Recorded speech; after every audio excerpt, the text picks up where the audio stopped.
transforming musical linguistic objects. Elf machines.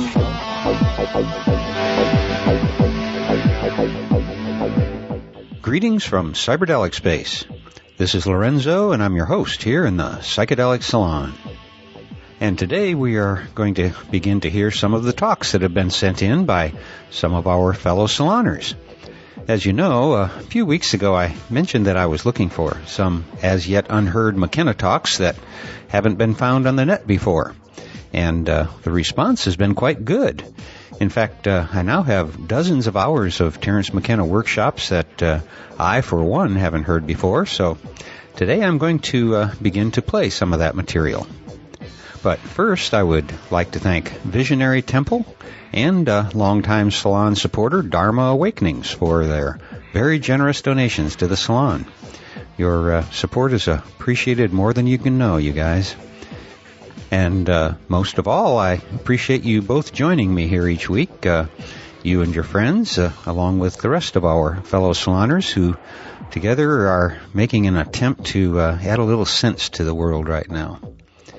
Also, I want to thank Brian Pitkin, who sent me many, many hours of what for me is all new material. In fact, he sent so much that instead of giving it a pre-listen before podcasting it, I'm just going to listen along with you, and hopefully there will be ever more new ideas and combinations of thoughts that make Terence's workshop so interesting, even after you already know a lot of his rap. Now, from what I gather from this first tape that I'm about to play is that this workshop was held sometime in 1994 over a long weekend at Esalen Institute. You know that place. Those are the people who so very carelessly allowed Terence McKenna's entire archive, rare books, papers, manuscripts, works in progress, everything. Everything was lost to fire due to the carelessness of the people to whom the archive was entrusted, but that's another story. The intention of this workshop, apparently, was to focus on the human imagination, and I think Terence does a good job introducing the subject.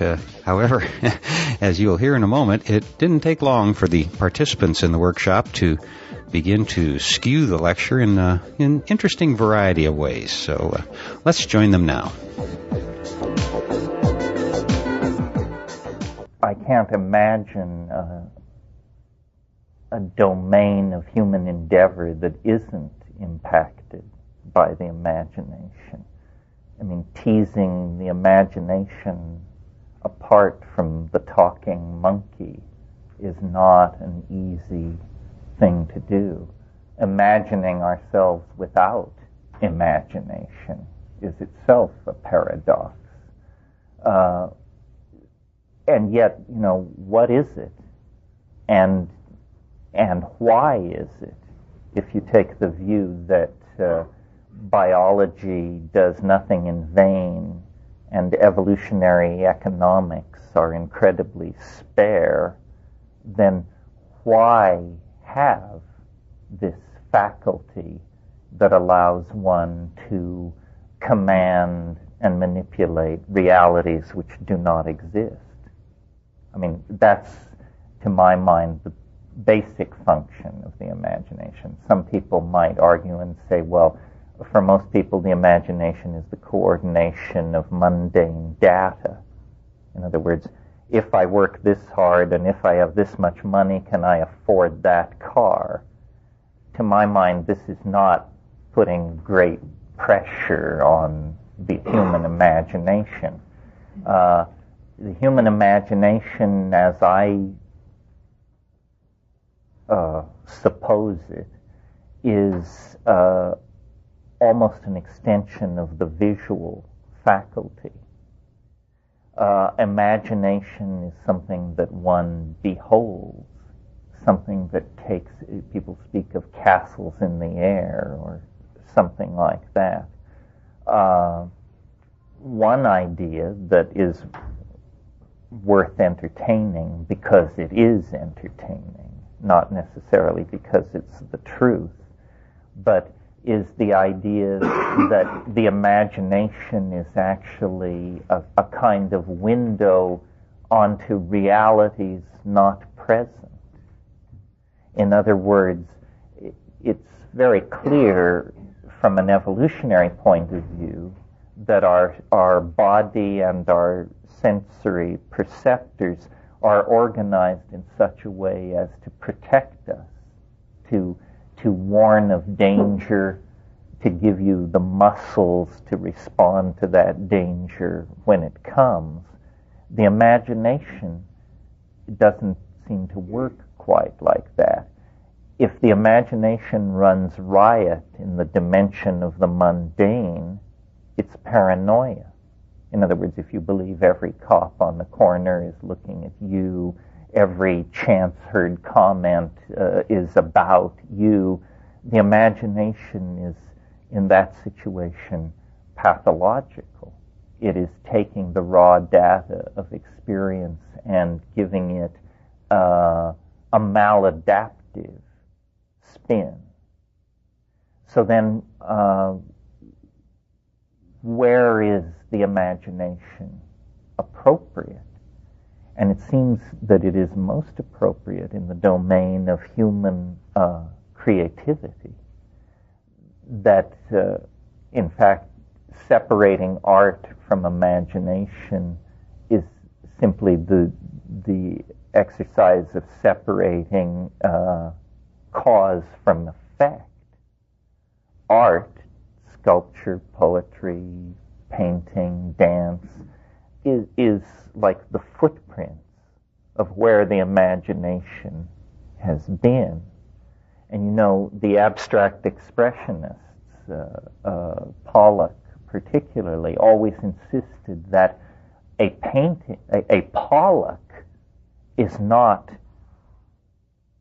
what the process is about. The process is about making a Pollock, being Pollock in the act of creation. What the rest of us are then left with is a husk, a tracing, something left behind which says, imagination was here. Imagination acted in this place. And this is what is left. A very interesting thing that's going on in physics at the moment is, and I don't want to spend too much time on this because it's slightly off subject, although it certainly is fascinating. The great bridge between art and science that was supposedly built in the 20th century hinged on this thing called the uncertainty principle. It was the idea that as you know more and more things about certain aspects of a system, an atomic system in this case, certain other parts of it lose focus and become less and less clear. For example, if you know velocity, you don't know position. As you hone in on exact position, velocity becomes smeared out. And probably more ink and more breast beating has been shed over this aspect of modern physics than any other. Now, to the great embarrassment of all the people who held workshops and wrote books and pontificated on this matter, it appears that this is what it always looked like, fuzzy and confused thinking. And that the Heisenberg uncertainty principle, or rather the Heisenberg formulation of the quantum theory, is now not to be preferred.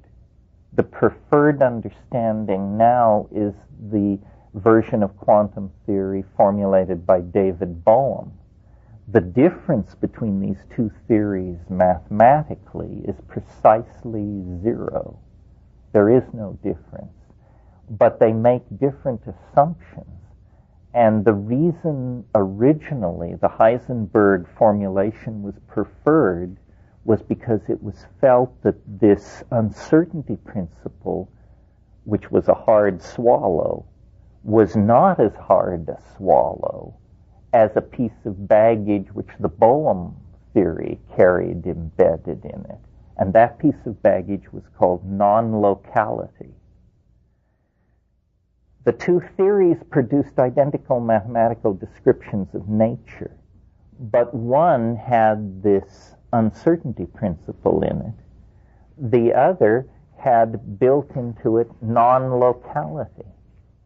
Non-locality is the idea that any two particles that have been associated with each other in the past retain across space and time a kind of connectivity, such that if you change a physical aspect of one of these particles, the law of the conservation of parity will cause the other particle to also undergo a change at the exact same moment, even though they may by now be separated by millions of light years of space and time.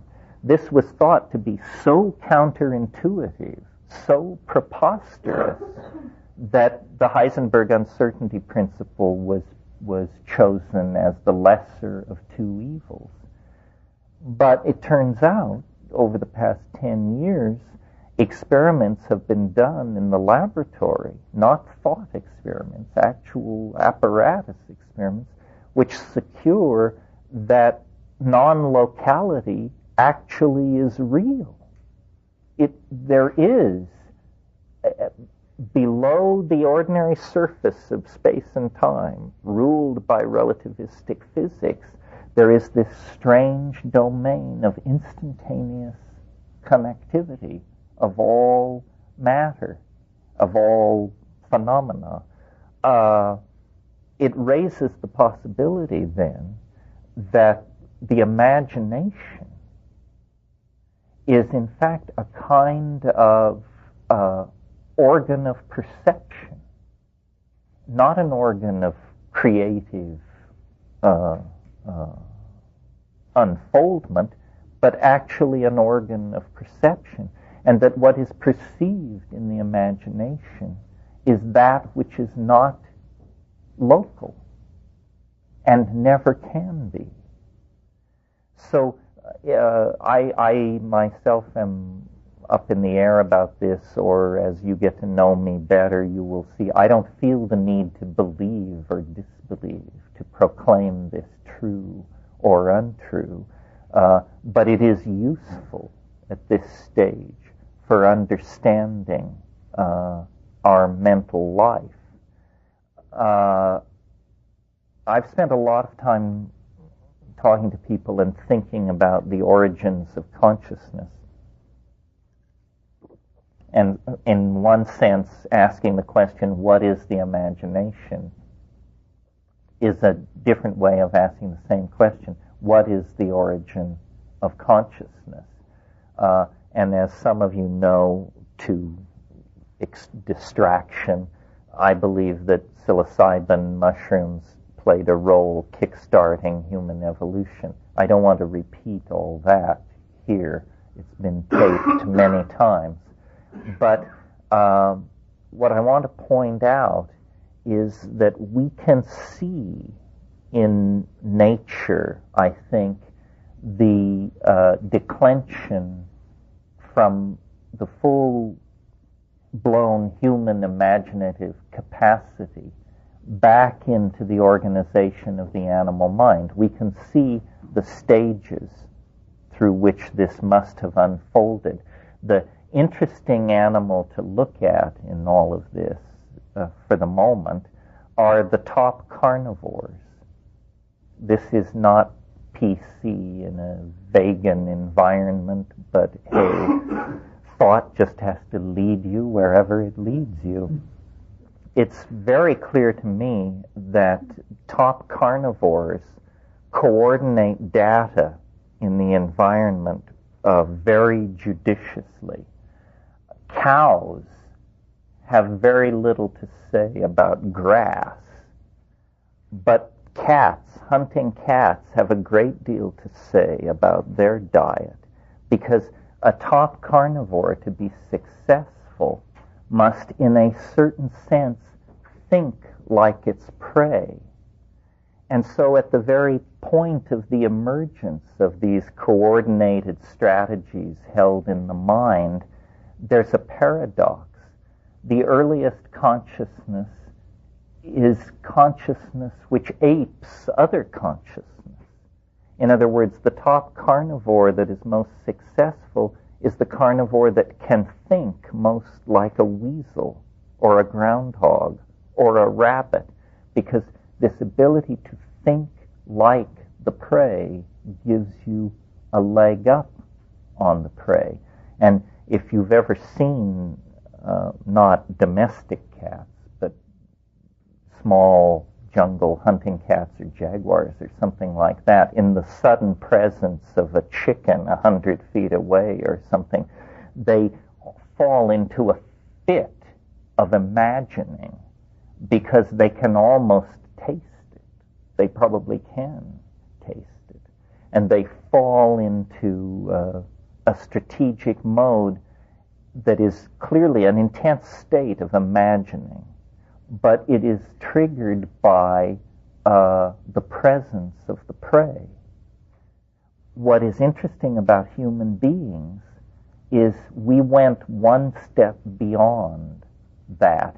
We, for reasons which don't need to concern us here, acquired the ability to strategically suppose, not in the presence of the stimulus, but in fact back in the back of the cave around the fire with our bellies full, telling tall tales.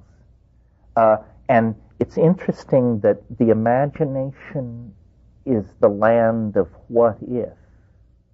And what if is is almost like a statement in a computer language. If is a Boolean operator, if you know what I mean. If breaks the flow of reality into two possibilities, if A or B or more. And this ability to contemplate worlds which are only in potentia is the basis of the imagination. And I would submit to you, since we all are sitting here in monkey bodies, that it's pretty clear that the stimulus for all this if thinking comes in two forms, food and sex. In other words, we think about what we are going to eat, we construct our behavior along an if tree. If I go to the water hole, if I take my sharpened arrows, if I lie in wait, if the gods favor me, I will bring down dinner. The sexual game is played the same way. If I approach the desirable female with the correct offerings, if her mood is correct, if my gifts are found pleasing, then some wonderful thing will follow from all of this. So animals, I don't think like this. They may think, but they don't think like this.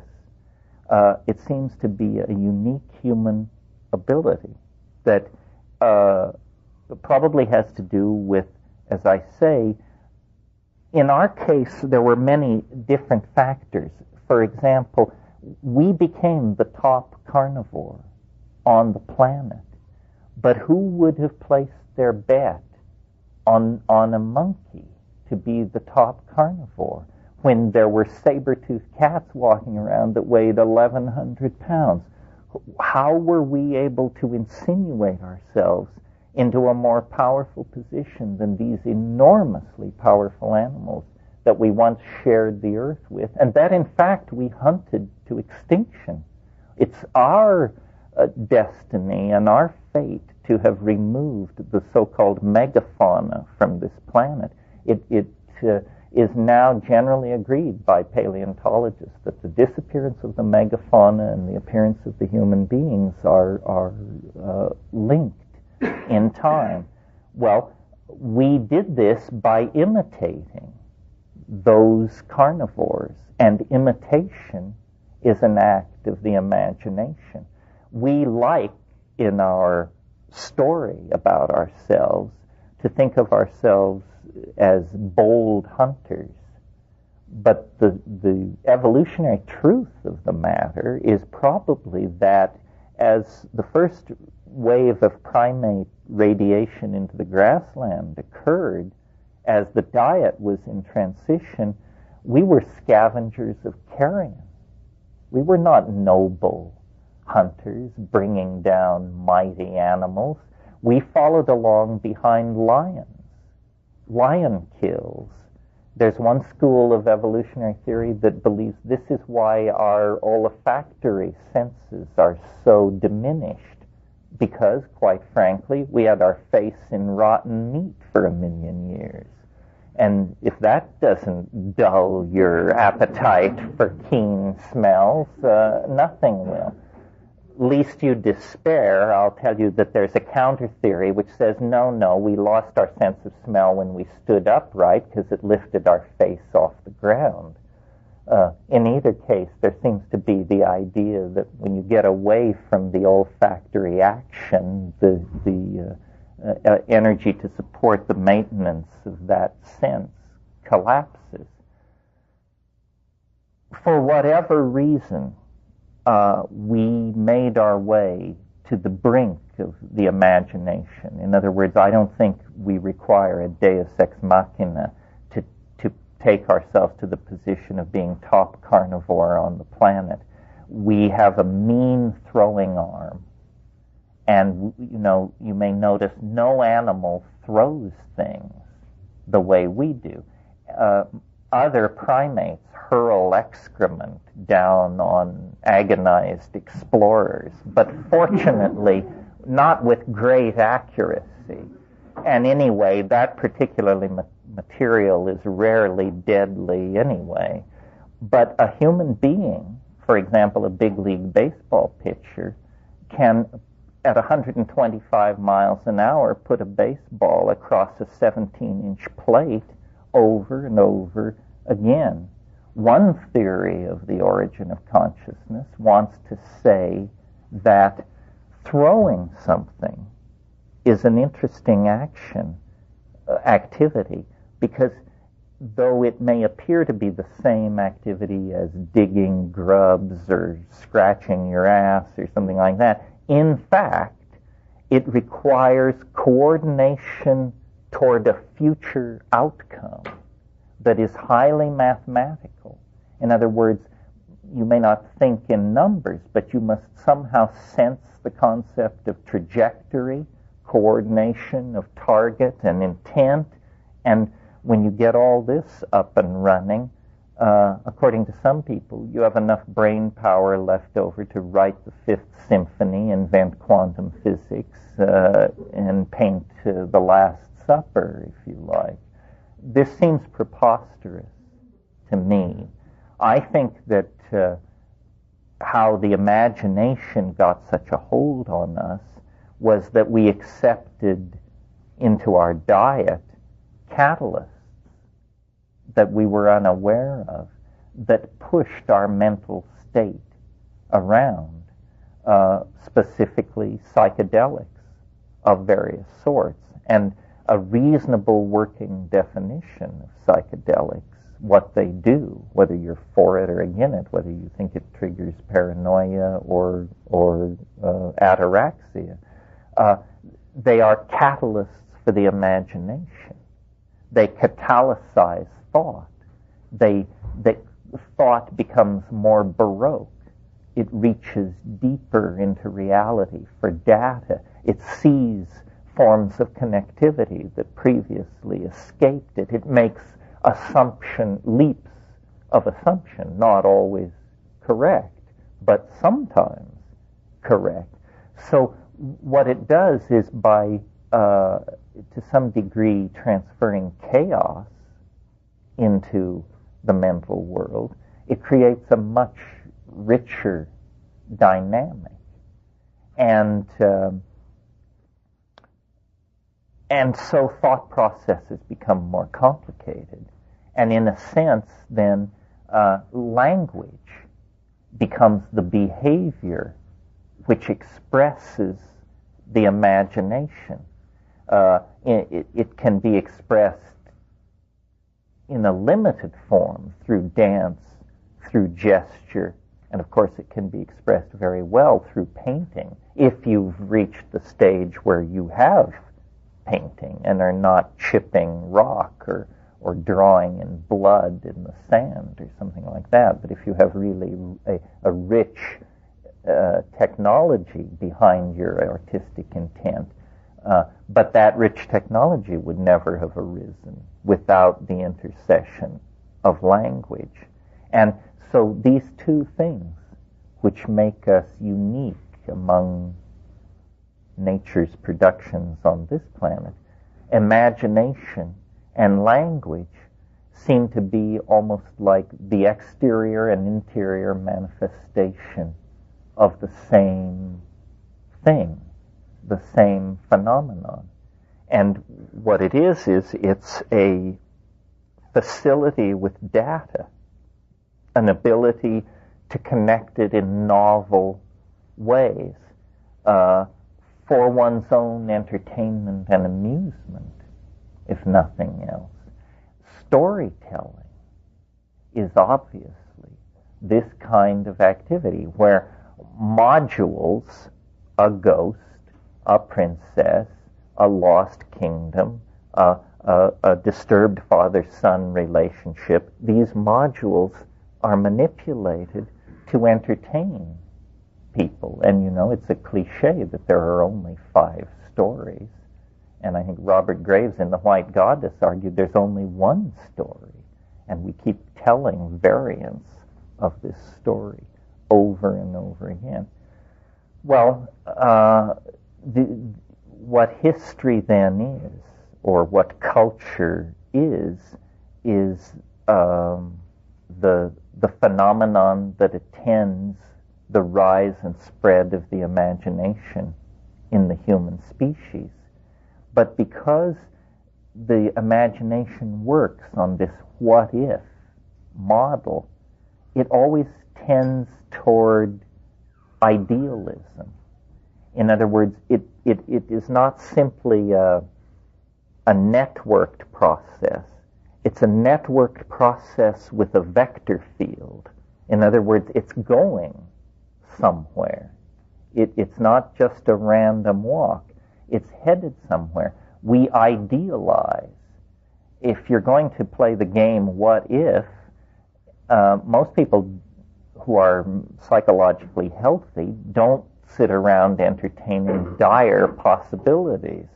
What if I get a terrible disease? What if I'm run over by a truck? No, people say, what if I make a lot of money? What if I meet somebody who gives me a lot of money? And it begins to tend toward idealism. And we are obviously ruled by ideals and ideas.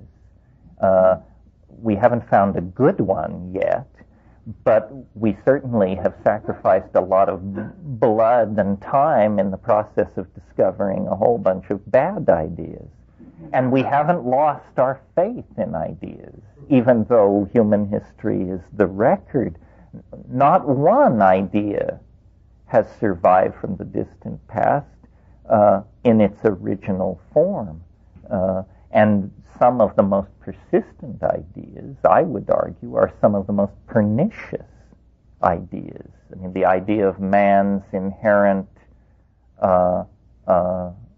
flaw, that's an old idea, and how much suffering has existed because of it.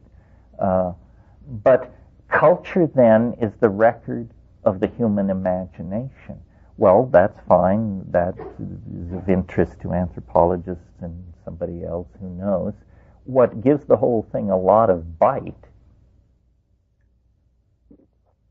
is that more and more the imagination is where we spend our time.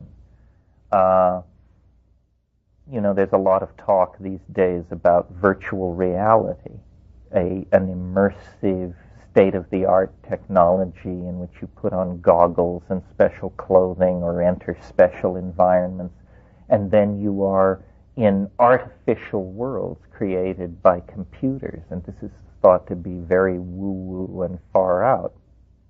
But in fact, if you're paying attention, we've been living inside virtual realities for about 10,000 years. I mean, what is a city but a complete denial of nature? And say, no, not trees, mud holes, waterfalls, and all that. Straight lines, laid out roads, class hierarchies reflected in local geography, meaning the rich people live here, surrounded by the not-so-rich people, all served by the poor people, who are so glad they're not the outcast people. Urbanization is essentially the first of these impulses where society leaves nature and enters into its own private Idaho. And the growth of cities and the growth of the immediacy, I guess you would say, of the urban experience has been a constant of human evolution since urbanization began. Now, the only difference that the new technologies offer is we are going to do this with light, not mortar, brick, steel, aluminum, and titanium, which are incredibly intractable materials. I mean, it's amazing to me. We started with the toughest stuff, and of course, it cost enormous amounts of human blood and treasure to work with such intractable materials. It's always been amazing to me that the largest buildings human beings ever built are, in a sense, the first buildings human beings ever built, because the pyramids of Egypt are enormous, even by modern scale, and yet they were among the earliest buildings ever built. In virtual reality, the difference between a 100-story building and a 10-story building is 1 0. That's all. In a line of code, you specify 100 over 10, and you get a 100-story building instead of a 10-story building. What this should tell us is that in the domain of light, the intractability of matter is overcome. And so we are on the brink of a time, we have arrived, we are at the time where the human imagination now need meet no barriers to its intent. And so we are going to find out who we are. We are going to discover what it means to be human when there is no resistance to human will. Now, this is, I suppose, like a litmus test for paranoia. Is this going to be a nightmare of, 24-hour-a-day sadomasochistic pornography? Or is it going to be, will we literally build heaven on earth? Knowing what I know about the human animal, I suspect it'll be both and. Because we're not going to get everybody marching in the same direction on this, and one person's hell is another person's heaven. But the imagination, which to this point has been a human faculty and the consolation of artists, is about to turn into real estate. As real as any real estate there is. And in a way, I think the shamans who, for the past 50,000 years, have been essentially, they leapt over the material phase of imagination engineering and went to nanotechnology 25, 30,000 years ago. By nanotechnology, I mean reliance on machines to achieve your goals, machines that are under 1 nanometer in size, smaller than a billionth of an inch.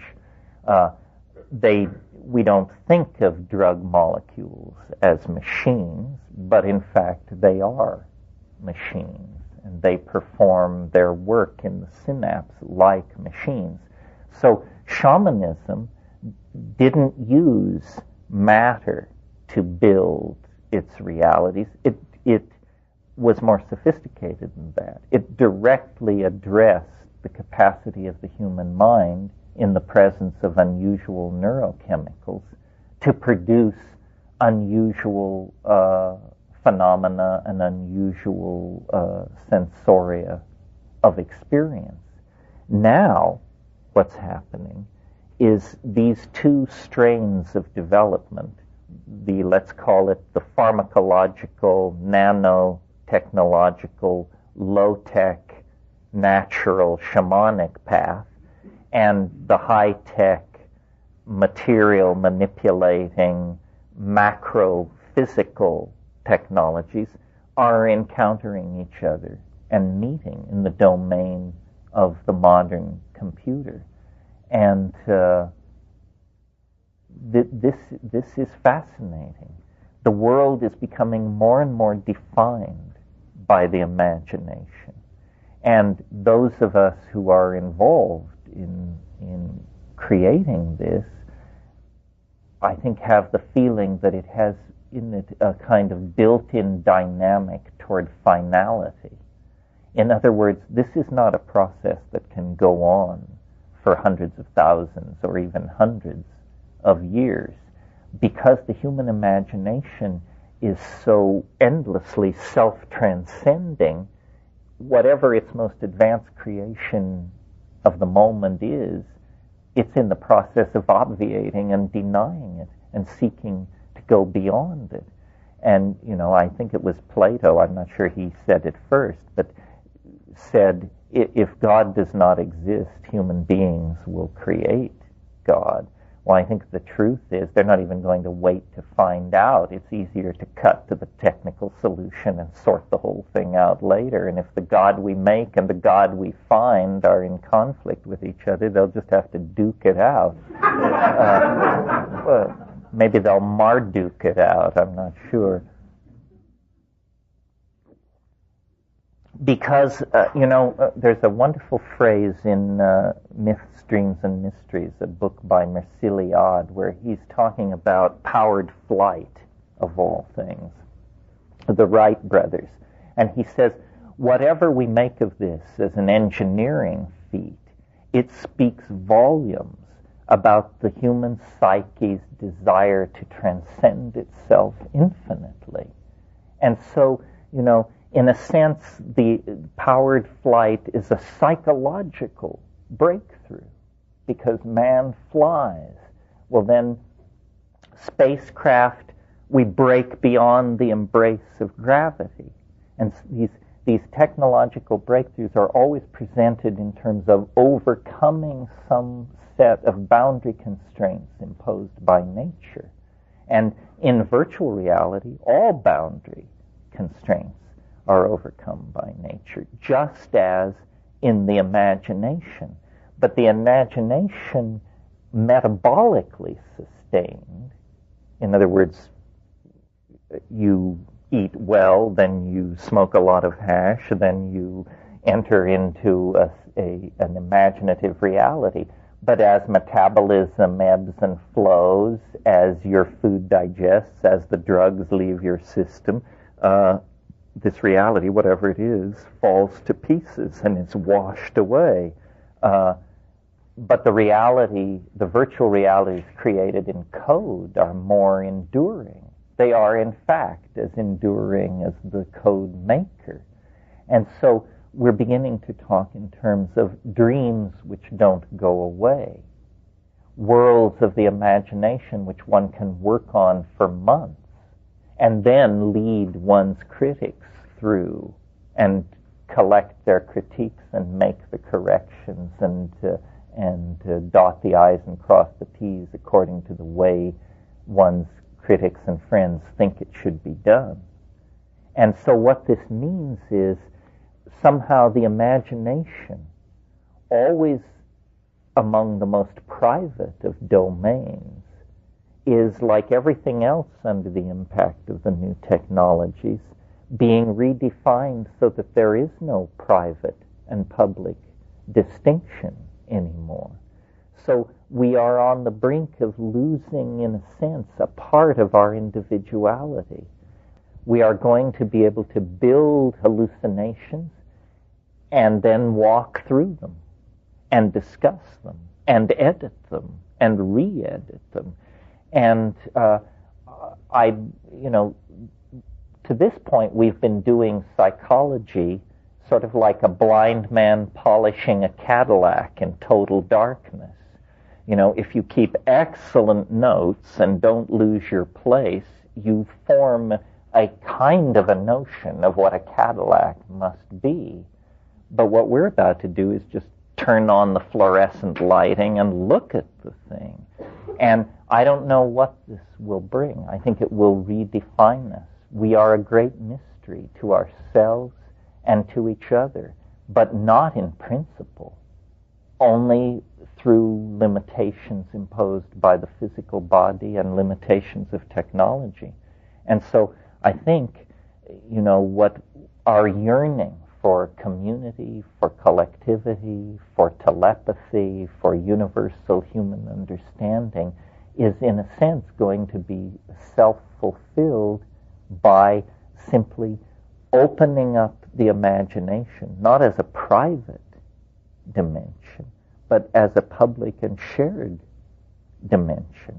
And this will be, I think, incredibly enriching and surprising. We are going to find out what the human critter really is and what we are really capable of. And I'm not afraid of this at all, because I think, basically I'm a Platonist. And Plato identified the good and the true and the beautiful as the same thing.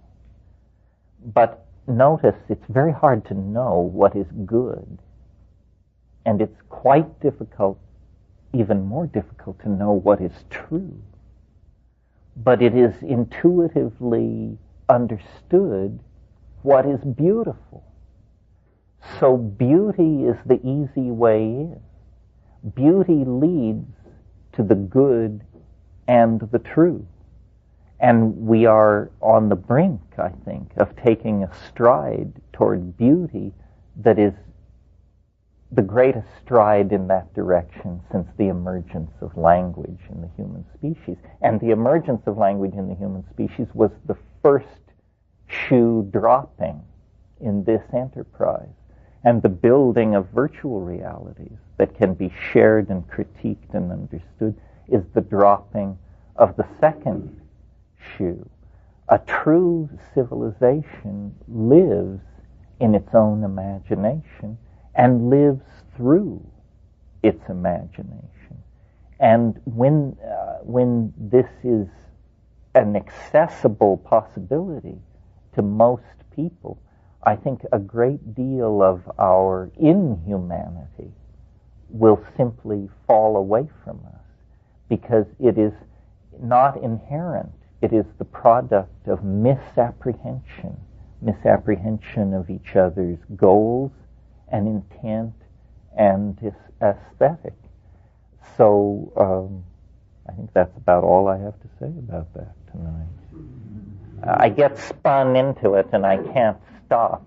I don't know whether I'm talking to yourself or to you or to me, but this is some of what we'll talk about this weekend. This may be the longest single uninterrupted spiel you hear from me. As I said, these things are best driven when people inject their agenda into it. But these are the things I'm thinking about. History feels very risky to a lot of people. I think that it is risky, but it is because the stakes are so high. We really have an opportunity to transcend ourselves and to fulfill fulfill the human enterprise on this planet. And, I'm so aware of the limitations of the people of the past, their agonies, their concerns. I mean, how many children were born stillborn? How many women died in childbirth? 9 times in the last 5 million years, the glaciers have ground south from the poles, pushing everything in their path. Those people didn't drop the ball. The amount of human suffering and agony that has gone into carrying us to this moment of privilege and opportunity is incalculable and can only be redeemed if we bring this inherent human beauty into the world as spiritual food for ourselves and for the human community. Well, it's very interesting. I'm working on a book now. A lot of it is about the subject of language. It's a little hard to talk about it in English, because in English, the word language both means the general linguistic facility, and it also is heard as meaning speech. And as I looked into language and studied it, and studied what other people had said about it, there were some surprises. The first surprise is that the straight people in the field, what is taught in the academy, is that language is no more than 35,000 years old. This was astonishing to me. I just, for some reason, my own intellectual biases, assumed that the conservative academic position would be that spoken language is old, because it seems so basically a part of us. How can it have arrived 35,000 years ago? That makes it something as artificial as a bicycle pump or a transistor radio. Well, the problem here is that this word language is misheard in English. So in writing this new book, I had to make a very clear distinction. Language is old. Honeybees do it, dolphins do it. It's even possible, when you think of chemical communication, that flowers and ants do it. Nature is knit together by communication, which has rules, has syntax, and so is language. If you've ever stood in a rainforest or any species-dense environment, it's alive with signals, with sounds, with odors that are carrying messages. These things are not just produced for aesthetic effect. They have intended hearers and so forth and so on. And language in human beings is old, because we know that we evolved from pack-hunting primates, socialized primates, that had, as we observe the behavior of primates alive in the world today, very complex repertoires of signals which mean dive for cover, an eagle is cruising the area, or here is food, enough for a dozen of us, and so forth. Complex pack signaling. What happened, and it was the greatest technological leap we've ever made, and in some ways the cleanest and the most astonishing. It's almost like a resonance. Remember last night I mentioned how strange it was that the largest buildings people ever built were the first buildings they ever built. Well, the greatest technological revolution so far ever launched by human beings was, in a sense, this early one. I won't call it the first, because there was tool making before that, there was fire before that. But somewhere in Africa, no less than 40,000 years ago, and this means a time when human beings who look like you and I, maybe a little pigmentation differential, but basically people exactly like you and I, had already radiated all over the planet. I mean, by 40,000 years ago, nobody argues that people weren't everywhere. Recent finds in Australia have pushed back the date of Aboriginal penetration into Australia to 120,000 years. And that's not woo-woo. That's Wollongong University Department of Archaeology stuff. 120,000 years. So people were all over the world. Well, did they communicate? They certainly did communicate. They communicated with dance, with gesture, and, leading back to your question, with music. They communicated in all kinds of ways. But we now know from the study of the introduction of media that if a medium of sufficient power and bandwidth is introduced into a population, it will abandon all previous forms of media in favor of this. We saw this in America after World War II when a print literate society within a decade became a television society. We are seeing it now where in the space of 5 years the internet goes from being say what to indispensable for huge numbers of people, and that's in the space of 5 years.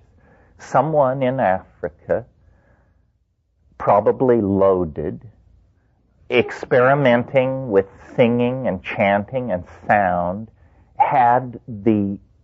was lifted out of their plane. In other words, they actually had a breakthrough in the imagination. And they said, how would it be if, this amazing word, the power of if, how would it be if we decided that a certain sound is associated with a certain thing? And let's play a little game. Every time I make this sound, you think of this thing. And let's make a little list. Let's take 5 sounds and assign them to 5 common things. And now I'll make the sound and you think the thing. Well, behind all this is the organizational architecture of the human organism, which onto a game such as that will effortlessly lay what is called syntax. And Chomsky and others have shown that what is called the rules of transformational grammar, or the deep structures of language, are genetic. All languages, in order to be intelligible, have to obey these rules. A language which does not obey these rules is not a language, is not intelligible.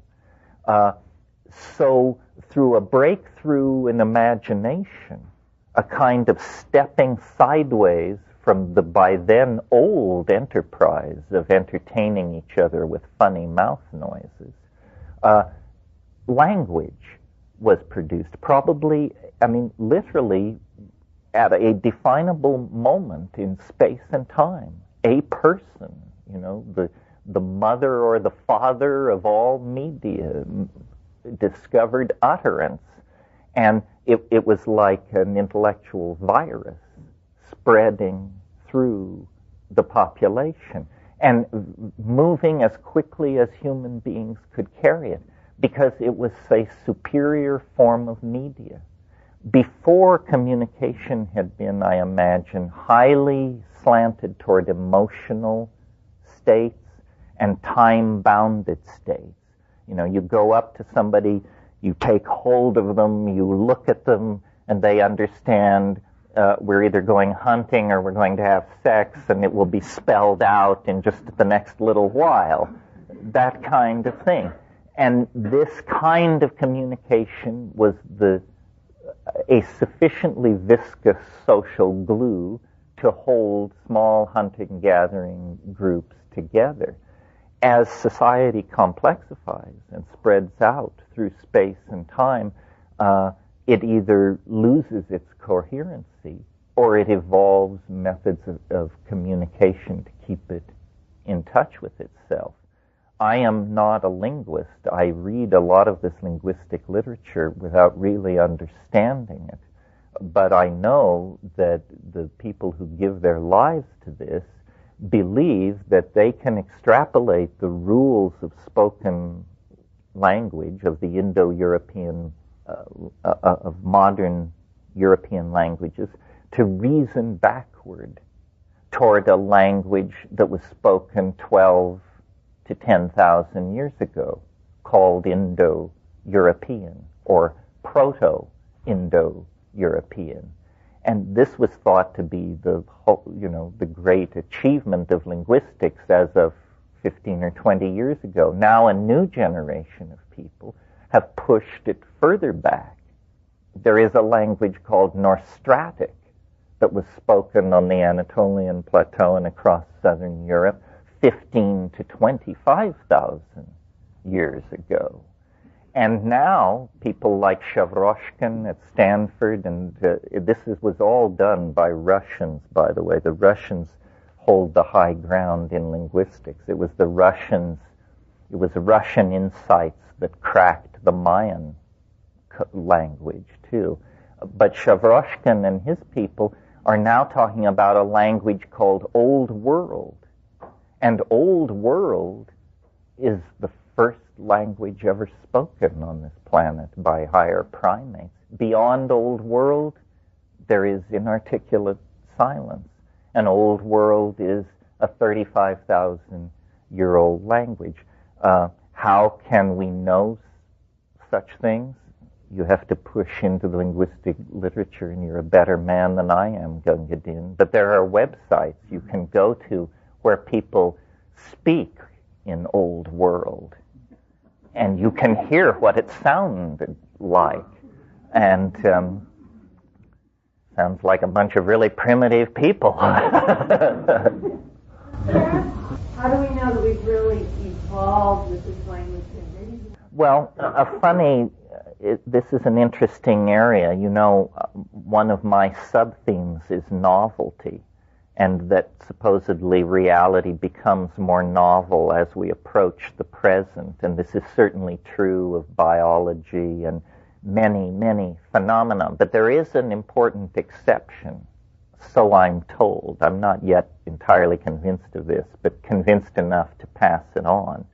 And that is, though this obviously contains a paradox, languages seem to be more complicated as you go back in time.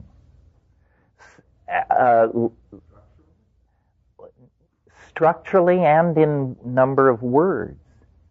So that, for instance, Old English is considerably richer in certain areas than modern English. Now, I say probably what's happening is that technical vocabularies are keeping the boat roughly at equilibrium. But, you know, for every widget word, a word describing some subset of our technology, if we're losing words that indicate emotional nuances or nuances of rapport and understanding, then the language is being impoverished. Most scholars of English believe that, you know, Shakespeare caught the wave. Shakespeare is not only a phenomenon of immense human genius focused in one person, but it's also a moment of incredible linguistic richness and opportunity that didn't exist 200 years before and didn't survive 200 years after. Rather than the interpersonal aspects of existence. Well, but as I lay in the tubs at Esalen, a vast vocabulary of subtle gradients of interpersonal states of angst, longing, need, rejection, triumph, and defeat are passed in front of me. And frankly, I'd rather read my manual on my hard disk sometimes. But I'm a tough nut to crack. But this does lead on to an aspect of all this that I wanted to talk about, which is language is, I mean, I'm sure you've heard it said, it's a double-edged sword because it liberates as it enslaves. All clarity is achieved by the sacrifice of true identity. You know, the world is actually a messy and difficult to articulate place. And if you can make it all seem very simple and smooth running, then you're a con artist of some sort. Yeah, I mean. I've always said, as soon as I speak, I already lie. Yes, well, one group of linguists suggests probably the big impulse producing language originally was the wish to lie. Said, if only I could deceive people more. And I always, you know, along this line, the wonderful thing which Winston Churchill said at the height of World War II, he said, truth is so precious that she must always be accompanied by a bodyguard of lies. That's an interesting point of view. The truth is not something you trot out and show everybody, that you surround truth with lies so that only the discerning, you know, we simple, straightforward, plain dealers don't think like that. But believe me, you get with an Amazonian shaman or someone like that, he is not operating under a strong moral obligation to tell you the truth, the whole truth, and nothing but the truth as quickly as he possibly can. No, it's all about, you know, leading you this way and then dropping you and watching you wiggle and then leading you another way. And eventually, because truth is guarded, this is, in our society, the commodification of information has made it something that you want to deliver with maximum punch to its target audience as fast as possible and cash the check and get out. But that is not traditionally how it's done. But that's not what I meant by lying. Well, it divides the seamlessness of reality into the articulated and the unarticulated. You know, Trumbull Stickney, who's not exactly a household name, was one of those poets who died in the trenches of World War I, the golden generation. And he wrote a poem called Meaning's Edge. And he said in that poem, I do not understand you. 'Tis because I lean over your meaning's edge and feel the dizziness of the things that you have not said. And it's that the dizziness of things unsaid that always surrounds the enterprise of communication, especially spoken language. Now, to go back to this thing about the evolution of language and technology, and are we getting better or worse at it, communication, I discern, at least if you look at the evolution of media the way we would look at the evolution of a species or a group of genera in an organic situation, a very pronounced preference for the visual. We, you know, from simply the idea of colorful and rich speech, which was all we had for a long time, gives way in the early 19th century to photography. And it's still, and it's black and white. But immediately the people who invent it can think of nothing but color and motion. And by 1900, they've got that under control. And then there's stuff like stereophonic sound and on and on.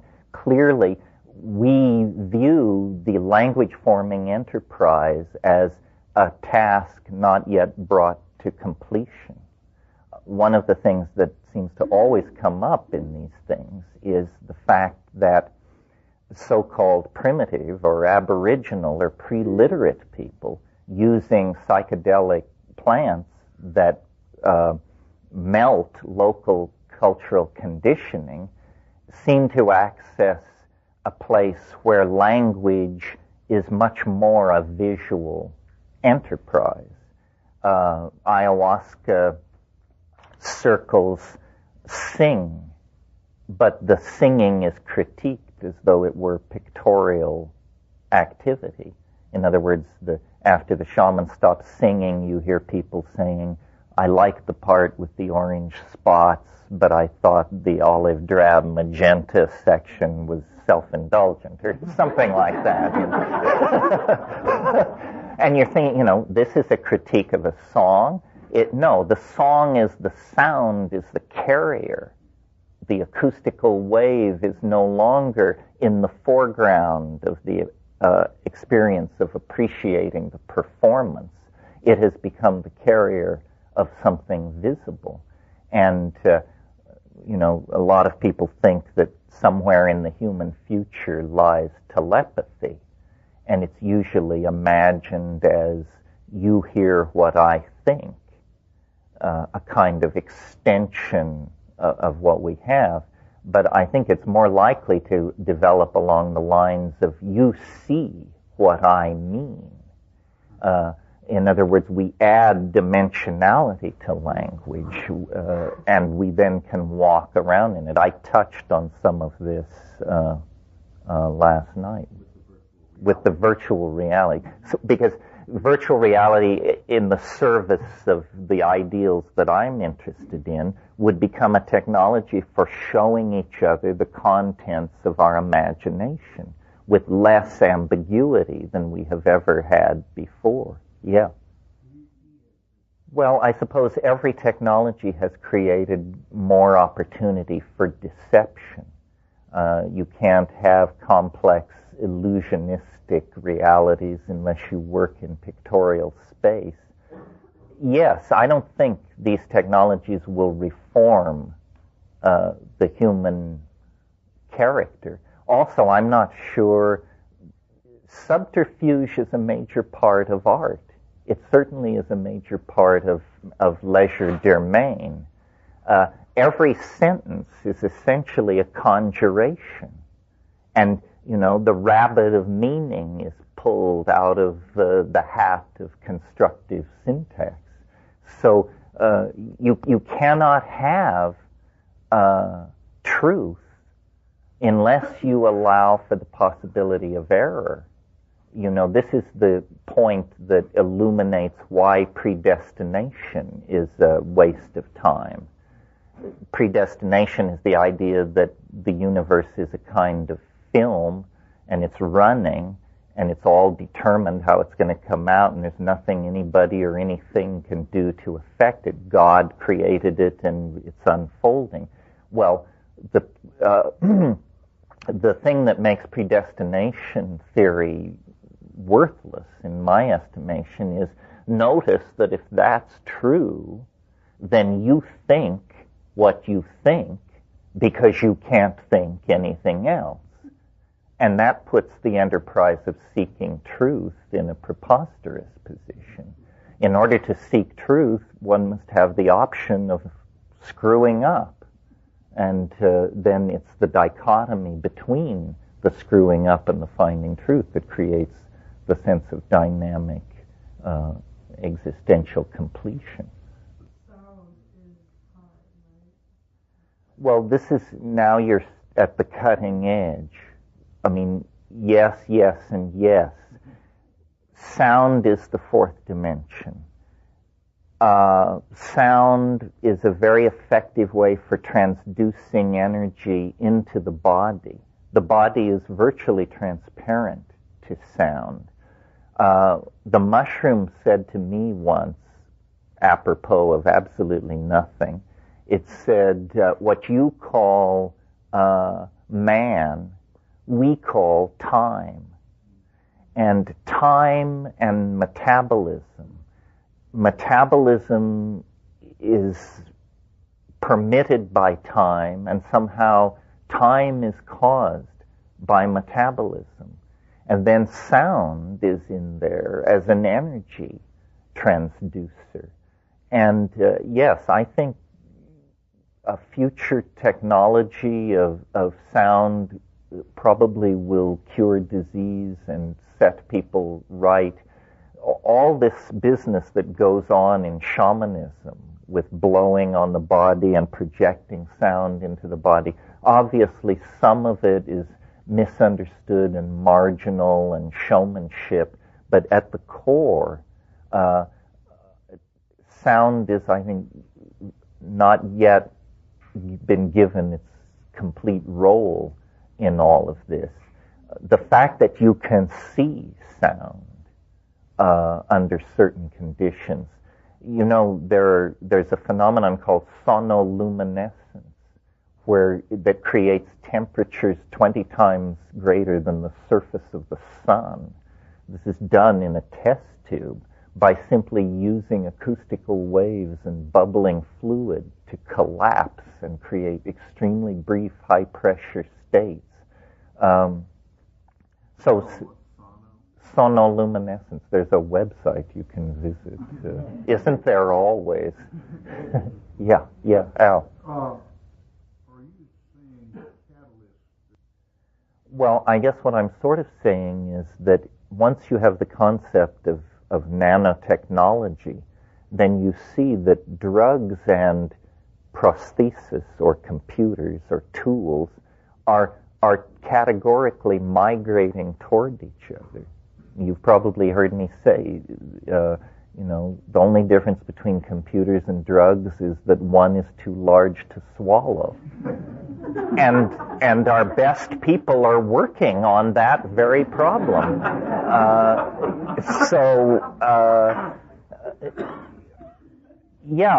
I think that from the middle of the 19th century on, without really much drugs to help them along, I mean, a little ether, a little hashish,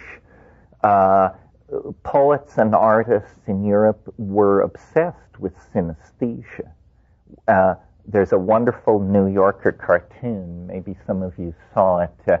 A bunch of guys in suits are sitting around what is obviously a corporate boardroom, and in the background there's a profit and loss chart, and it's clearly headed into hell. And the chairman of the board is saying to a small smiling man sitting at the other end of the table, "You're right, Higgins. A deliberate disordering of the senses worked for Rimbaud, but would it work for us?" So this is a reference to a symbolist poet of the 19th century, and the belief that we need to erase the boundaries between the senses and create a synesthesic, a hallucinogenic, a psychedelic, if you will, reality. I mean, the late 19th century, the pre-Raphaelites, the Jugendstil impulse, that was all like, they could smell psychedelics in the air of the future. They couldn't quite get high, but they were definitely bird-dogging in the right direction. So, the trick, if we're going to design our own states of mind, is to make sure that we don't dump the baby out with the bathwater. We want the net to be as haunted as possible. We don't want to lose its atavistic connections back into the darker recesses and resources of the unconscious. That's why Bill Gibson's novel Neuromancer is so prescient, because here it is, this super technological fantasy, but at the center of the net, the gods of voodoo are reappearing. And I came to the realization, thinking about the internet, the other is within us. When the other finally, if it ever, comes into full manifestation, it won't come in mile-wide ships of titanium that position themselves over the Secretariat building of the UN. It won't come like that. It will come out of human hands and human dreams. It will be fully other.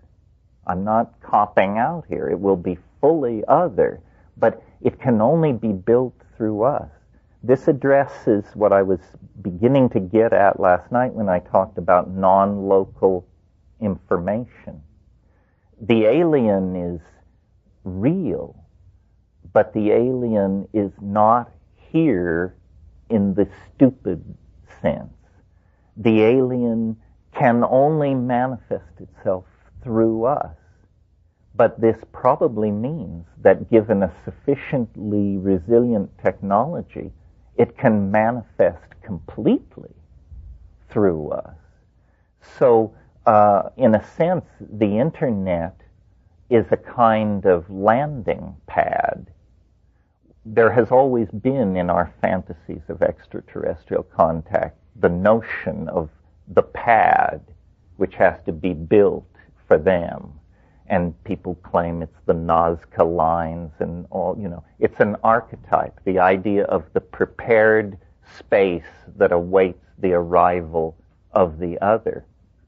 But now, because of the nature of the internet, because you can't see who's coding, you can almost imagine that we're calling the thing forth. And I think it will probably appear as a website.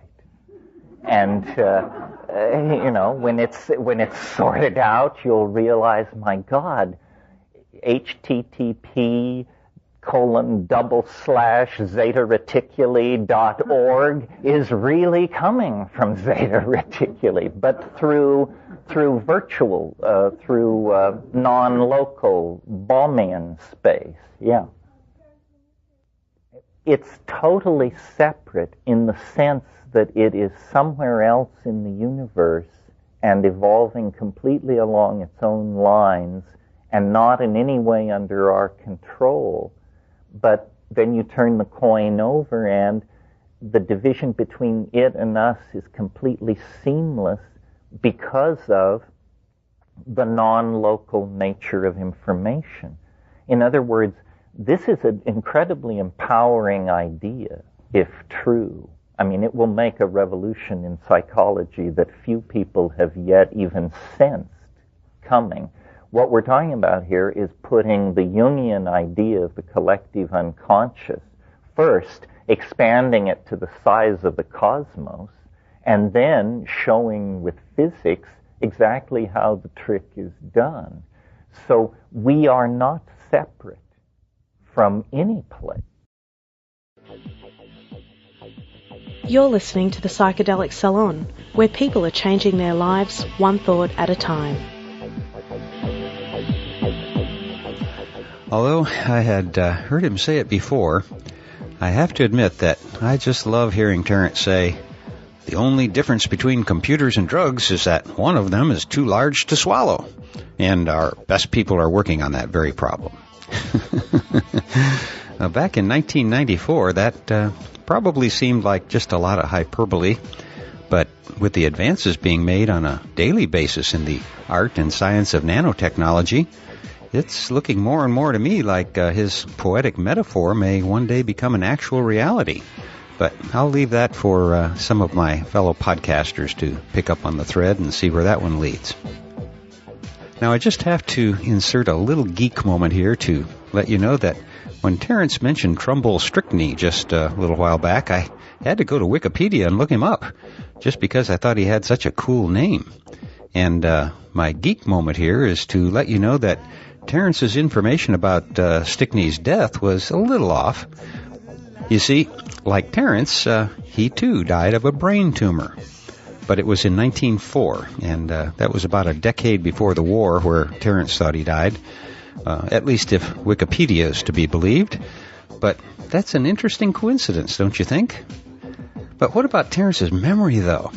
I'd never even heard of Stickney before, yet Terence, without the aid of today's internet, had even read Stickney's poetry. Just think of the memory recall powers of McKenna. To pull such an obscure name out just like that, well, that was one of the reasons it was so fun to watch Terence perform his poetic philosophy rap.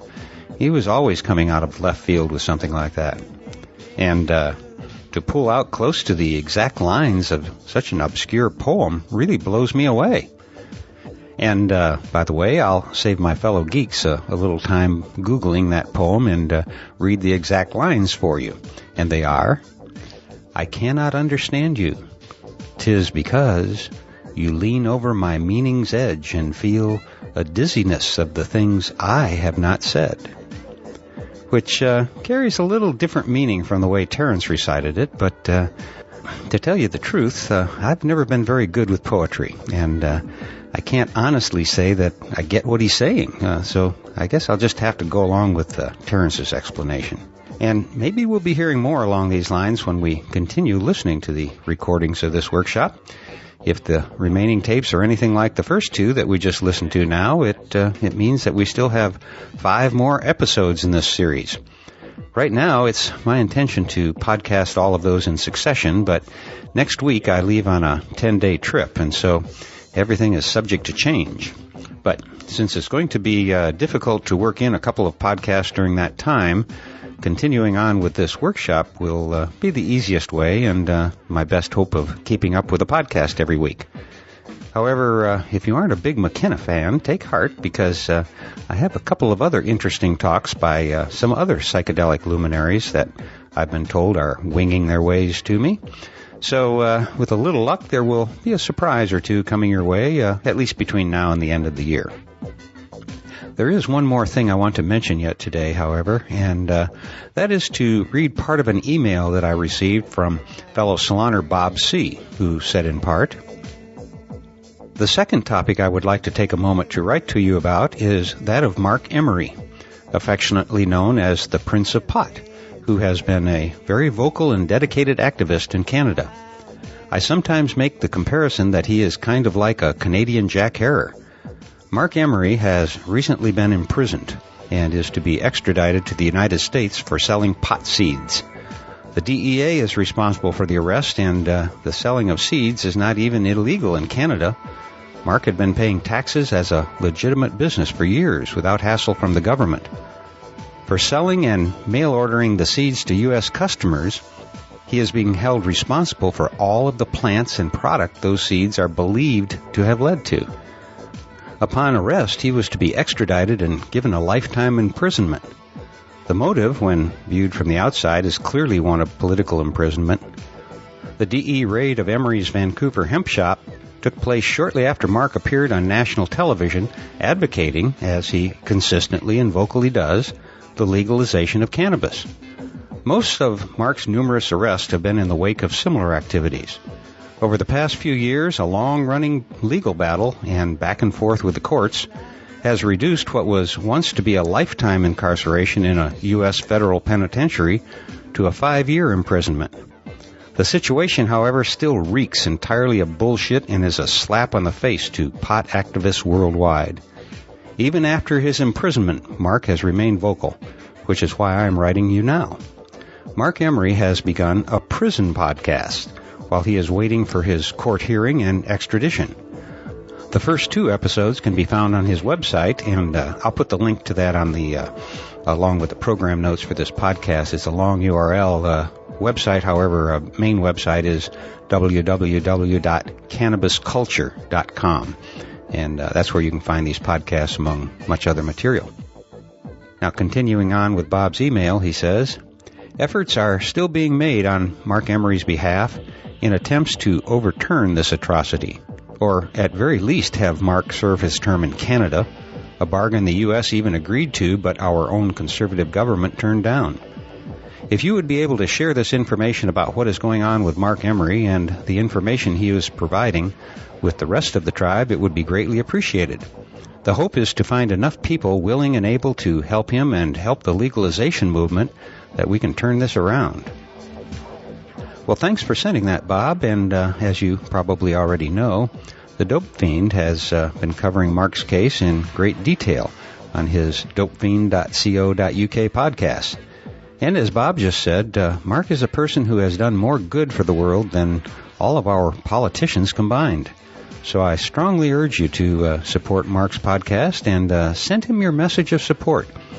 We may not be able to stem the tide of the empire's evil desire to imprison everyone on the planet who uses cannabis, but at the very least we can show our solidarity with one of our heroes.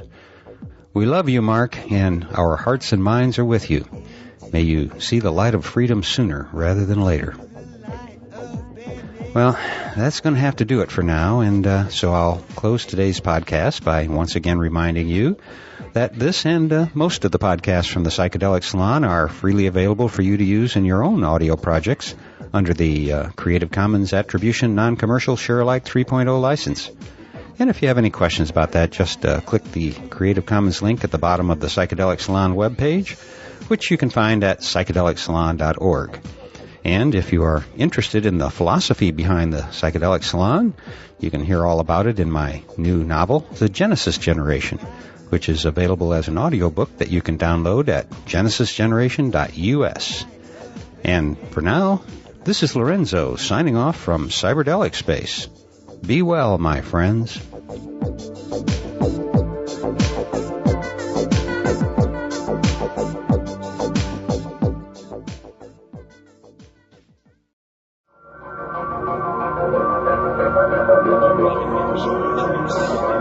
Musical, linguistic objects.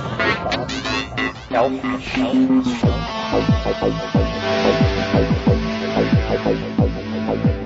Greetings from Cyberdelic Space. This is Lorenzo, and I'm your host here in the Psychedelic Salon.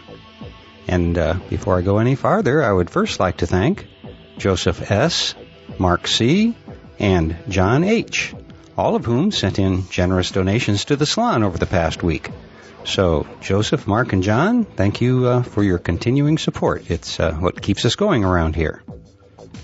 Now, getting on with the show, so to speak, I'm going to continue with the McKenna workshop about imagination that we began last week.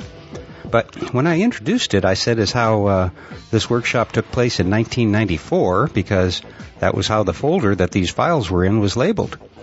But in a few minutes, you'll hear Terence refer to the Heaven's Gate cult, and they didn't actually become widely known until their mass suicide in March of 1997. So it is now obvious to me, at least, that this workshop was most definitely not held in 1994, but several years afterwards. Which means that this came much closer to the end of Terence's career than I first thought. Which makes the last part of today's talk even more interesting, at least to me, because he talks about longevity and death in ways that he most likely wouldn't have spoken about them after his diagnosis of terminal brain cancer. So let's get back to the one and only Terence McKenna as he begins to discuss the core of the oyster. Obviously, when you evolve inside an animal body, localized in space and time, you get a hellacious set of reflexes and muscles designed to deal with immediate threat in the environment. But at the core of the oyster is, this portal into universalism, which we have denigrated to what we call the imagination. There is a third eye. The third eye exists, but it doesn't look out at this world. You've got two perfectly good eyes for doing that. The third eye looks out at the holographic matrix of informational totality.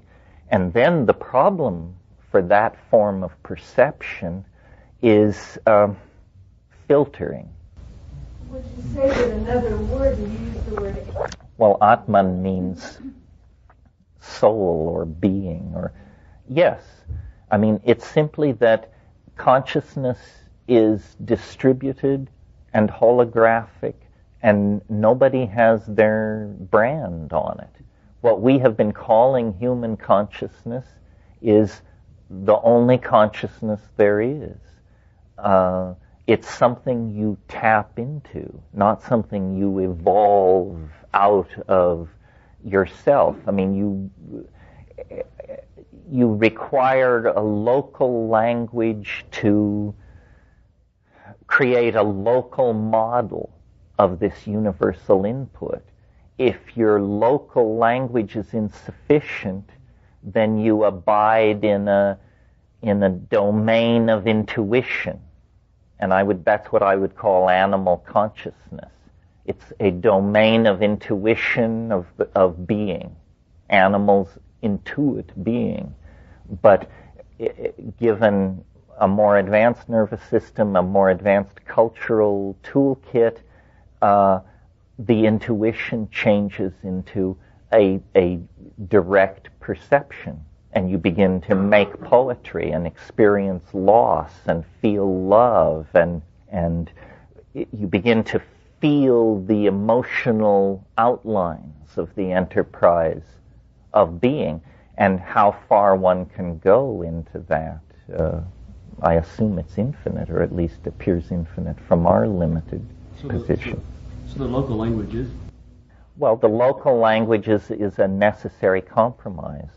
It's interesting, the thing that makes psychedelics so central to a discussion like this is they are the only thing which pulls the plug on the illusion created by local language. That's why people are both in love with it and terrified of it, because it addresses a fundamental aspect of reality, and it addresses it incontrovertibly. And people who feel culture as a safety zone that is keeping at bay the black oceans of God knows what are not interested in taking psychedelics. On the other hand, people who feel confined by the cultural dream and who want to cross the black oceans of who knows what to see what's on the other side, they embrace that same experience as a God-sent gift. But it's the same phenomenon. So it addresses, one's own fundamental relationship to the unknown. Local languages, like local cultures and architectural styles and everything else, are designed to create, I think, an infantile sense of security. One of the bees up my rear end these days is the idea that culture is not our friend, that we have been very naive about what culture is and how it is something designed for the convenience of the species. And, it could turn you into a janitor or a banker or a celebrity or anything else with no interest or concern for whether that's good for you. It plays with individuals, and most people think, or at least here I think most people think, that when you get to be, 30, 35, 40 or something, you have jumped all the hurdles. You got your college degree, you had some children, you made some money, you lost some money, maybe you had a marriage, maybe you had several. And anyway, people sort of get the feeling, well, I've done it. Actually, the major adventure still lies ahead. And the major adventure is to claim your authentic, true being, which is not culturally given to you. The culture will not explain to you how to be a real human being. It will tell you how to be banker, politician, Indian chief, masseuse, actress, whatever, but it will not give you true being. And maybe this is the voice of somebody who just turned 50 talking, but I thought it would get simpler. It doesn't, because this rejection of culture thing is the last and hardest step to take. And there are all kinds of impediments to taking it. The fact that in middle age, if you've played the game right, you get a lot of money. That's totally stultifying in most cases in terms of going forward to the next level. It's almost as though culture is an enterprise self-organized to buy you off at the moment when you might be most dangerous to its values and goals. Education to humanity trying to reach harmony. Well, you know, in Revelations, the Ancient of Days is described as there's a sword which comes out of the mouth. It's a very hard image to picture, but a sword, a turning sword, which comes out of the mouth. And of course, the whole Western myth of creation is the world was made by an utterance.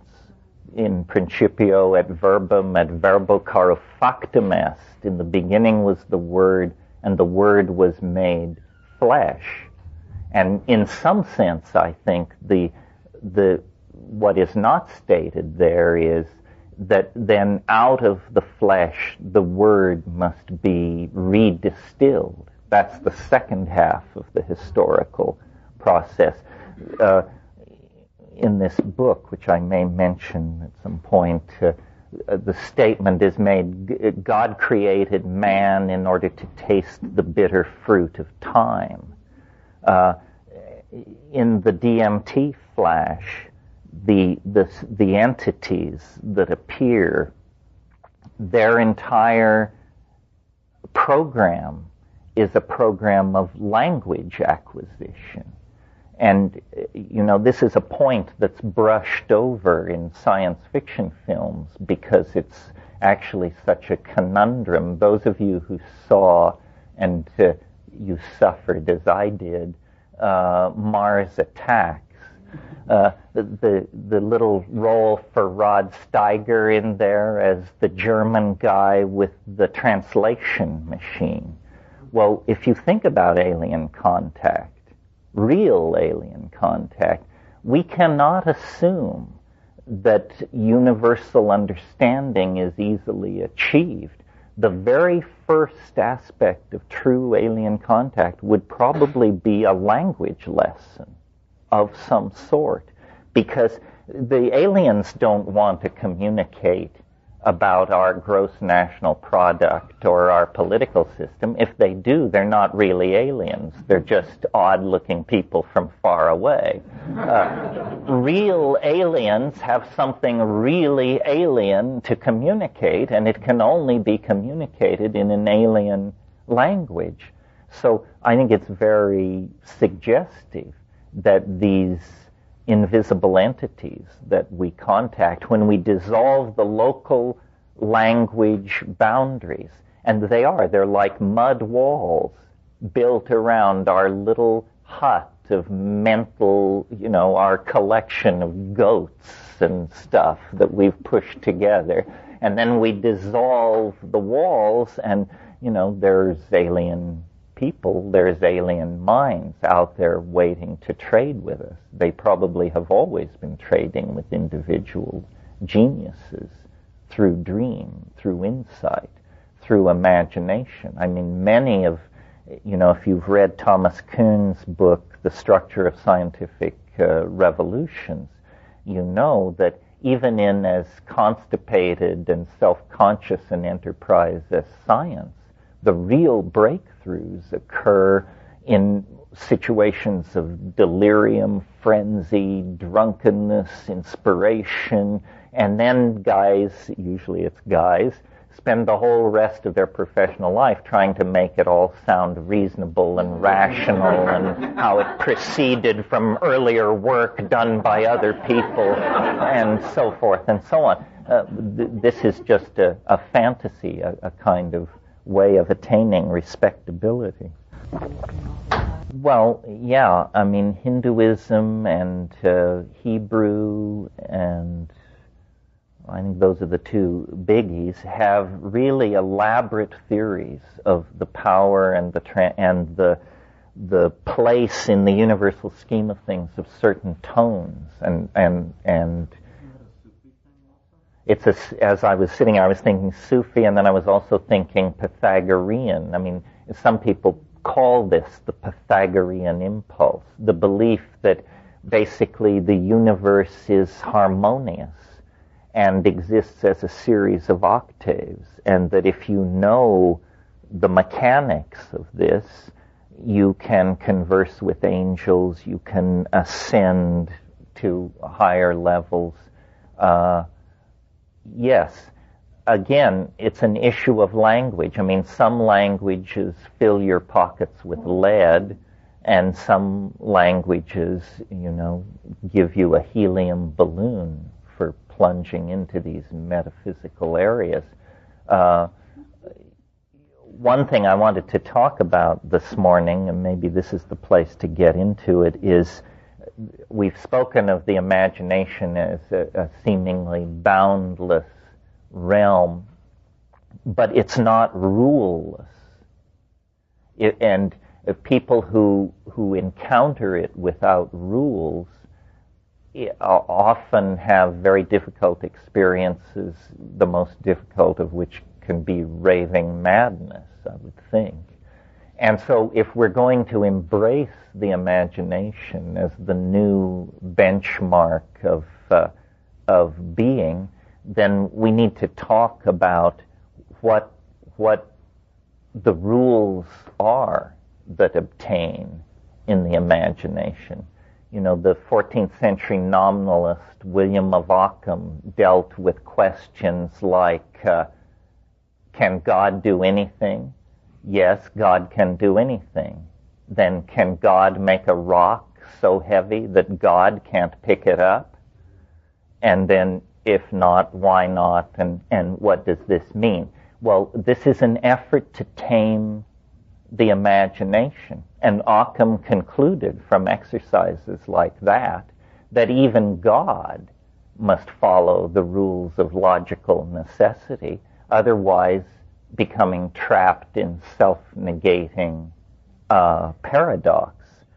So I am thinking about this. I listed 3 areas where rules might be gleaned that could be applied to the imagination. The first 2 are linked somehow. Mathematics. Mathematics is not what you think it is. Mathematics is basically rational thinking about defined sets of entities. And since the imagination is nothing but defined sets of entities, the rules which govern them are worth learning. In practical terms, what this comes down to is logic. And one of the problems that I think haunts the current cultural impasse is the fact that there is a lot of hostility to science, and it has spilled over, and science we should be very suspicious of. It's a wonder worker. It's a magician dealing its wares in the marketplace. So we should be suspicious of science. But this scientistic paranoia has spilled over into a suspicion of reason. This is too much. If you abandon reason, you will have nothing to guide you but the emotional depth of the situation. This is what Heidegger called the depth of the call. And in the 20th century, the history of following the depth of the call has not been a happy one. We cannot trust the call of the blood uncritiqued by reason. reason is primary in this situation. Well, so then many people say, well, mathematics is impossible, logic is difficult. Isn't there a third possibility? Isn't there yet another way to get a handle on this? And the answer is yes, but I'm not sure it's easier. It may seem at first easier, but that is aesthetics. The imagination must serve the ideal of the beautiful. I talked about this a little bit last night. That which is tasteless is to be avoided at all cost, and 90% of the difficulty in your intellectual life would never have happened if you had just had better taste. Am I not right? You know? I look at this Heaven's Gate thing in amazement because of its tastelessness. That's all. I mean, it is utterly unappealing for that reason. I don't even have to reach for the club of logic. If it had been better scripted, I might need logic. But the aesthetics of the situation are just so overwhelmingly, that towards what Heaven's Gate you said? What's that? The suicide cult that eliminated itself in San Diego. Yeah. I'm going to get off the subject for a second. Well, usually people ask me what will happen in 2012, and I say, it's like asking a man facing east at 2 a.m., what will sunrise look like? In other words, it's too early to ask. I mean, in terms of technology. Well, I think that, I don't have an answer to the problem of the bully and the slave, unless, as the Marxists claim, that is inimical to disparity of wealth. Because I think disparity of wealth is a transient phenomenon based on a limited technology. But it is entirely possible that we can make everyone a king, and we will still have bullies and slaves. So if the Marxists are wrong and the addressing of the economic disparity doesn't change the structure of the human soul, then we will have to go deeper. And I don't know how this is going to look. There's a lot of tension in any community that discusses this kind of stuff over where the body lies in all of this. Can we solve our problems and maintain our individual existences? Or are we in fact furiously building a level of hierarchical control above the level of the individual that will make things like states and corporations seem like pale soup indeed? Are we in fact trying to create a superorganism? What is the relationship of an idea like that to classic fascism? Well, what about the internet? You mean, is it the coming of the superorganism? It is prosthesis on an incredible scale. It is going to redefine what it is to be human. I think technologies are neither gods nor demons. It's what you do with it. The dilemma of human freedom is that we don't know where we rest in the universal hierarchy of good and evil. In other words, what would we do if we could do anything? Would our transcendent impulses drive us to a kind of angelhood? Or, as James Joyce says, would we flop on the seamy side? And the answer normally given is some would do one and some the other. Yes, but what if we erase that possibility of individual action, and is there then only one destiny? And then what shall it be, and who shall decide? I would be fairly pessimistic if I saw this all going on a level playing field. But it isn't going on a level playing field. Transcendence is favored. Nature seems to be in the business of building systems which transcend themselves. We can see that as far back in time as we care to look, and throughout all of nature.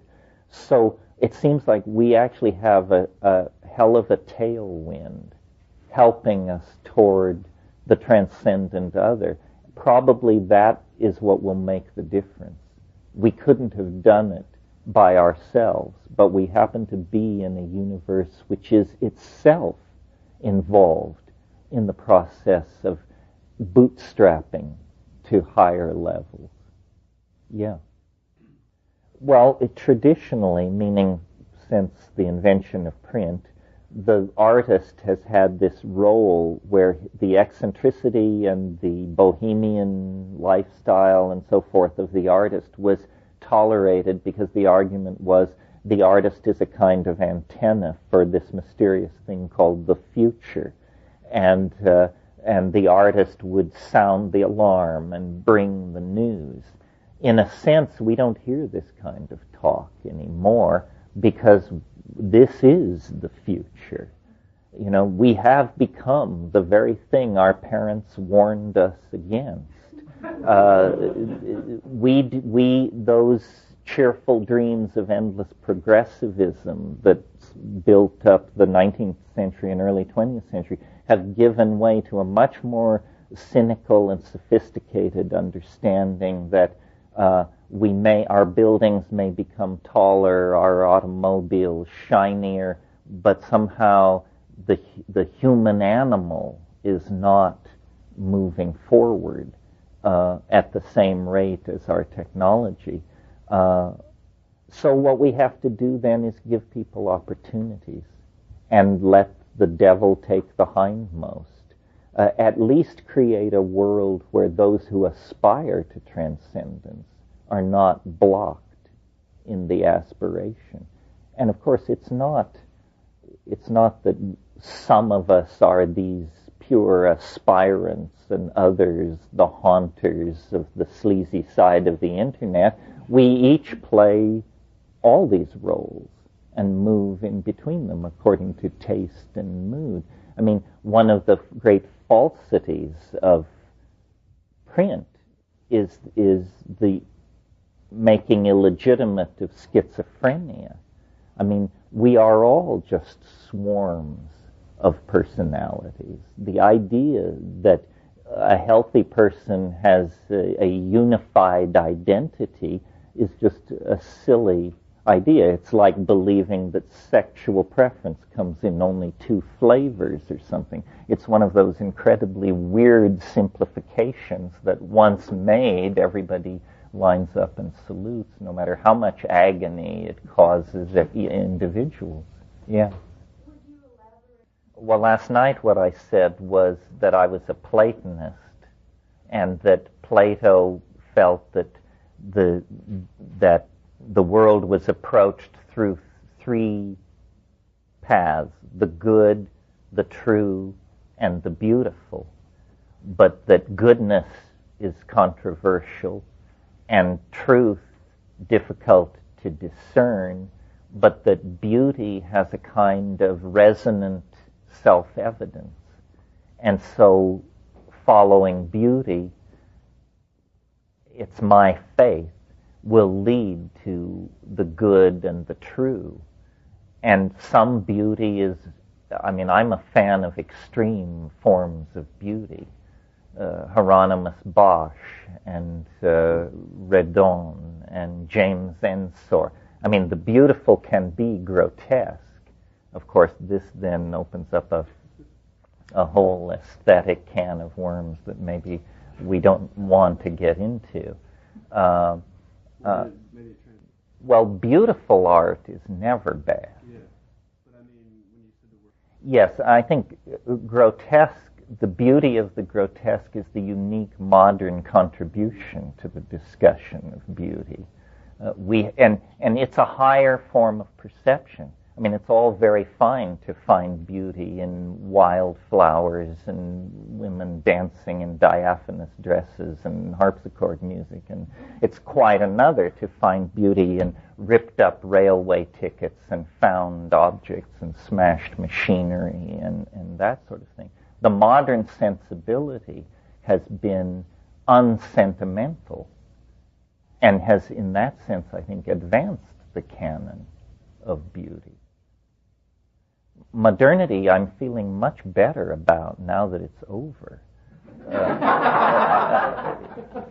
It's such a huge enterprise to look back on, I mean, what faith, what simplicity, what naivete those people possessed. I can hardly get over it. The 20th century, for all of its brutality and its flirtation with the dark side of the human soul, the counterpoint to that was its incredible optimism and idealism and simplicity. I mean, the simplicity of fascism, the simplicity of Marxism, the simplicity of democratic political theory. I mean, these are ideologies that clearly never met a human being. Yeah. Is there any way to reconcile? Well, the idea of an attractor, you see these huge thought structures that we live inside that we're not even aware of. And one of them is the idea that causes precede their effects. This seems like a non-statement to most people. Of course, causes precede effects. But in fact, processes, if causes always preceded effects, then many, many processes would be unpredictable, that are in fact predictable. And this has to do with this word we introduced last night briefly, the creode, the runnel, a given process, the destiny of a people or the evolution of a political system or the growth of a series of interconnected scientific ideas is not in fact free to develop in any direction it wants. It is going on in an epigenetic environment of intellectual confinement of some sort. And in the same way that water runs downhill, a given idea developing in a given time and place will predictably develop in a certain direction. One of the very large creodes that we can see at work in nature and society is what I call the conquest of dimensionality. Biology is a strategy for moving into and occupying ever more dimensions. And biology begins as a point-like chemical replicating system attached to a primordial clay in the proverbial warm pond somewhere at the dawn of time. And as life develops, it folds itself. It becomes a three-dimensional object. It replicates itself in time. By that means it claims the temporal dimension. After 2 or 3 billion years of that, it has evolved itself to the point where with strong muscles it can move through space. With superb visual organs it can coordinate its exterior environment. And finally, through the advent of language, it can tell its story. It can move information around not present. And as soon as you begin to code that information into stone or magnetic medium or whatever, in a sense, time has stopped. You are moving outward now. And this very large creode seems to inform not only biology, but the human enterprise as well. So when I talk about stuff like the evolution of photolithography and moving pictures out of photography, and the evolution of surround sound and the global airline system and these kinds of things, these are dimension-conquering phenomena designed to shrink the Earth to a point. And of course, the Internet is the mother of all dimensional conquest.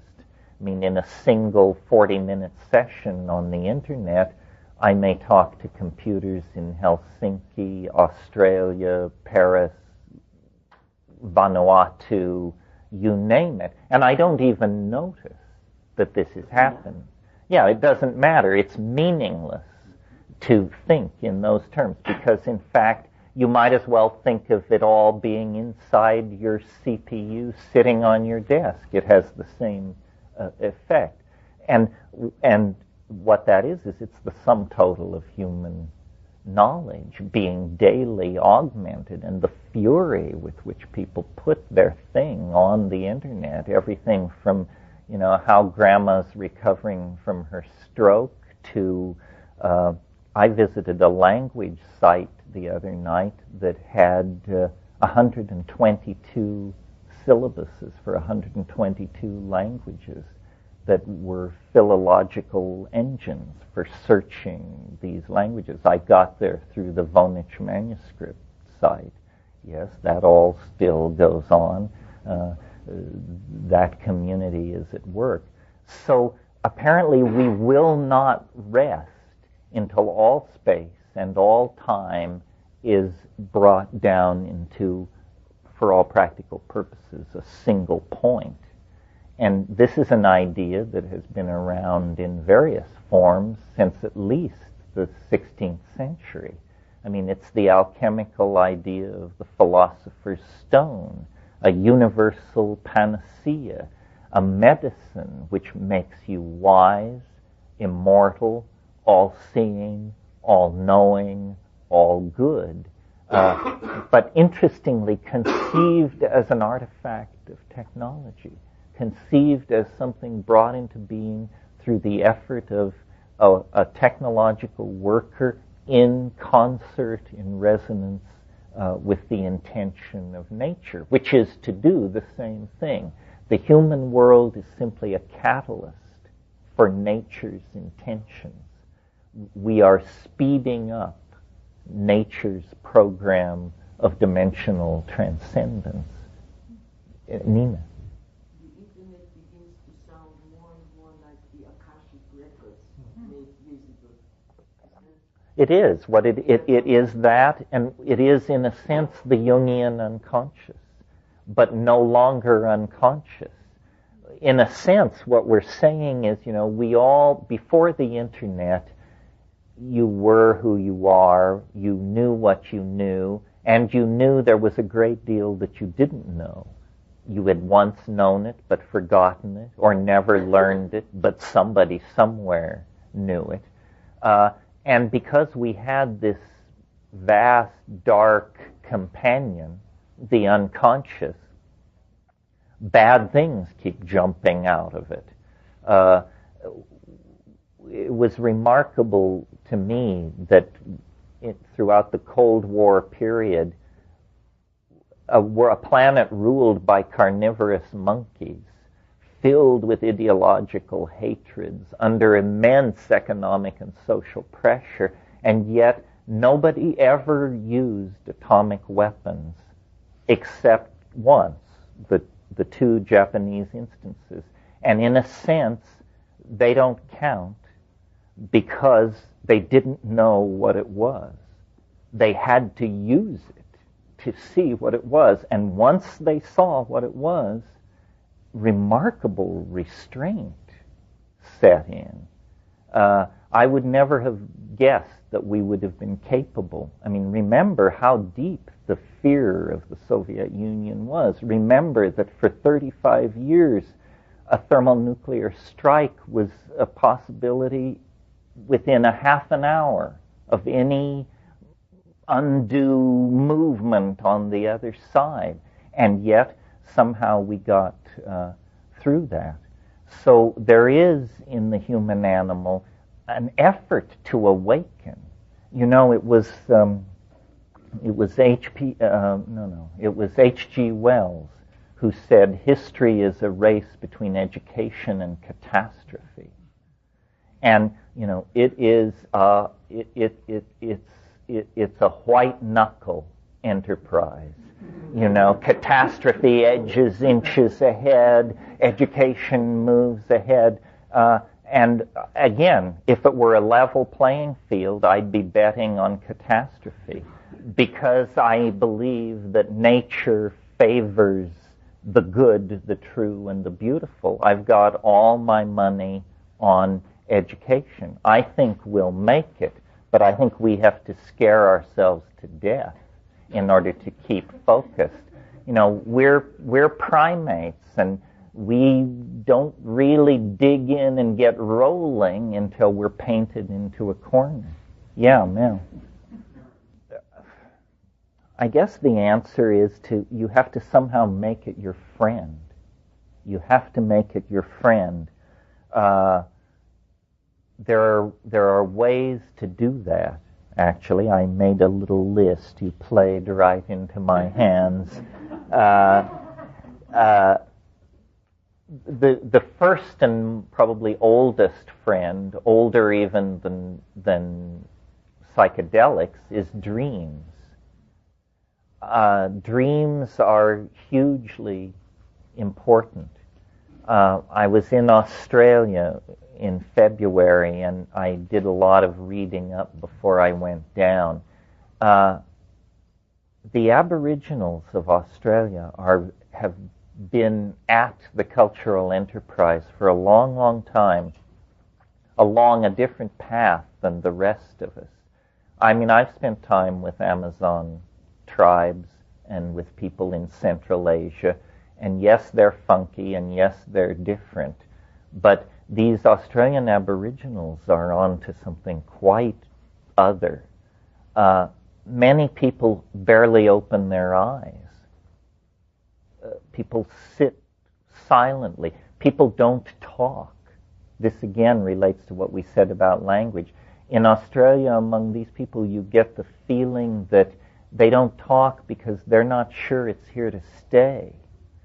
If an Aboriginal wants to communicate something to you, they would far rather walk with you a half mile into the bush and point at it than to simply describe it back at camp. So the dream time and the Jungian unconscious and the unconscious made conscious by the internet begin to sound like the same things. I previously didn't have much interest in the Australian Aboriginals because I was slightly irritated by reliant on psychedelics. And so it was like, what am I supposed to do with these people? They're clearly very loaded and very far out, and how do they do that without drugs? It was paradigm agonizing to me. Well, it turns out that they just are better at keeping secrets than the people in the Amazon. There's a revolution breaking over ethnobotany. We have been saying for decades that South America was the most hallucinogen-rich ecology on the planet, and why was that, and wasn't it fascinating, and so forth and so on. In the next 18 months, some Australian ethnobotanists and trippers are going to publish data that shows that the Australian Aboriginal worldview is entirely running on DMT.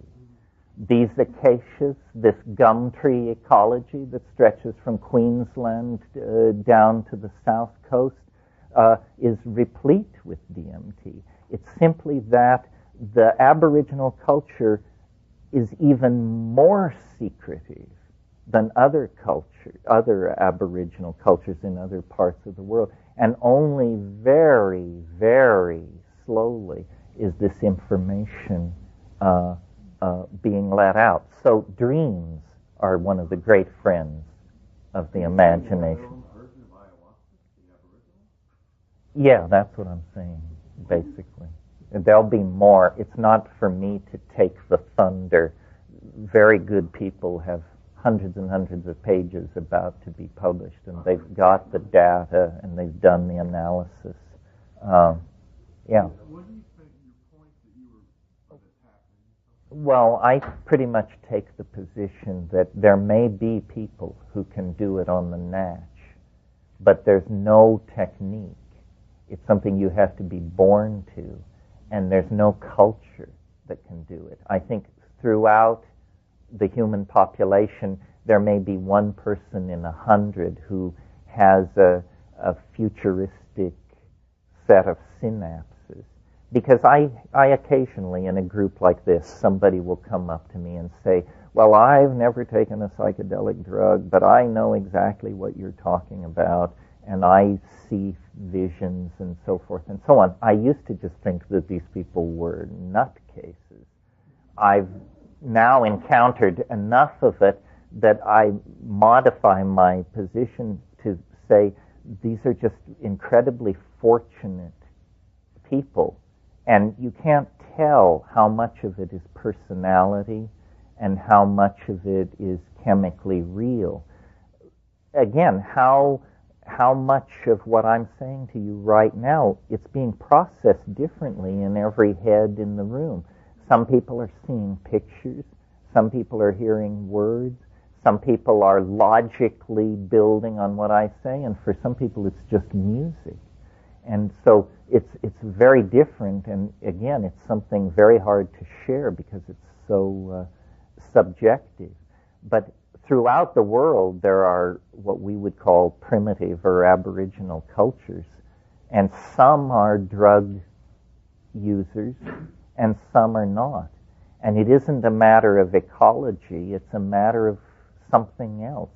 In eastern Ecuador, you have tribes that are just totally druggy, and across the river, people who never touch anything, living basically what appear to the unschooled observer, two cultural systems not that different from each other. So, it's but generally speaking, the psychedelic cultures seem more, let me put it this way, the psychedelic cultures seem less dogmatic. Shamanism comes in two flavors, at least two.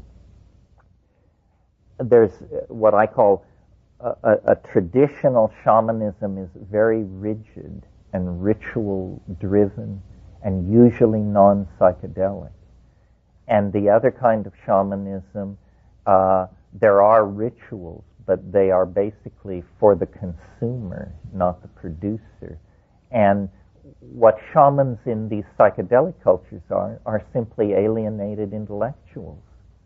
I've been in situations in the Amazon where you fly into some remote place and the people come and the women come and they want to touch the airplane and they want to look at your camera and touch your clothes and all this. And so while this is going on, meanwhile, standing off is the shaman. And he doesn't give a shit about the airplane or your camera or any of that. He is interested in you as a person. And what he is he's alienated from the values of his culture. The keeper of the values is the one person who knows that the values are bullshit. That's what they're doing in that function. It's like somebody has to know. And so all the people are, kowtowing and going through their business.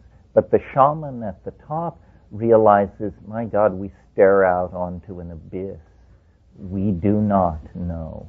And they're like scientists. I mean, they are scientists, essentially. Yeah. Well, this is an interesting question. There's a hard and soft answer. It depends on whether you think the need to commodify is so basic to human beings that it can't be removed. If that's true, then the internet still holds out a certain amount of hope. A hardcore anti-capitalist position wants to eliminate capitalism because it sees it as an unreclaimable evil. But it's possible that the only thing wrong with capitalism is that it manufactures, distributes, and commodifies physical objects. What if there was a capitalism that only commodified information and light? That might be more tolerable. In the future, not that long in the future, if you want to live at Versailles, it'll cost you $149 to buy the software package and set it up and live in it. Well, if Versailles can be made to cost $149, how much is it worth? And the answer is only what the market will pay. So I think for a long time this process of raising standards of living has been underway, and it is certainly true that today in the world hundreds of millions of people live better than emperors and kings 2 centuries ago. So I think the important thing, well, before we totally dismiss capitalism, we should see if it can operate in a virtual informational environment less destructively. If it can't, then something else will have to come along. But certainly capitalism based on the extraction of resources and their fabrication by cheap labor populations into objects to be sold in a central economy, that's finished. That's a dinosaur. That's self-limiting. Because there is not an ultimately exploitable resource base, the end of that kind of capitalism is easily discerned. Well, that's an interesting question. Is there a kind of natural selection of means in the marketplace? There probably is. For example, imagine governments deal with information completely differently than corporations. If a government obtains a proprietary technology, its impulse is to classify it, move it out of sight, and exploit it for political advantage. If a corporation achieves a proprietary technology, it drops a huge amount of money on promoting it, rushes products based on it to market, and tries to spread it everywhere as fast as it can.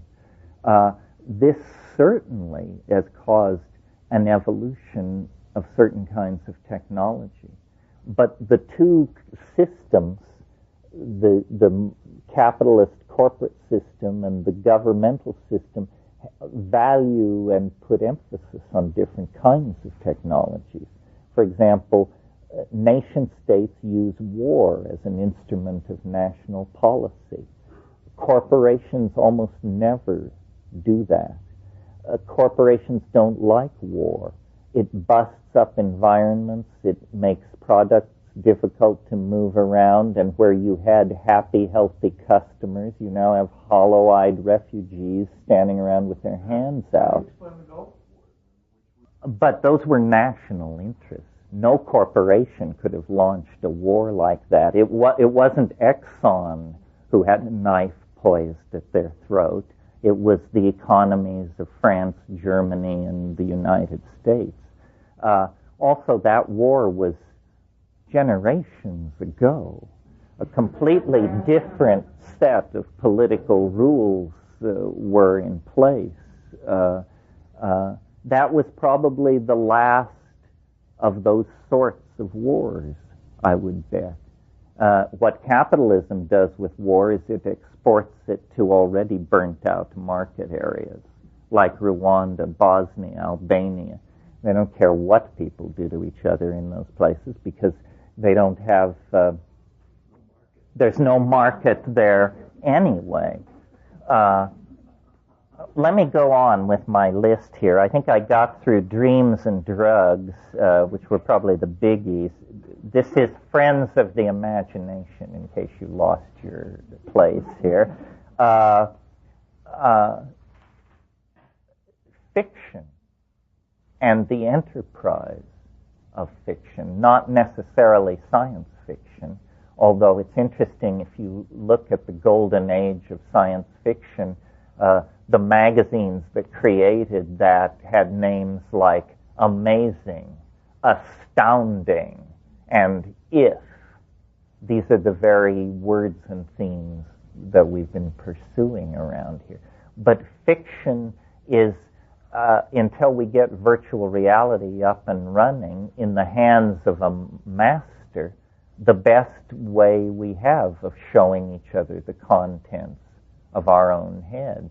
Any of you who have made your way through the Remembrance of Things Past, Proust's enormous novel about fin de siècle life in Paris, there are thoughts uttered there that are so fragile and delicate that when you read it, you think you were the only person who ever thought this, and you never bothered to mention it to anybody because it seems so ineffable, and yet Proust has gotten it down on the page. So it shows you what human beings are. And of course our world, pardon? Can you give an example of that? Sounds pretty enticing. I'm trying to think of an example. There's an example where they're going to a beach town, and he's riding with this dowager woman,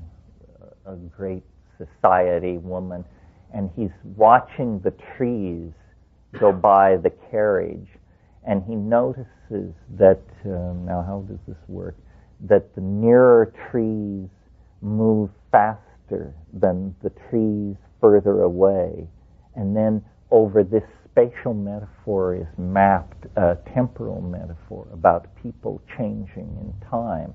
And, you know, God knows what it is in French, but even in English, it's this exquisitely complicated thought that you wouldn't think anybody could actually do justice to the feeling, and yet there it is in its completion. The other great friend of the imagination is travel. Travel is another way, a more gentle way, to break down cultural conditioning. I mean, what we call culture shock is when you go to Afghanistan or Albania and you realize that your expectations of how a table should be set, what a toilet looks like, how a bus ticket works, and how a telephone is supposed to operate were just so narrowly defined that now you're confronted with a telephone and a toilet and you don't even know which end is which. And it's not for nothing that the vocabulary of psychedelic experience has borrowed from the vocabulary of travel. So we take a trip, we have a journey, we go to an alien landscape. And then finally, the great friend of the imagination is the future, because it's in the future that we place our hopes, our fears, our suppositions. I mean, the future is a land of things imagined.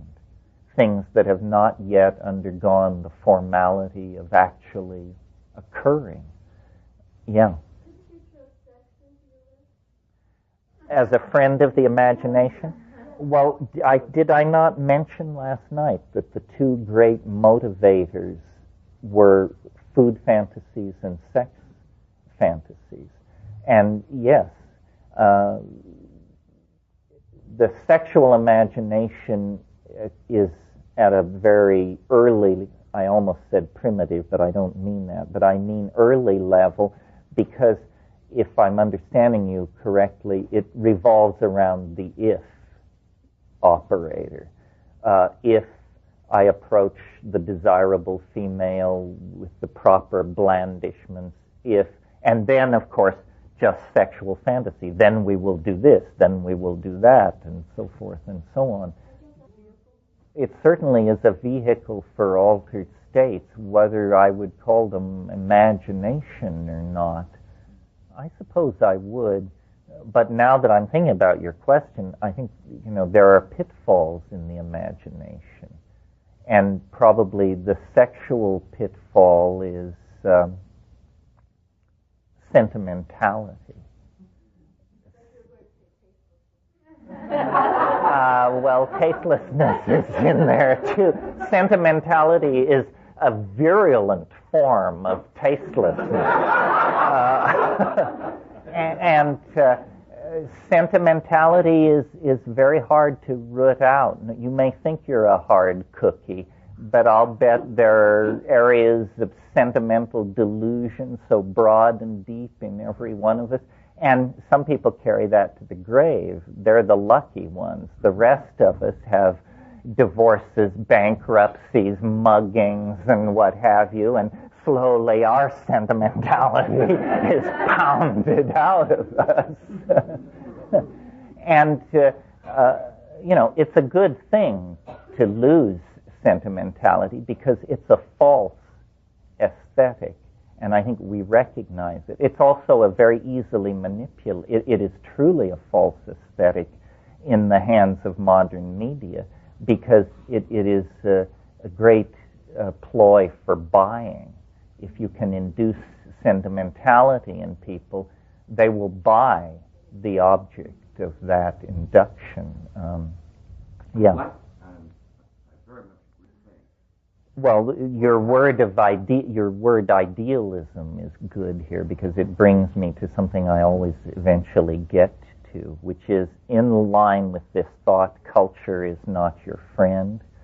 Ideology is not your friend. And ideology, some people think what we're trying to do here is sort out good ideologies from bad. Should I be a Marxist? Should I be a deconstructionist? And the answer is no, none of the above. All ideologies are viral infections of some sort, mimetic infections that erode your functionability and your comfort with yourself. Ideologies set up polarities that are based on discontent. And ideologies are always, always, always based on false premises. Name an ideology and I'll tell you the false premises that it's based on. So part of this process of cultural maturity that I've been talking about is to get beyond ideology without embracing cynicism. It's not a fuck you thing. It's a deeply saddening awareness that we are not yet angel enough, that we should take ourselves that seriously. Yeah. Yes, I would say sentimentality is the feeling of attachment we have to our ideologies. So, for instance, someone says, well, Marxism, maybe we didn't have the right answer, but we certainly had a sense of a mission and a wonderful, we knew who we were, and, well, that's crazy talk. If it was wrong, it was wrong. I mean, it's like old Nazis sitting around and saying, the great old days, what was so great about the old days? You want community? Join a bowling league, for crying out loud. Yeah. No, that's a lesser evil. That's nostalgia. Another impulse for marketing frenzy. Yeah. But romanticism, I think, is a legitimate impulse and well situated in historical context and so forth and so on. Sentimentality can break out anywhere, anytime, and is, can find anything for its object. Sentimentality is a lazy form of thinking, I think. People don't want to think the hard thoughts. And yet I find the hard thoughts very paradoxically liberating. For instance, here is a hard thought. I don't want anybody to burst into tears on me, so gird your loins. But, I've spent a lifetime taking drugs, knocking around the world, having affairs, being married, being unmarried, this, that, and the other. If somebody asked me, so what do you know? What have you learned? I would have to say what I've learned is that nothing lasts. There's a hard thought. Is that a cause for joy or despair? Well, if you're thinking about everything you loved and how it's going to turn into mush as you're shoveled into the grave, it's a hard thought. But on the other hand, if you think of all the jerks who've oppressed you, it's a great consolation to know that they too will go down into that good night. Nothing lasts. That is not a cause for joy or despair. It's a cause for expanding one's feeling in the moment.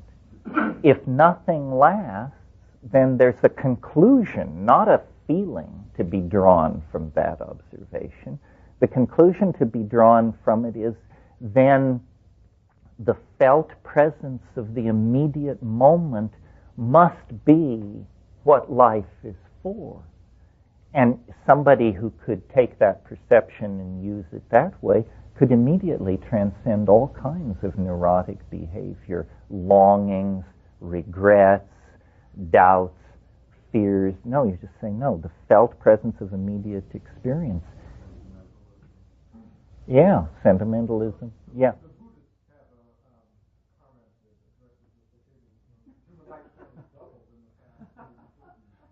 Well, first of all, let me comment on the Buddhist thing.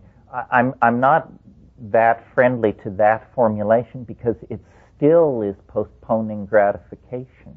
It's saying death is the bouquet of life. You should live toward death. I would say the bouquet of life is this moment.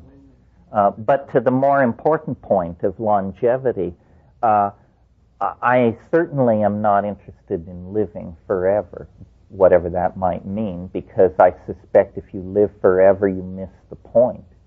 In other words, I think you miss the bouquet. On the other hand, I don't see anything wrong with, well, no, that's too much to say. The only problem I have with living past whatever, 70 is you do get into political issues of are people buying time at the expense of somebody else. One of the weirdest things about this culture is we've invented a sin for which there is no name. It's so beyond most people's ability to conceive. And this sin that we've invented is we steal the future from our children. We do it with our medical health care plans where we know that all this fine surgery and stuff that you're getting is at the expense of the next generation of people. we overuse resources, leaving nothing for future generations. I don't know how that would all be sorted out. I am attracted by the idea of living as long as I want to live. I wonder how long that would be. And of course, if you make people comfortable, probably they would like to live a lot longer. What reason is there for a person to check out of a comfortable situation? In a sense, what nature does is make the body a less and less comfortable place to be, until finally you just say, all right already, beam me up, Scotty. But then, the other possibility is, what if there were forms of existence that were dematerialized? How would we feel about going into circuitry for a few rounds of eternity? And what are the moral implications of that? I don't know. I've had this argument with Robert Anton Wilson. He's a big enthusiast for life extension. It depends on what you think death is. And I've managed to talk myself into the idea that death is probably not simply dissolution and chaos, not because I have received any guidance from on high, but just as I observe nature, she has a wonderful parsimoniousness about her behavior. And clearly this form, which is basically an unraveled DNA molecule that is now making a lot of claims on resources in the environment in order to keep this body going,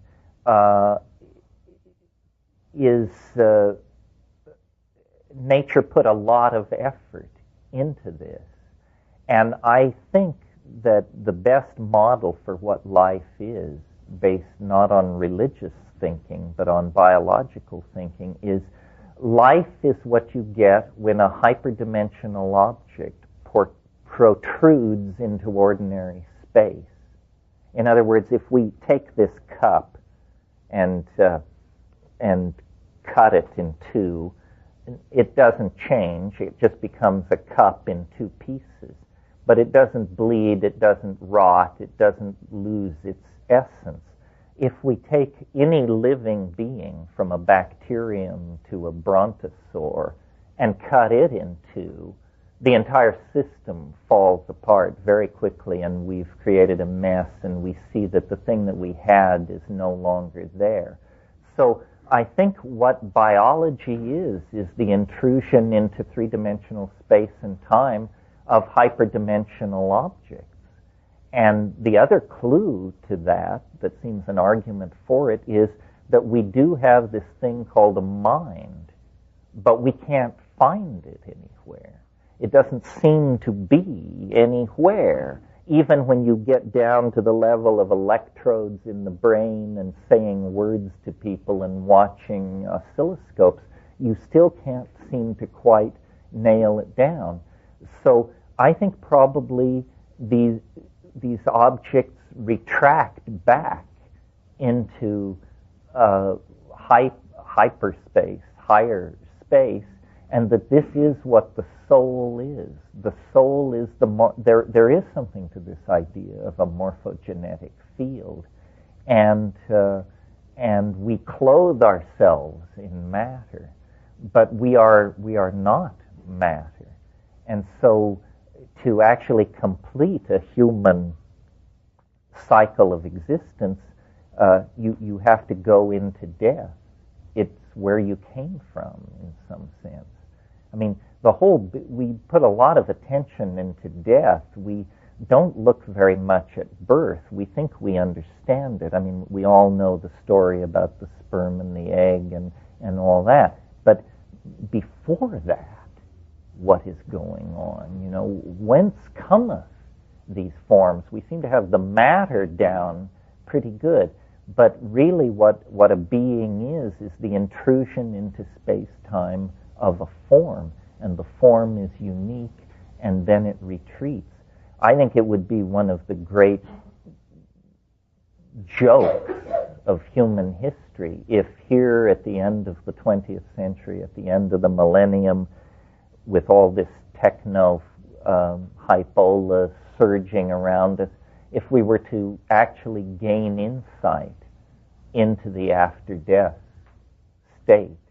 And one of the reasons I'm so keen for DMT is because when I have given it to people who were purported experts in the after-death state, Tibetan lamas and shamans and this sort of thing, they come back and they say, yep, that's the territory, all right. And so in my highest states, I have had the insight, which I will convey to you without saying it's true, that this is the most limited form of existence you will ever know. You can't be deader than this. This is the bottom line. And so the good news is it's only up from here. But of course you have to bet the farm on this cheerful rap. And there's no whining if you're wrong. This is an all or nothing bet, and so naturally it brings your heart into your throat. But that's the kind of enterprise life is. All risk and the race to the swift, I think. One last. Well, I don't know.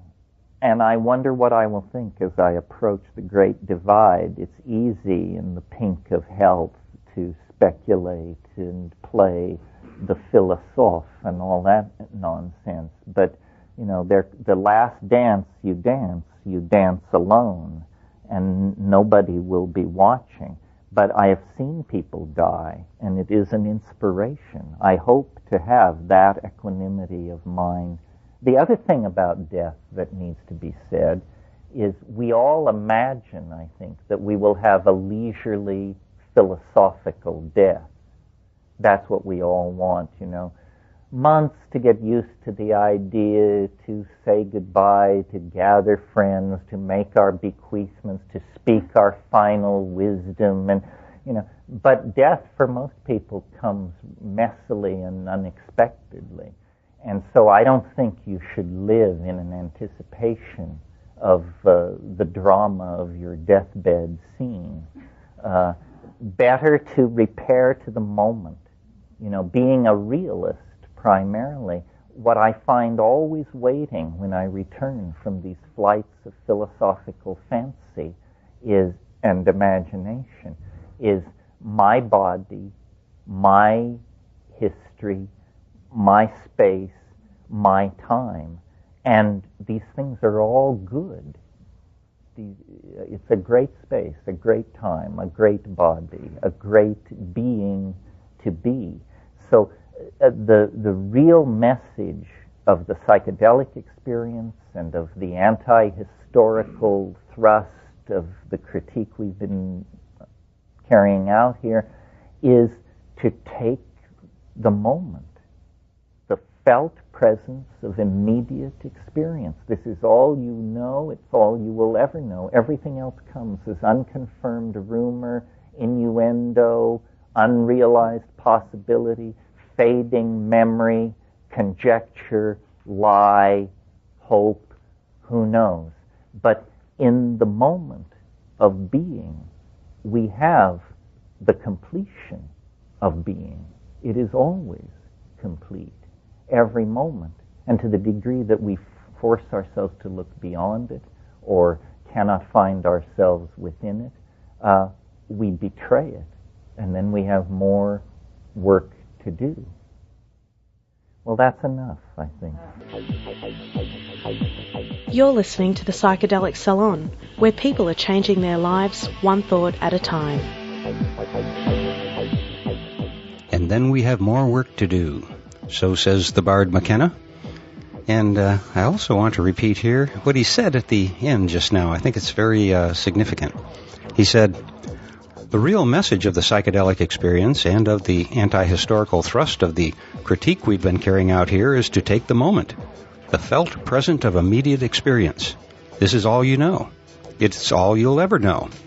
Everything else comes as unconfirmed rumor, innuendo, unrealized possibilities, fading memory, conjecture, lie, hope, who knows? But in the moment of being, we have the completion of being. It is always complete, every moment. And this, I think, goes right to the heart of the matter when he also asks, how are we doing in the here and now? Because, after all, the here and now is the only reality that we seem to share, at least in some small way.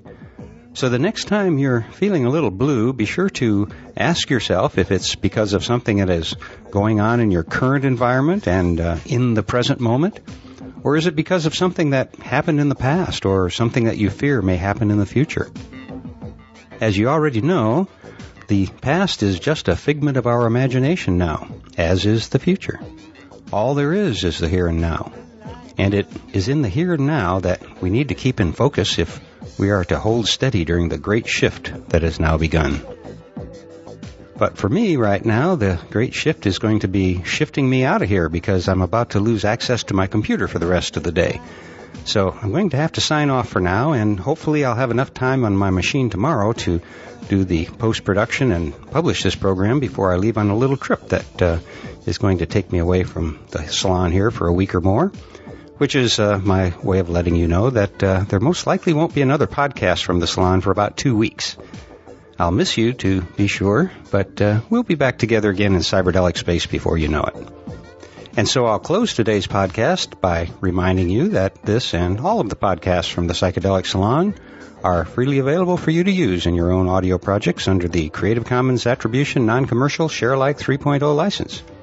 And if you have any questions about that, just click the Creative Commons link at the bottom of the Psychedelic Salon webpage, which you can find at psychedelicsalon.org. And if you're interested in the philosophy behind the Psychedelic Salon, you can hear all about it in my novel, The Genesis Generation, which is available as an audiobook that you can download at genesisgeneration.us. And for now, this is Lorenzo signing off from Cyberdelic Space. Be well, my friends. And yet remaining impossible.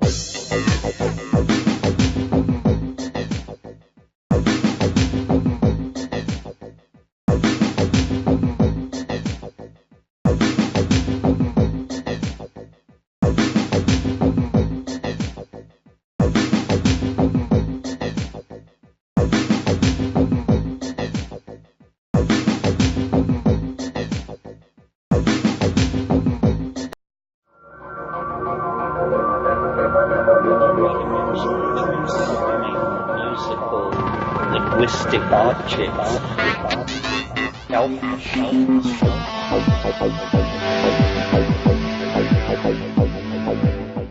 Greetings from Cyberdelic Space. This is Lorenzo, and I'm your host here in the Psychedelic Salon. Well, it's been a little over 2 weeks now since we were last together here in the salon, and I spent most of that time on the East Coast visiting friends and family. It was an interesting and worthwhile journey, but I must admit that it sure does feel good to be back here on the Pacific Coast. I don't know why it feels so much more relaxing out here. Maybe it's just because cannabis is virtually legal in California, while back east, the majority of the citizens there seem to still think that reefer madness is the final word on drugs. It's really amazing how different the attitude about cannabis is the farther east one goes in this country. A couple of times I thought I was back in the 1950s, but that's another story. The story here in the salon today is actually a much bigger one, and a big reason for that comes from some of our fellow saloners who sent in donations during these past 2 weeks and really surprised me. And those wonderful people are Francois L., Stephen P., Adrian D., Nexus 112, Shane G., Anthony D., and Aham K., with whom I seem to share a love for Led Zeppelin. And I think that's the most donors we've ever had in a 2-week period here in the salon. So Francois, Stephen, Adrian, Nexus, Shane, Anthony, and Aham, thank you ever so much for your generosity. I'm eternally in your debt. And speaking about things eternal, I guess that in one sense, that may be the state of Terence Mckenna these days. Who knows? But the one thing I do know is that it's time to get back to his Appreciating Imagination workshop that I now think was probably held sometime in the fall of 1997. But first I want to thank Brian Pitkin, who I think is the person who sent me the recordings of this workshop. At least I'm pretty sure it was Brian. You see, ever since dropping out of the corporate grind, I've made a point of just living in the moment. And as a result, I never seem to want to spend my moments doing little things like getting organized. I think that maybe I came into this world with a limited amount of neatness in me, and it all got used up while I was a working stiff. But I am going to have to get organized soon, or Brian and our other fellow saloners who have been sending me new material to play are probably going to get fed up with me not being courteous enough to even thank them for the tapes. And now I've got a half a dozen or so new file folders with all kinds of labels, and they're filling up with things that I've received from email, through the post, through Facebook, and I don't know where they're all coming from. And I'm definitely not doing a very good job of writing down who sent what. So, Brian, I hope I got this right, and I apologize for not mentioning your name in the first of this series, but I really do appreciate you and all of the other fellow saloners who have sent me new talks to play, and I guess that's what I'd better start doing right now, huh? So here is Terence Mckenna in the third of this series, the third from the salon. It's actually tapes number 5 and 6. And the series is about imagination and was recorded sometime in the fall of 1997 at Esalen Institute. At least that's my best guess.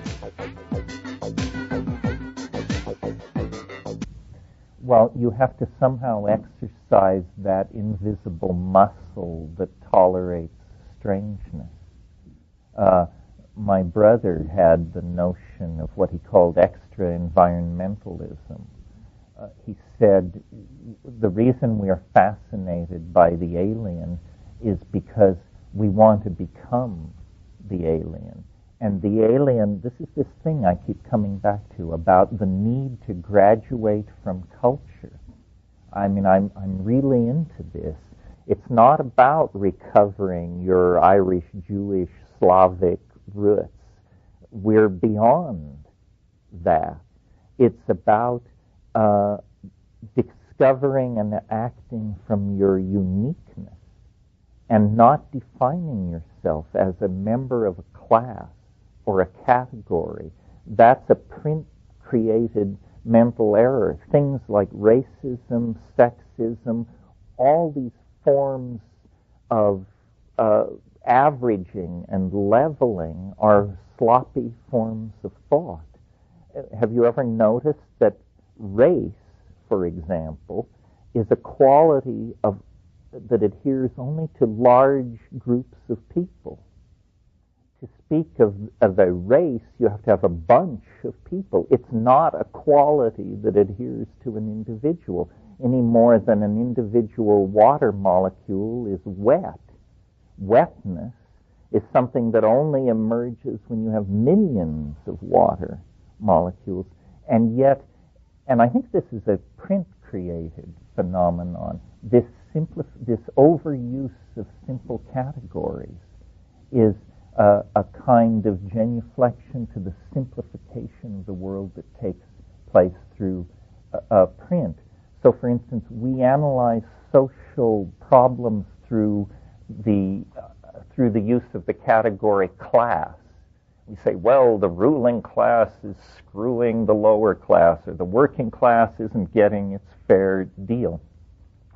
This kind of gross oversimplification makes the solution to problems almost intractable, because the objects that your model seeks to manipulate, classes, is an illusion in the first place. And we see, I think, in the 20th century, the bankruptcy of this kind of thinking about human problems. A friend of mine says of mushrooms that every time he takes them, the goal is to stand more. to stand more. And what is meant by that is, A, it ain't easy to go the limit, and that the thing is constantly able to challenge your categorical maps, no matter how advanced your categorical maps are. It can always raise the stakes painfully higher. And so the goal is to stand more.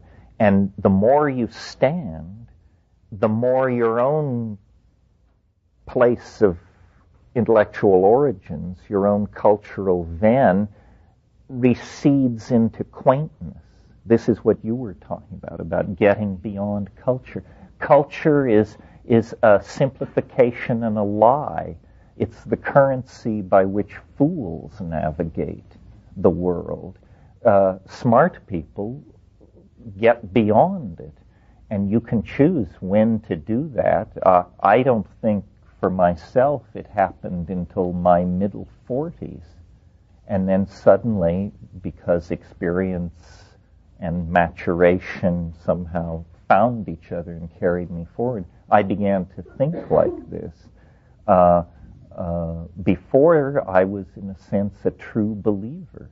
For all the psychedelic experiences and political activism and so forth and so on, I hadn't yet understood that culture was a vehicle that could only be ridden so far. And then beyond that lies the great and to be defined unknown of one's own individuality. And many people never get beyond the imposed neoteny of cultural conventionalism. As I said, it's insidious that in middle life, circumstances tend to deliver us money. Either our parents die or our professional activities finally pay off. And that money is usually the final nail in the coffin of ever evolving beyond cultural convention. Why should we? At last we've achieved the fruits of our labors, the good life, the comfortable dream. But it's the dream of anesthesia. You know, that feeling you feel is the gurney that's rolling you toward the tissue disposal ovens. Anyway, yeah, Mike. Isn't what you're defining, in a sense, what you're defining, does that fit into that? Yeah, it does. I mean, you're right that cool, then, if you aren't cool, you go to incredible lengths to achieve it by ersatz means, by buying $3,500 sunglasses and getting tattooed, and, you know, but it can't really be faked. But the whole engine of marketing is designed to make you think that it can be faked. I don't know if I'm cool or not, but I am incredibly resistant to any effort to make me think I'm uncool. In other words, because the answer always lies in commodification. You know, I'm not using the right body cologne. I'm not wearing the right Italian designer clothes. I don't slump with a half sneer on my face.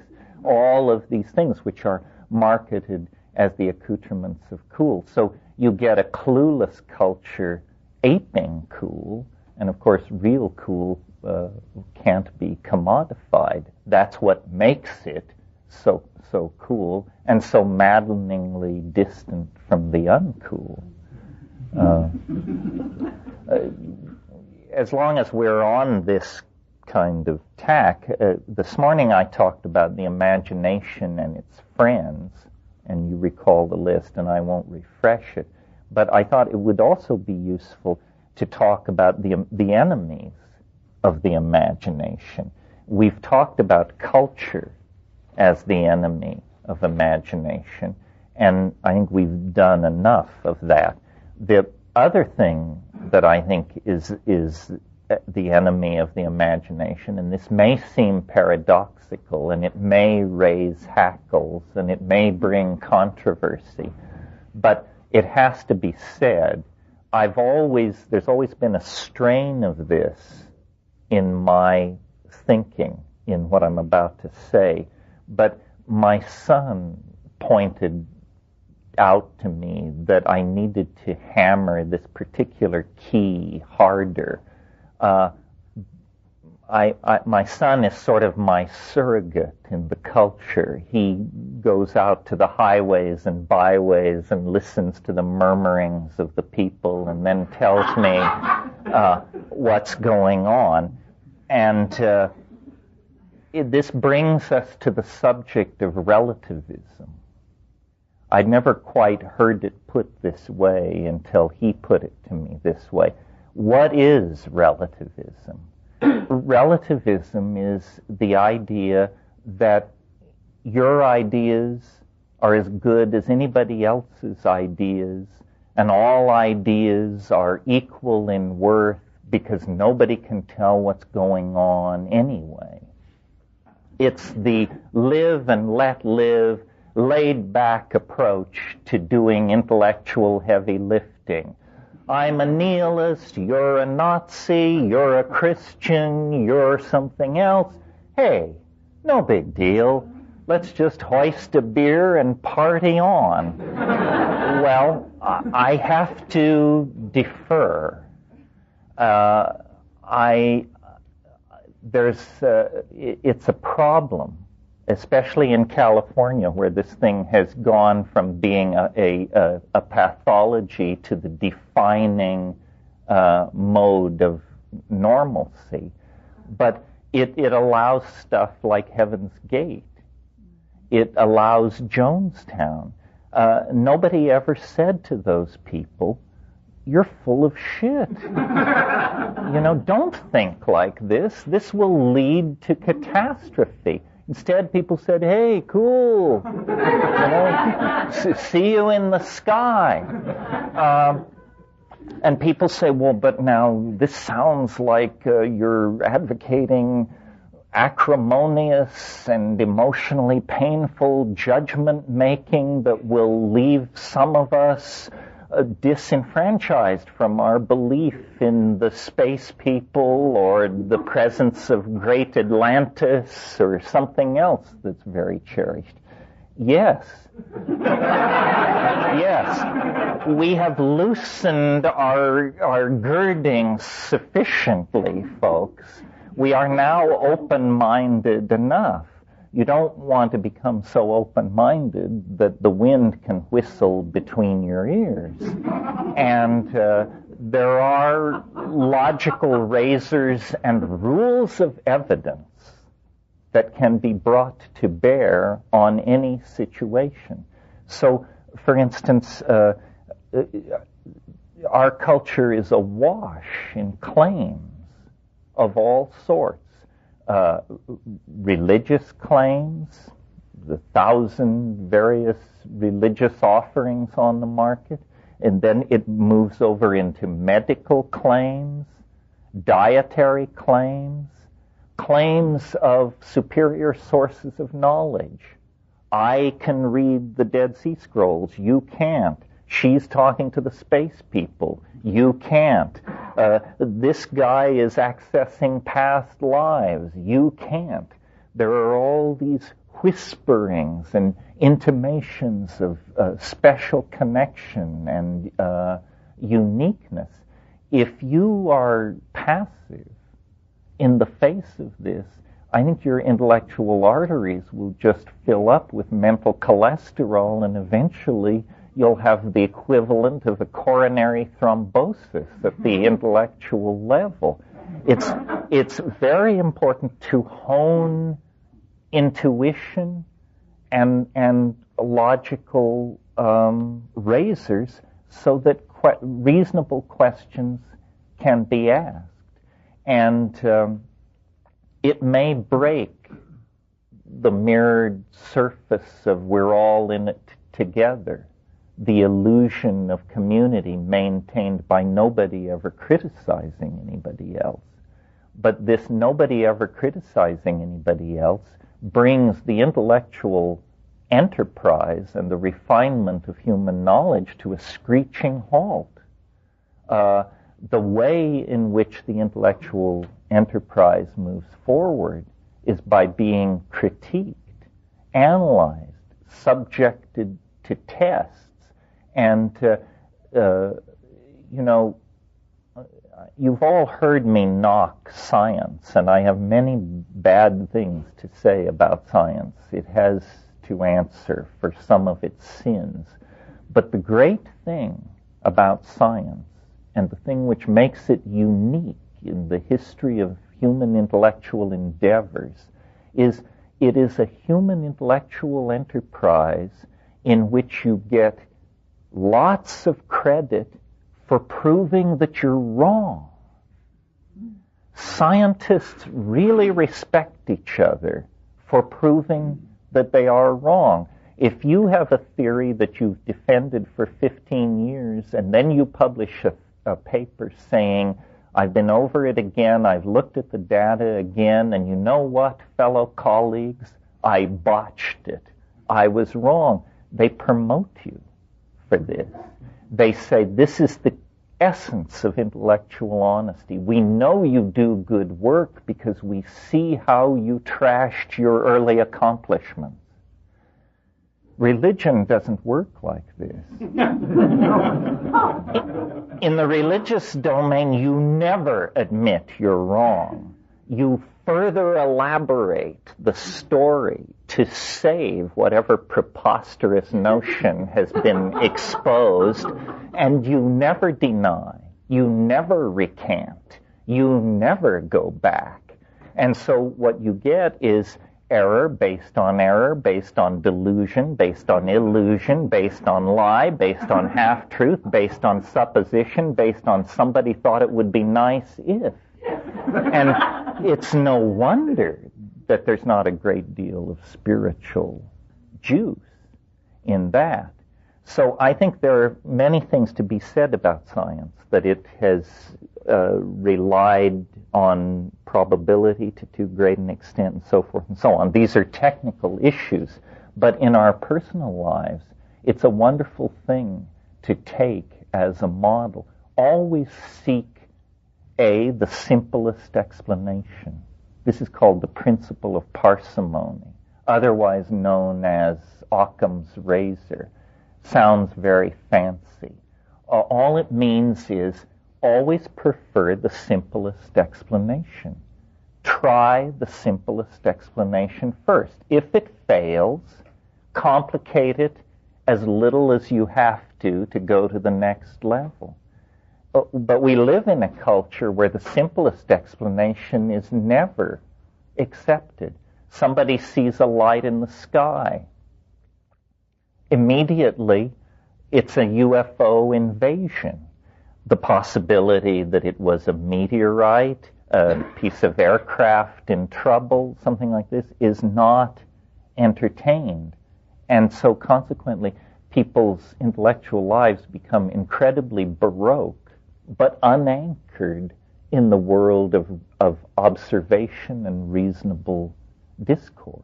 And God knows the world is so tricky that without rules and razors, you are as lambs led to the slaughter. And I'm speaking of the world as we have always found it. Add on to that the world based on techniques of mass psychology, advertising, political propaganda, image manipulation. There are many forces that seek to victimize us. And the only way through this is rational analysis of what is being presented. It amazes me that this is considered a radical position. I mean, this is what used to be called a good liberal education.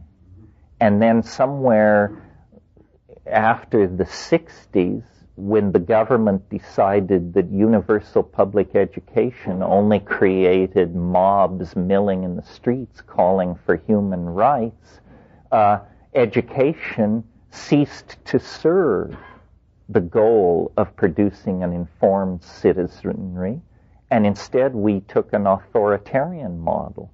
The purpose of education is to produce unquestioning consumers with an alcoholic obsession for work. And so it is. But as people who may have had one foot in this system at one point and another foot in it at another, I think it behooves us to be alarmed and to attempt to recapture our souls, essentially, from the nets of a propaganda, market management, commodity obsession, money fetishism, these various extremely infective memes that are spread everywhere. Yeah. It's just like what they call like your birthright stuff. Yeah, a birthright to be left alone. Yeah. This is why it was interesting, the debate that went on in the first Clinton administration. There is no right to privacy in the Constitution. It's something we all talk about and assume, but in fact you can't find a strong legal basis for this. It needs to be articulated. We need a dimension that is free from the potential incursions of those who would manipulate us. The Constitution enshrines the right of a person, I believe, to be secure in one's home and possessions. But that's not a strong enough statement to nail down the right of privacy. This may be the single greatest right which everyone is being denied. Many other people are oppressed in other ways. But we are all denied the right of privacy. Interestingly, years ago, when I got divorced, at some point in these proceedings, you have to file some kind of a court document. I guess it's an intent or a declaration to divorce or something. Within 5 days, my mailbox was crowded with invitations to join singles groups. And it was very clear to me that people were going over these court records and getting the names of guys between ages 30 and 50 who were filing for divorce and hitting them before they got home from the courthouse with invitations. And it's insidious that we are accessible to this kind of manipulation and seen as victims. I mean, here's a tremendously private, personal tragedy, but for a whole segment of society, it's not a private, personal tragedy. It's a marketing opportunity. You have pain, we have answers. Yeah, somebody over here.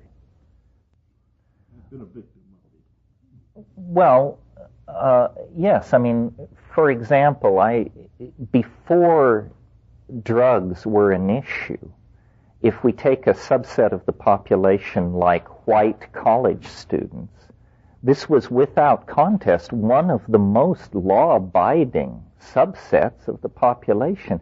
White college students are more law-abiding than white stockbrokers or almost any other segment of the population you can name. But if you turn cannabis into a Schedule I drug, a felony, suddenly all of these people who never felt inspired to dissent, never felt the heavy hand of the government, are automatically members of a criminal class. And what this does is both radicalize the people so persecuted, and in a feedback loop of paranoia, drive the government then into a frenzy of trying to penetrate, understand, and control this minority group. The idea that states of mind are matters for legal manipulation, it's amazing that that discussion is even taking place in the democracy founded by Thomas Jefferson. How does it happen that American conservatism, which used to stand for the free market economy and a laissez-faire attitude toward life, becomes instead the purveyor of the most draconian and invasive approach to social management ever conceived of? And what I'm talking about is the piss test. The idea that any civilization would tolerate that level of invasion into the lives of its citizens, and that those who would advocate it would dare to call themselves conservatives. In the whole Marxist episode, nobody ever was asked to piss in a cup in the Soviet Union or Mao's China to establish their loyalty to the government or the corporation, and yet that went down here with barely a murmur. Yeah. Yes. Yes, for parents. Well, this is a society based on paranoia. I can remember in the 50s when we were being dinned with the evils of communism, they would tell you, finally they would reach for the most outlandish bummer they could imagine, and they said, in Russia, children are encouraged to report on their parents if they criticize the government.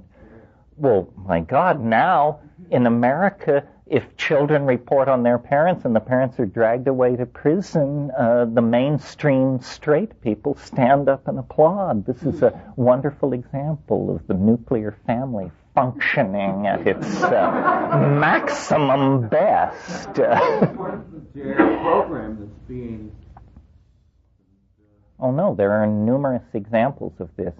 I don't know what to say about this. I don't have any. I despair of right-wing, left-wing political solutions. I think everybody is so corrupted by the agenda of capitalism that it's amazing that we have any rights at all left. And, thank God for Jefferson and thank God for the Constitution. Every time I go to England, it just gives me the absolute willies.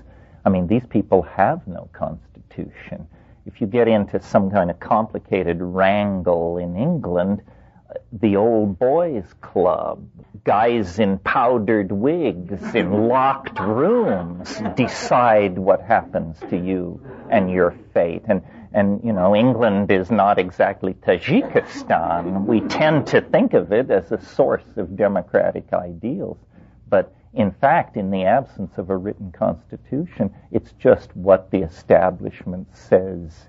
The law is what the establishment says it is. Yeah. But what are you going to do about it? I mean, to convince the Heaven's Gate people that what they believe is bullshit? Well, first of all, let me say I'm a member in good standing of the ACLU, and they saved my ass in Los Angeles.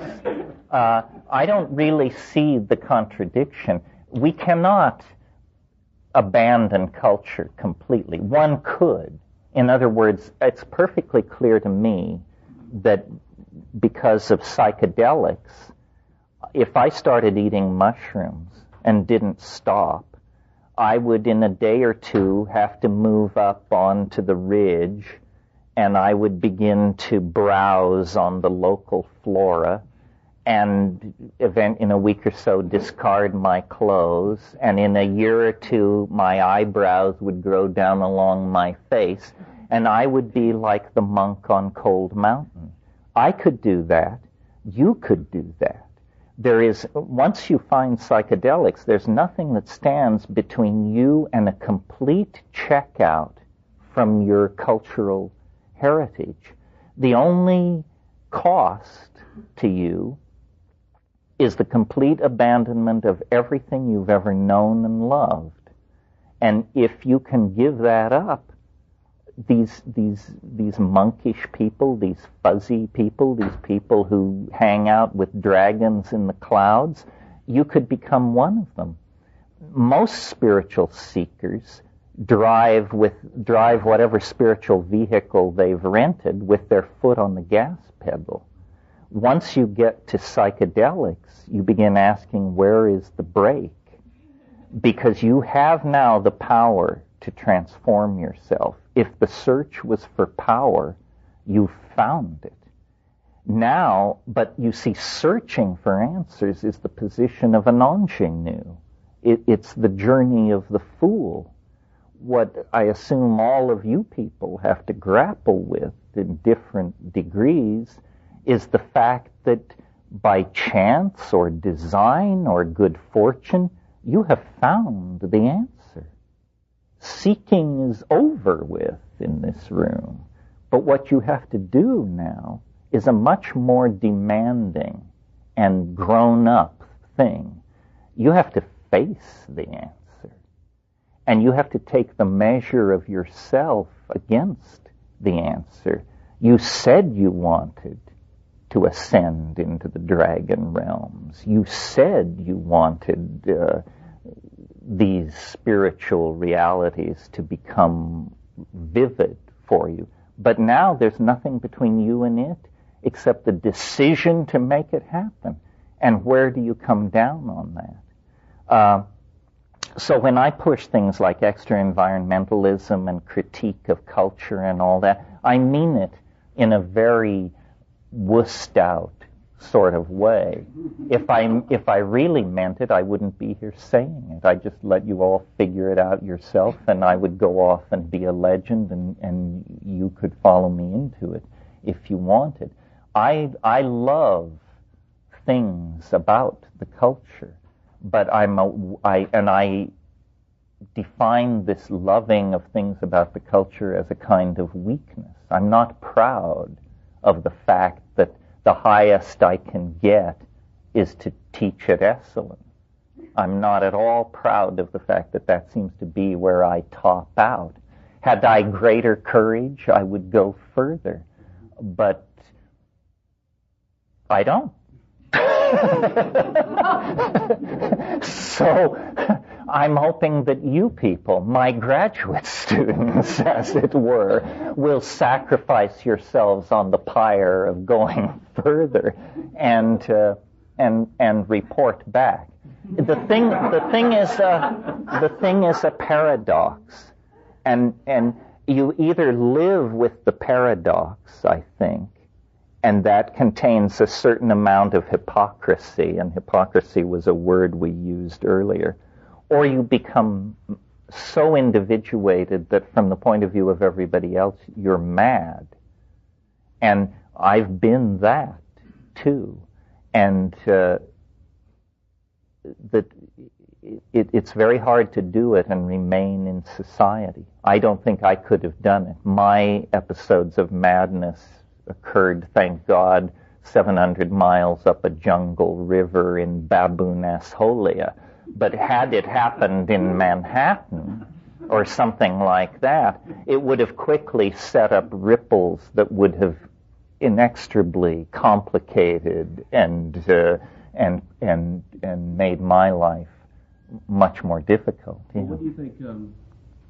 I read a quote once from Oscar Wilde saying that your first duty in life is to be as artificial as possible. Duty in life is to be as artificial as possible. And sometimes I deal with this paradox. I always go back to that quote. I don't know what that means. I know, it's an interesting quote. It meant something to him completely different than what it must mean to us. And I always kind of refer to that whenever I feel like I'm a hypocrite, with this. Well, I'll tell you a little boring little secret about how I got to be who I am. I grew up in a town in western Colorado where if you read Time magazine, you were suspect of being some kind of left-wing intellectual. I mean, this was podunk.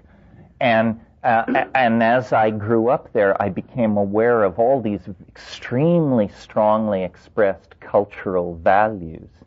And most of them were hostile to something. either Jews were bad, or black people are bad, or people who didn't work were bad, or people who made messy paintings were bad. All of these things were bad. And one day it occurred to me, I will take the position that all these things are good. These things are good. Abstract expressionism, Jews, black people, science, good, good, good, good. And everybody said, there's something wrong with this kid. And I didn't understand my own position. I mean, I would look at a Pollock and think, it is messy. It may be horseshit. But we must never admit that. We must defend that. We must defend the genius of Pollock unto death because we don't understand it. And by taking that position, slowly I actually did understand some of these things and make them my own. And I discovered that that was the path to wisdom, a total rejection of my own, of the culture I came up with. Well, now, I don't know how that would work if you were born of Jewish parents in New York who were members of the Communist Party and always took you to wonderful art exhibitions and made sure you got to Carnegie. If you rejected all that, you'd become a jerk like the people around me in that small Colorado town. So this is not a fail-safe prescription. But in my case, by an embracing of everything artificial and antithetical and opposed by and sneered at by the people around me, I made my way to, real depth, real worth, real culture. Things, not that I assimilated these things, but at least I came to live in the light of them. It's a great puzzle. I mean, all of you who have children, and I have two, know that we are alienated intellectuals. I mean, broadly speaking, this is what we are. We are alienated intellectuals, and so we bitch about the government and we critique the monetary system and so forth and so on. Well, then you see your children on the brink of reason, and you say, geez, my alienation has brought me alienation. But I can't let the kids grow up to be marks, to be pawns of the market economy and the propaganda machine, people scratching their heads trying to figure out whether they're Republicans or Democrats. I can't put that on my children. And so then you say, well, okay, then they must join in the alienation. They must be taken out of the culture as we were taken out of the culture. And this is a momentous decision because this act of separating from the culture is unambiguously alienating. And yet it seems to be the only way to find the self. Otherwise, you never contact the self. You contact a commodified cartoon of the self that finds meaning in outboard motors and basketball and all this other crap that's peddled as reality. So our relationship to our culture, I think, is a very uncomfortable one. And of course, psychedelics exacerbate this. And I think, if you have children, that it's one thing to talk alienation, but once they get to the place where they're asking to take LSD or to take psilocybin, then Kafka said a wonderful thing. I think it's in The Penal Colony. He said, you can choose to be free, but it's the last choice you'll ever make. And, that's sort of the dilemma in which we find ourselves. Wouldn't it fulfill all of our personal mythologies if I could now detail a long history of persecution nobly borne by me? But the truth is, they don't give a shit. they are so confident of their control that I think if I appear on their screen at all, they just say, this is some egghead, some spouting character who talks to a bunch of rich people in small rooms, and we don't care. I have a feeling there's something which I call the 5% rule, which is as long as any school of dissent remains below 5% of the population, no money is budgeted to destroy it. You know, it's just, they have learned about noise in the social circuitry, and they just say, yeah, these people, they gripe. And we are held up as an example of what a free society this is. You say, you think we have a controlled society?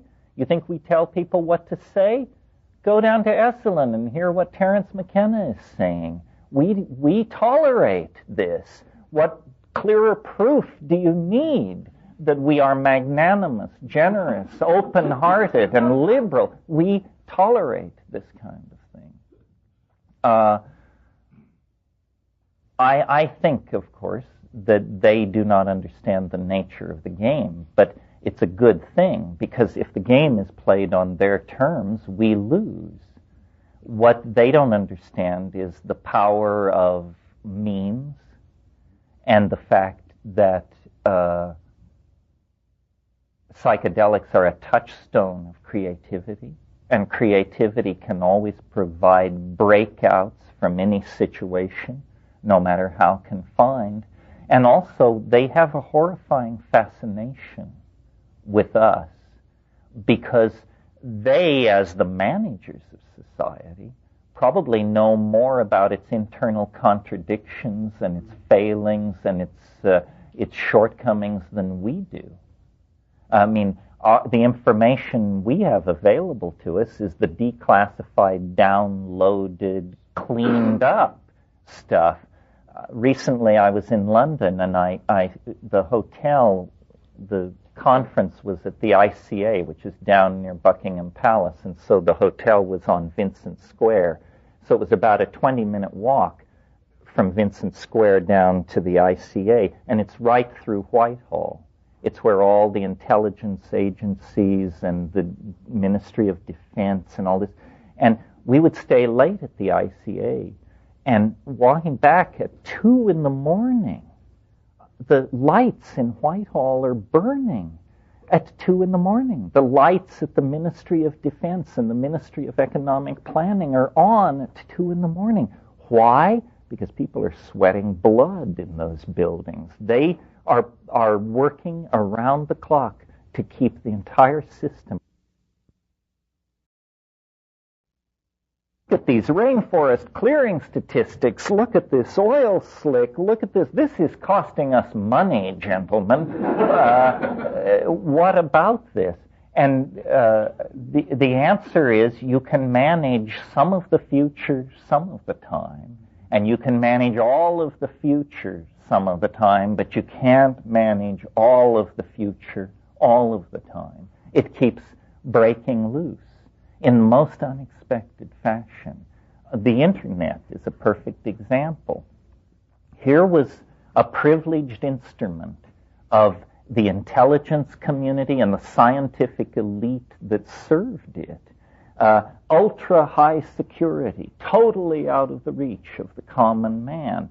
And meanwhile, over at Raytheon, they're trying to, this was in, years ago, they were trying to develop a chip to guide a heat-seeking missile, and for the Navy.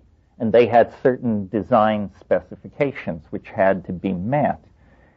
And the project had ground on for a couple of years, and they couldn't make this chip meet the specifications. Finally, the project was canceled. The chip is thrown in the trash. And then some engineer digs it out, and he says, you know what we could do with this? We can't hit a plane in flight with a missile with this thing, but you know what we can do with it? We could make a little desktop computer with this. And these guys said, why in the hell would we want to do that? We have enormous computers. We have computers the size of a city block. Why would we want to do that? You say, no, you don't understand. Not for us. We have the godlike technology. It's a commercial thing. We can sell it to the Marks, and they can word process with it or something. So it came to be. But then they didn't understand that these things, it's a pretty harmless thing. A computer sitting on a desktop with Word running on it. But you sell 20 million of them, and before you realize, my God, they can all be connected together. And then people just plug them in, and an entirely new beast springs into being. A technology so powerful that the head of the CIA 10 years ago didn't have that kind of access to information, that kind of access to real-time imaging, that kind of access to econometric data and that sort of thing. And so it escaped. And so while they were watching while they were keeping us from building nuclear weapons, they seemed to do that rather well. No terrorist has ever set off a thermonuclear device, so far as we know. So they were watching from the ramparts for that because it was something they could understand. This thing came rushing in the back door, and now the cat is out of the bag. Yeah, was it Scott? I'm sure that that's true. I'm sure that that's true. The fact that the IRS is running on 20-year-old computers. The government is just being left behind. And the world corporate state doesn't care. It finds governments a huge and boring nuisance. In the same way that after the 30 Years' War, basically there was an enormous social shift in Europe. Before the 30 Years' War, Europe was ruled by popes and kings. After the 30 Years' War, it was ruled by parliaments and peoples. That's a generalization, but true. Well, now, the nation-state is being put out to pasture.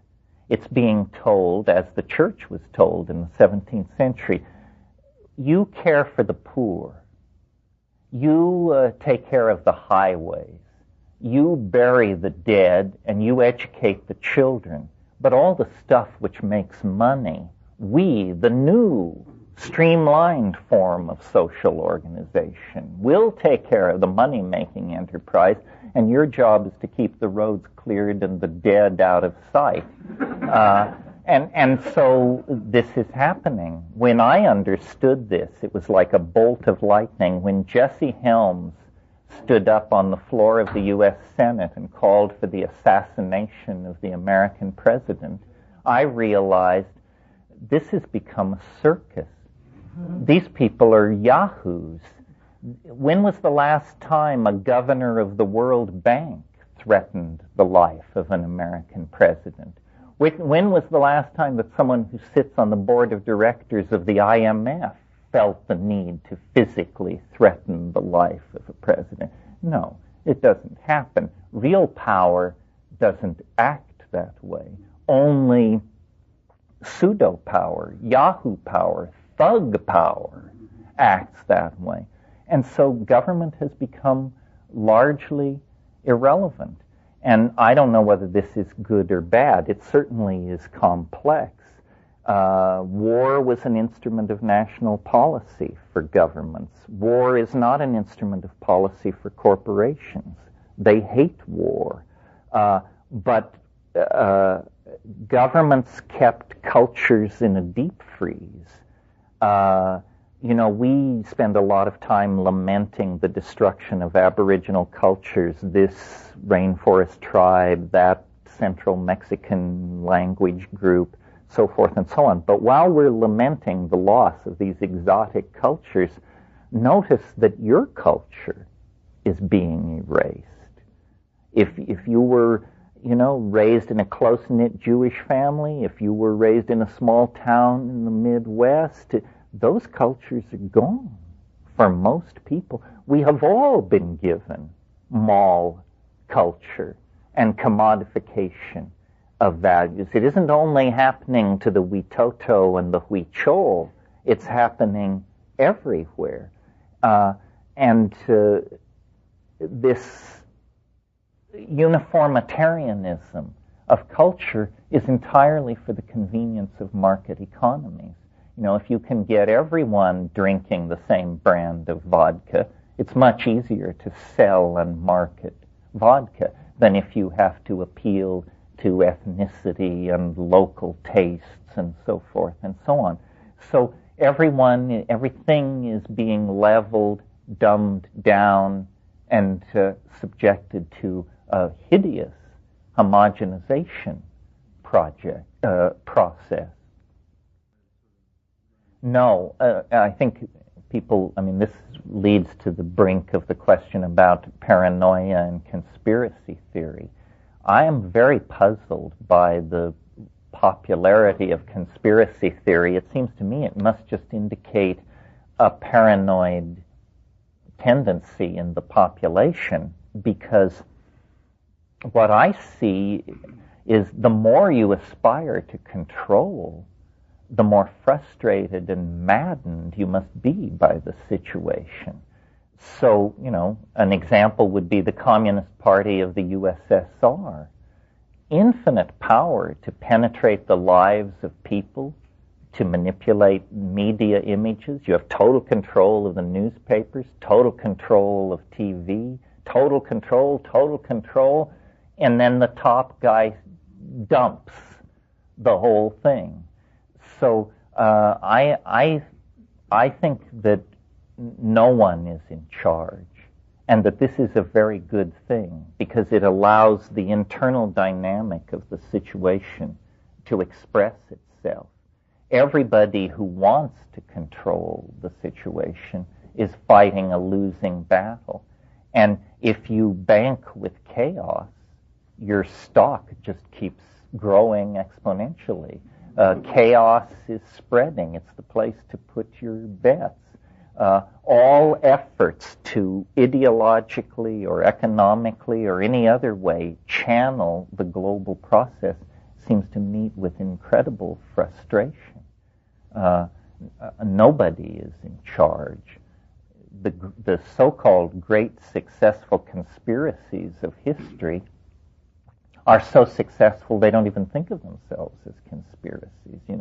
If you've been running a given piece of turf for 500 or 600 years, you don't run around in conspiratorial mode. You stride boldly across the landscape. It's yours. You own it. You think, you suppose. Oh, you mean if only Hitler were alive in Argentina calling the shots? It would all make so much more sense then. That would explain things. In the absence of an overarching demon like that, it's a little hard to explain things. I don't know. I don't feel this need for intellectual closure. I don't see why things should make sense. They never have. And they're always in process of formation. And as soon as any given goal or benchmark is achieved, it's abandoned and redefined in favor of something else. No, I think conspiracy theory is a very disempowering thing, because what it says is you can't control the world. Or it's more difficult to control the world than you think it is. Not so. I've had a very different experience. My experience with the corridors of power, if you want to put it that way, is that there are an immense number of clueless people. It's almost like McKenna's law. It's that as you advance in social hierarchy, the percentage of smart people does not increase. So, we could now, let's move to a cabinet meeting of the Clinton administration. There are as many stupid people, truly moronic people, sitting in that room as there are sitting in this room. It doesn't seem to make any difference because people don't find their seats according to intellectual or social merit. Every human situation is bedeviled by morons. No matter how high you rise, you're surrounded by fools. And you're lucky if you're not one of them. I mean, that's the basic thing to try and guard against. And the other thing is, at the top, it's remarkably empty. You know, you think, if you've never been there, that toward the top of the control pyramid, there must be many people standing in line, eager to take the helm, eager to make big decisions and establish their reputations and do whatever they do. Instead, what you find is fear as you go up the hierarchy. My God, if I make this decision and it goes wrong, I will lose my chairmanship, or I will lose my something or other. So as you approach these enormously powerful levers for manipulating society, everybody's holding their hands behind their back. They don't want their fingerprints on the lever because they know, that there could be war crimes trials if you stumble and get it wrong. I mean, you may have thought you were on a golden crusade. Suddenly you're looking at 12 guys in powdered wigs who think you're a jerk and they're going to hang you for the stunt you pulled. So it's like that. I used to think it was not true that all spiritual work began with oneself. I felt like that was a way of disempowering people and saying, if you wait until you're an avatar, you'll never join the people rioting in the street. And I used to say, if you see people rioting, you have a moral obligation to join. You don't even have to know what it's about. The people rioting is a sufficient imperative to political action to be there. Well, I'm not 25 anymore. That provided a lot of fun, but I now think, you do not make a unflawed contribution unless you have first gotten your ducks somewhat in order. I'm not saying you have to be able to walk on water, but you have to have at least considered your own life and your values and that sort of thing. It's pretty simple, the ethical life. It's just demanding. Many of you have heard me say this. This is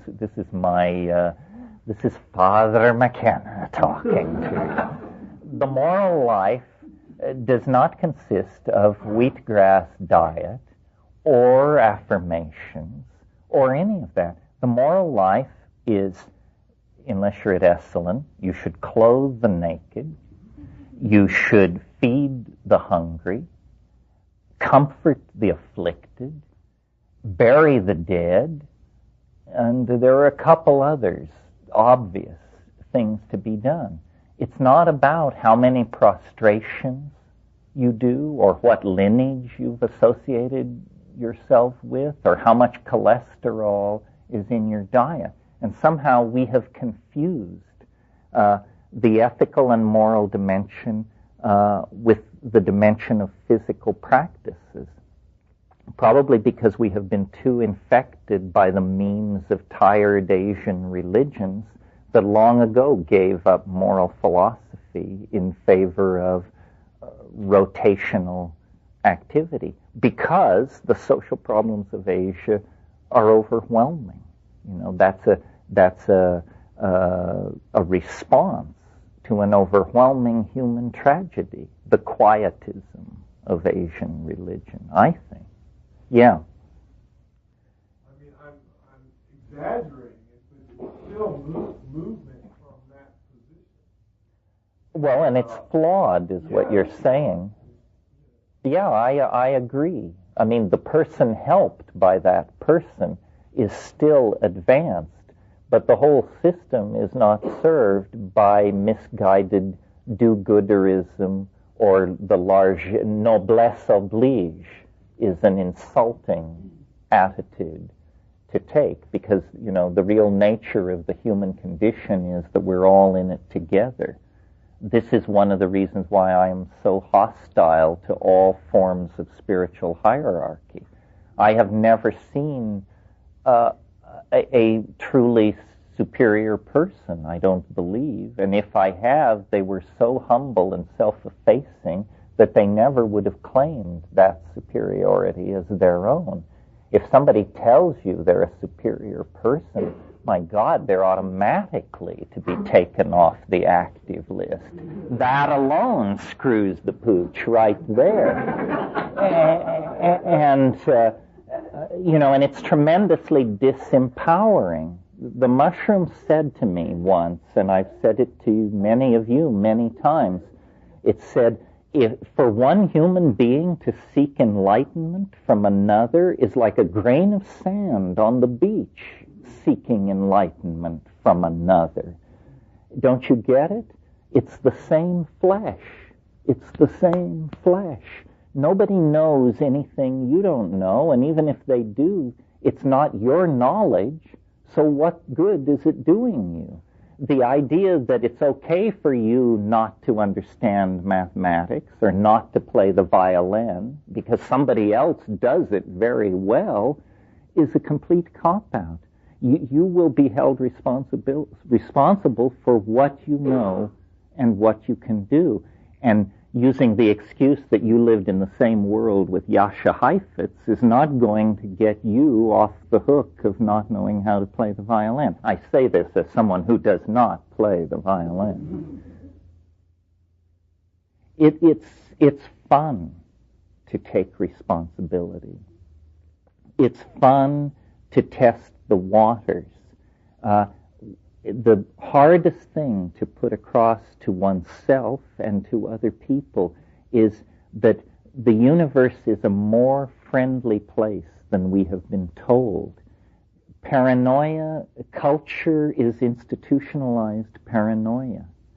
And it's very hard to decondition oneself from this. No matter how deconditioned you may think you are, there is more and more work to be done. And I think the essence of Taoism and why its roots in nature are so powerful is because what Taoism is saying is, if you will quiet your mind and if you will pay attention, you will discover that you are supported and cared for by the dynamic of the universe. This should be obvious by virtue of the fact that you're even alive.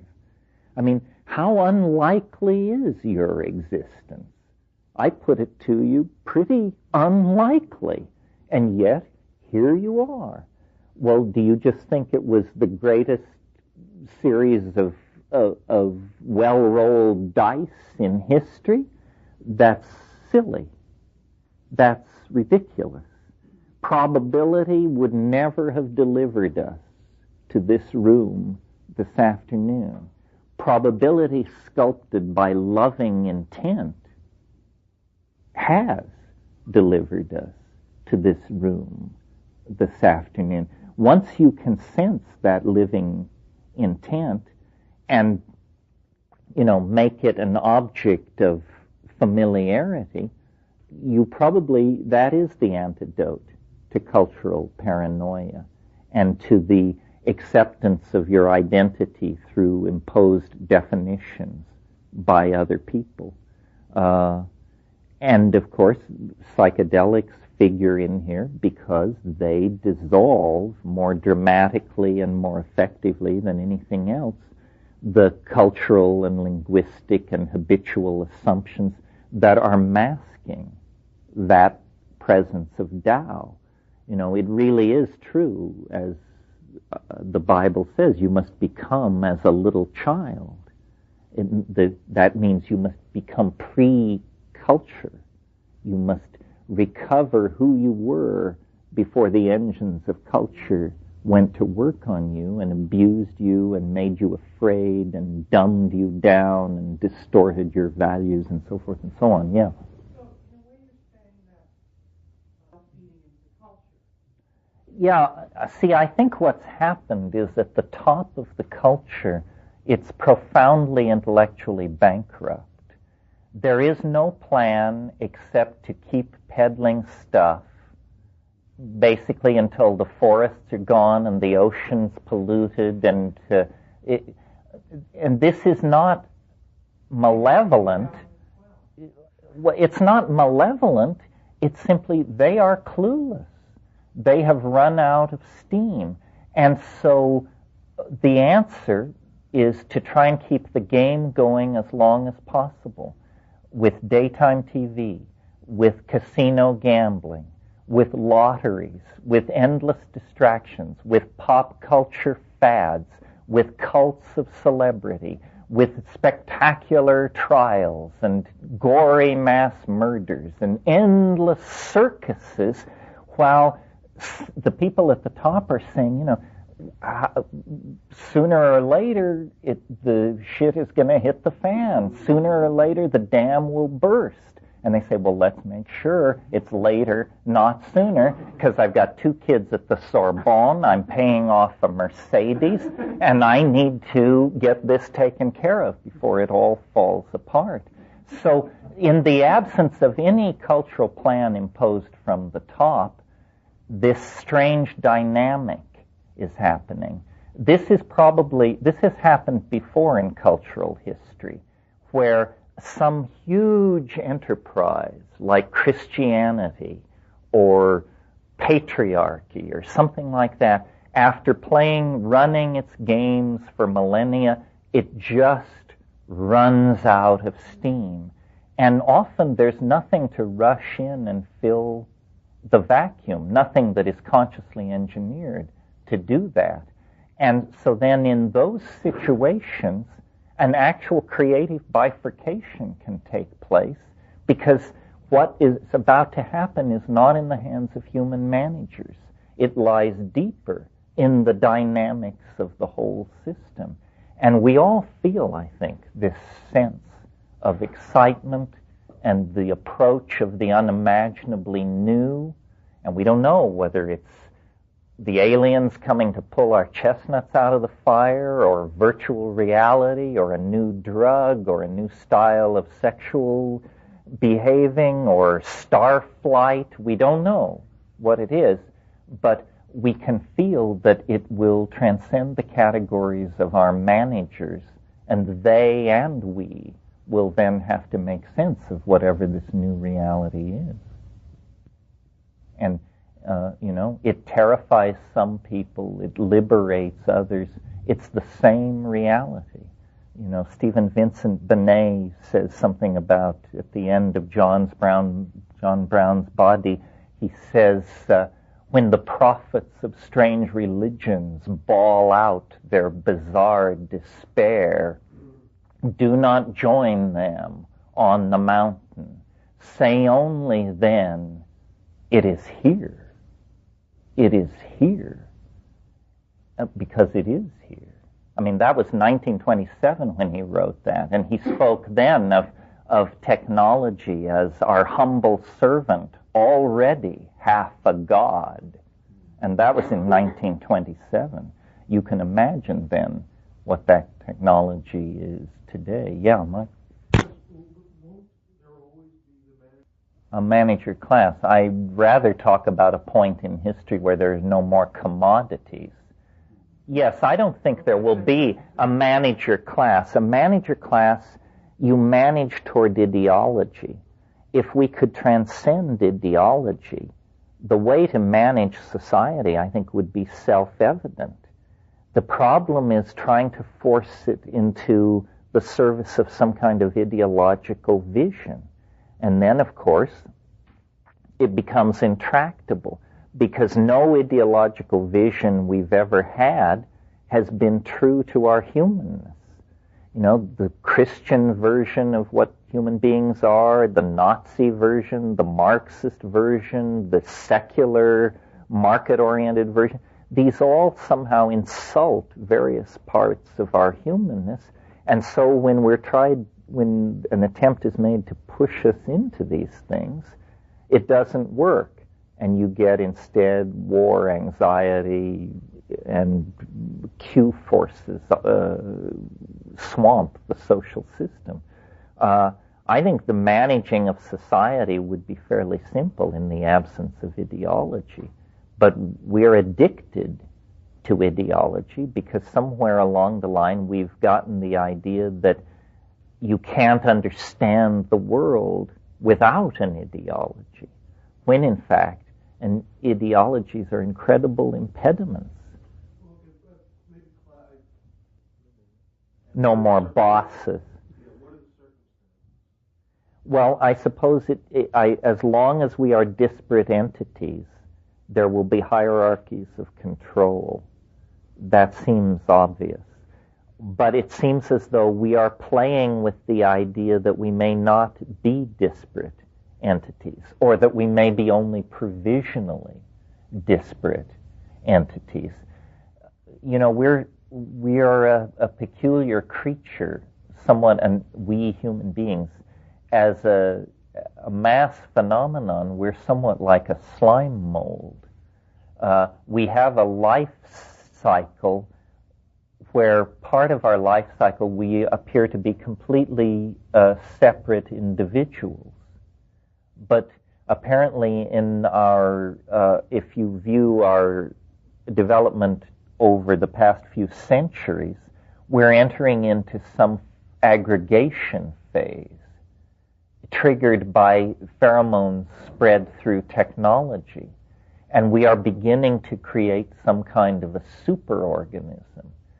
And the fear of some people is that once inside this superorganism, we will be forced into a permanent status as a sub-level of the hierarchy. In other words, you will have to give up your individuality and you will just become a kind of liver cell or brain cell or something in this organism. But I don't think this is the case. I think we have the unique ability to combine these two modes of existence. This is why we have this notion of society and the private reality of the individual. And probably in the domain of society, there will always be forms of, I don't want to say control, but management of the distribution of commodity. But the idea, I think, is to empower this other dimension, to spend as much time as possible in the individual free-swimming, free agent mode. In other words, not to see membership in society as a goal and a value to be conserved, but to see it as a necessary evil. You know, we need social organization, but in minimal doses. And when we go on a bender of addiction to social normative behaviors, then you get a psychic epidemic like National Socialism, where people voluntarily abandon their individuality to act in concert with some kind of mass impulse. This is extremely evolutionarily retrograde. It's not what we want to do. So I guess what I'm pleading for is an enlightened form of alienation, and not simply an emotionally driven alienation, but a strategically driven alienation. See, alienation can be used not to create neurosis, but to attain freedom. Creative alienation. Alienation that embraces itself as the source of inspiration. Nobody ever said it was going to be comfortable to be a human being and to ride one of these bipedal bodies from the cradle to the grave. I mean, it's an uncomfortable, but I maintain manageable situation. But you have to have the lights on. You have to have your emotional responses in order, your intellectual responses in order, You have to have garnered some sense of how we got to this situation, and you have to have some sense of the tools available to transform it. Yeah. Well, it's certainly true that the human classroom is the most untransformed portion of society over the past 200 years. I mean, we basically still pass on our cultural values to our children the way it was done 200 or 300 years ago.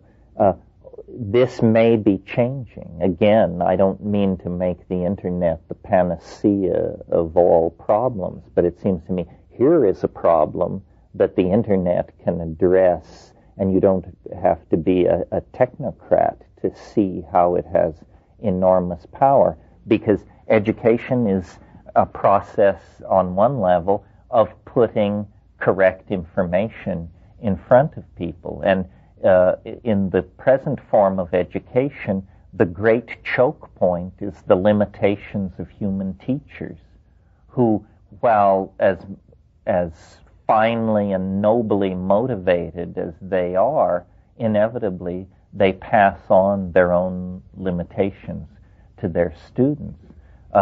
In the presence of the internet, this is somewhat mitigated, and there's a great leveling going on in the educational process. The quality of information available to all of us, if we learn how to make our way to it, is orders of magnitude more dependable than it was a generation ago. I mean, we have basically traded in cultural illusions for hard facts.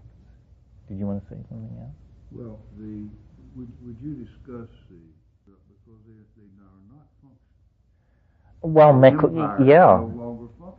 No, McLuhan talked about this. He talked about what he called electronic feudalism, and he said that the rise of electronic media would bring a retribalization of culture, and that the nation state would completely disappear.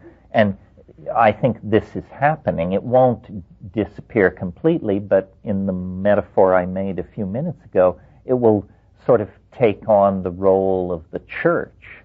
It's largely irrelevant. Corporations now call the shots.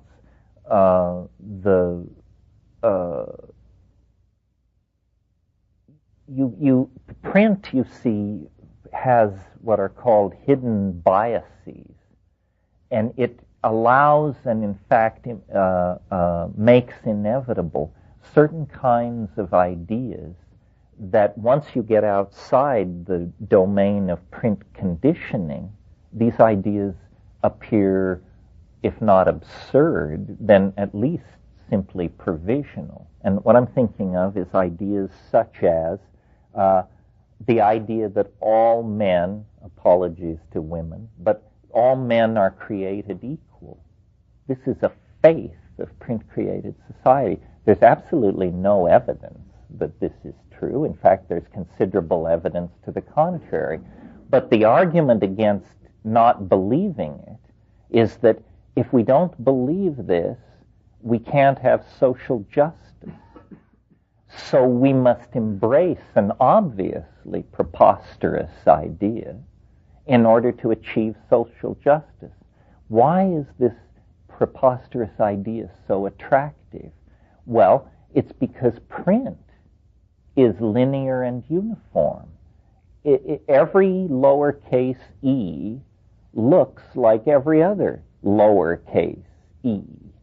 Therefore, if the world of print is made out of these interchangeable and equally weighted entities, so must be the society that practices print culture. So we get the idea of one man, one vote. Another example, a different example, is assembly of objects out of interchangeable parts. Before print, if someone made an object, it was a unique object. The idea of an object, let's say a water wheel or something like that, where if it broke down, you got in touch with the company and they sent the part, and you then took out the bad part, put in the good part, and the pump merrily proceeds. That's a print-created idea, interchangeable parts. And so we begin to see that the conventions of the printer's shop become the conventions of an entire society, and how it does its politics and how it assembles its commodities are all dictated by the invisible assumptions of a form of media that nobody really looked at its potential effects before it was put in place. McLuhan saw that this kind of rational, linear, compartmentalized, uniformitarian culture would be completely broken up by electronics. And so it has come to pass. The great forms of print media are what are called one-to-many. A publisher publishes a book and many people read it. These one-to-many or top-down forms of media are perfect for controlling large numbers of people. You have the idea of the ministry of truth, where truth is something dispensed by governments and received with grateful upturned faces by bewildered citizenry that would otherwise apparently have no access to truth. This is madness talking. The new electronic media are what's called any-to-any. If I want to speak to you or I want to send email to you, that can be done. If you and I want to send email to 500 people, that can be done. Any-to-any communication is anti-hierarchical. There's no assumption of expertise or power or anything else as you ascend the pyramid of information transfer and dispersal.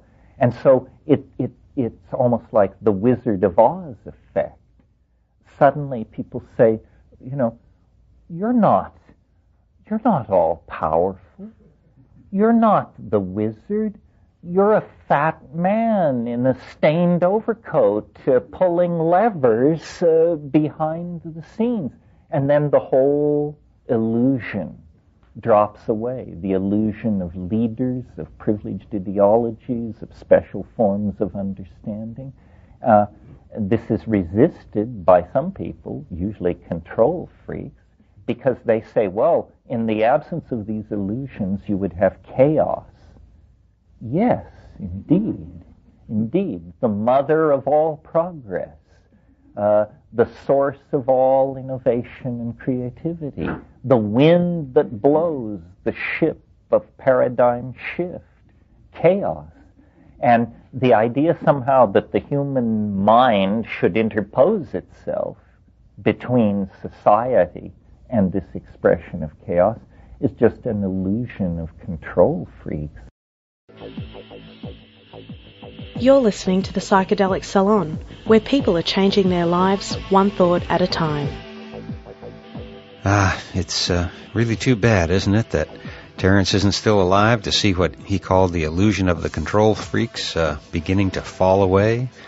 Now, while that may not be the case among the majority of people in my generation, the one that came before the baby boomers, we're the ones that they call the dusty old farts. Well, I'm sorry to report that the dusty old farts, for the most part, not everybody, but for the most part, they're still kind of close-minded.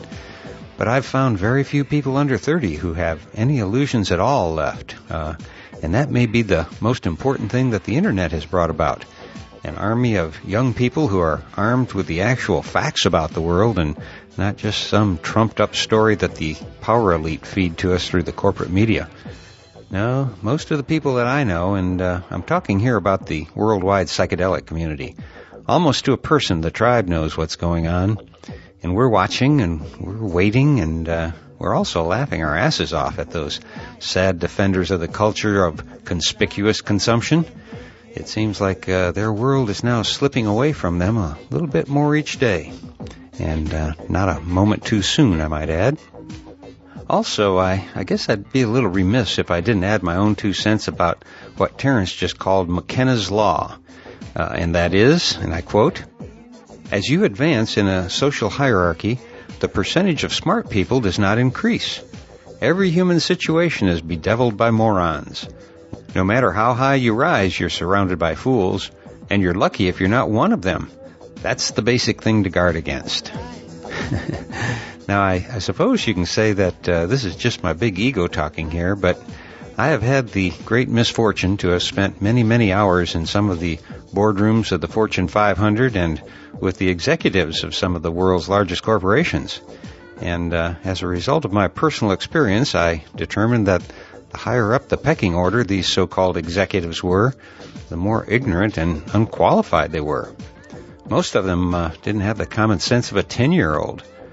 And during my days of political activism, I found that the same was true of politicians.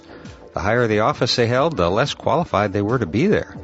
So, if I were you, I wouldn't pin my hopes on the people who think they are running things to get our species out of this big mess we've created.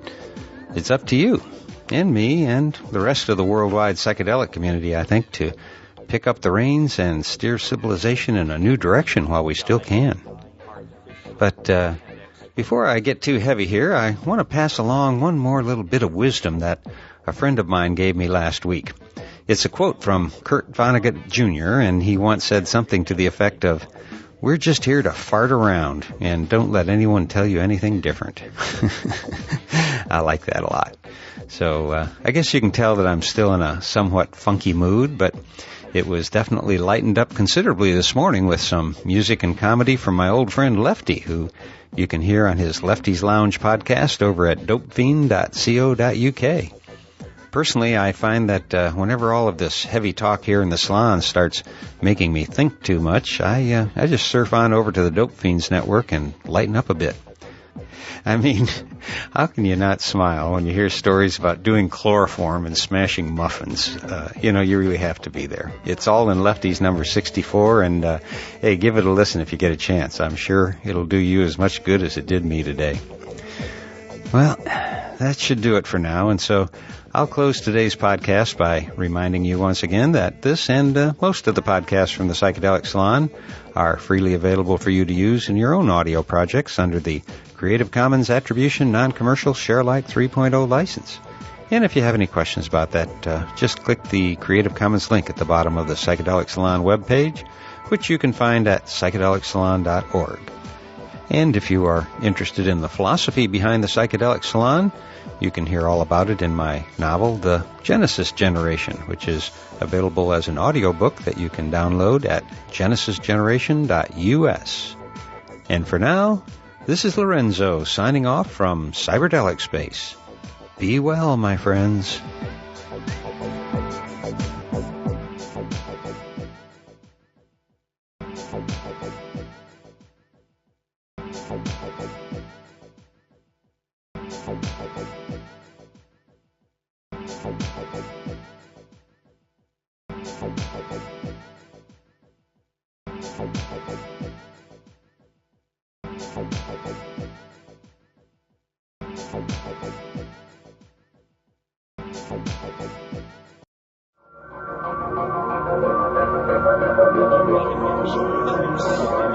Musical, linguistic objects, elf machines.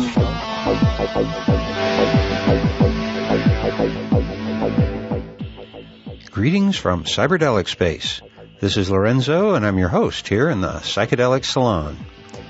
And I'd like to begin today's podcast, first of all, by thanking John H., Eric K., and Warren E. for their more than generous donations to the salon. And Warren, I have to say that your donation was way over and above the call of duty, and I do thank you all, Warren, John, and Eric, for your continuing support of the Salon. And I would be remiss today if I didn't also thank the Dope Fiend in advance for what in a few days will be his 200th podcast. And the truth is that he's responsible for considerably more hours of podcasting pleasure than the 200 programs of his own, because the Dope Fiend is also the mastermind behind the Cannabis Podcast Network over at dopefiend.co.uk. And collectively, they have produced over 500 programs already. At least, I think I counted right. That's an amazing body of work, I'm here to tell you, and I think that the entire worldwide psychedelic community owes the Dope Fiend a huge debt of gratitude. I can tell you from a personal standpoint that there has been more than 1 week where I thought about quitting my podcast from the Salon just because it was a lot of work. But then here comes another podcast from the Dope Fiend, and I figured that as long as someone like him, who actually has a job and a real life, can take the time to do a weekly podcast, well, so can I. So, Dope Fiend and friends, thank you one and all for many years of friendship and fun, and that also goes for you guys over at the GrowReport.com forums. You're all providing the rhythm for the heartbeat of the tribe. I don't know what we'd do without all of you right now. And speaking of someone I can't do without, it seems that Terence Mckenna also fills that bill for me. So we'll pick up where I left off in my last podcast, and that is with Terence talking about where ideologies fit into our pictures of reality. Then after 20 minutes or so, I guess there's a brief pause where they take a break for lunch, and after lunch he picks up with a discussion of his time wave hypothesis. Now, I'm only going to play the first 20 minutes or so of the time wave discussion today because there's another little soundbite I'd like to squeeze in here also. But first, let's rejoin Terence Mckenna and his friends on a day late in 1997 on the campus of the Esalen Institute in California.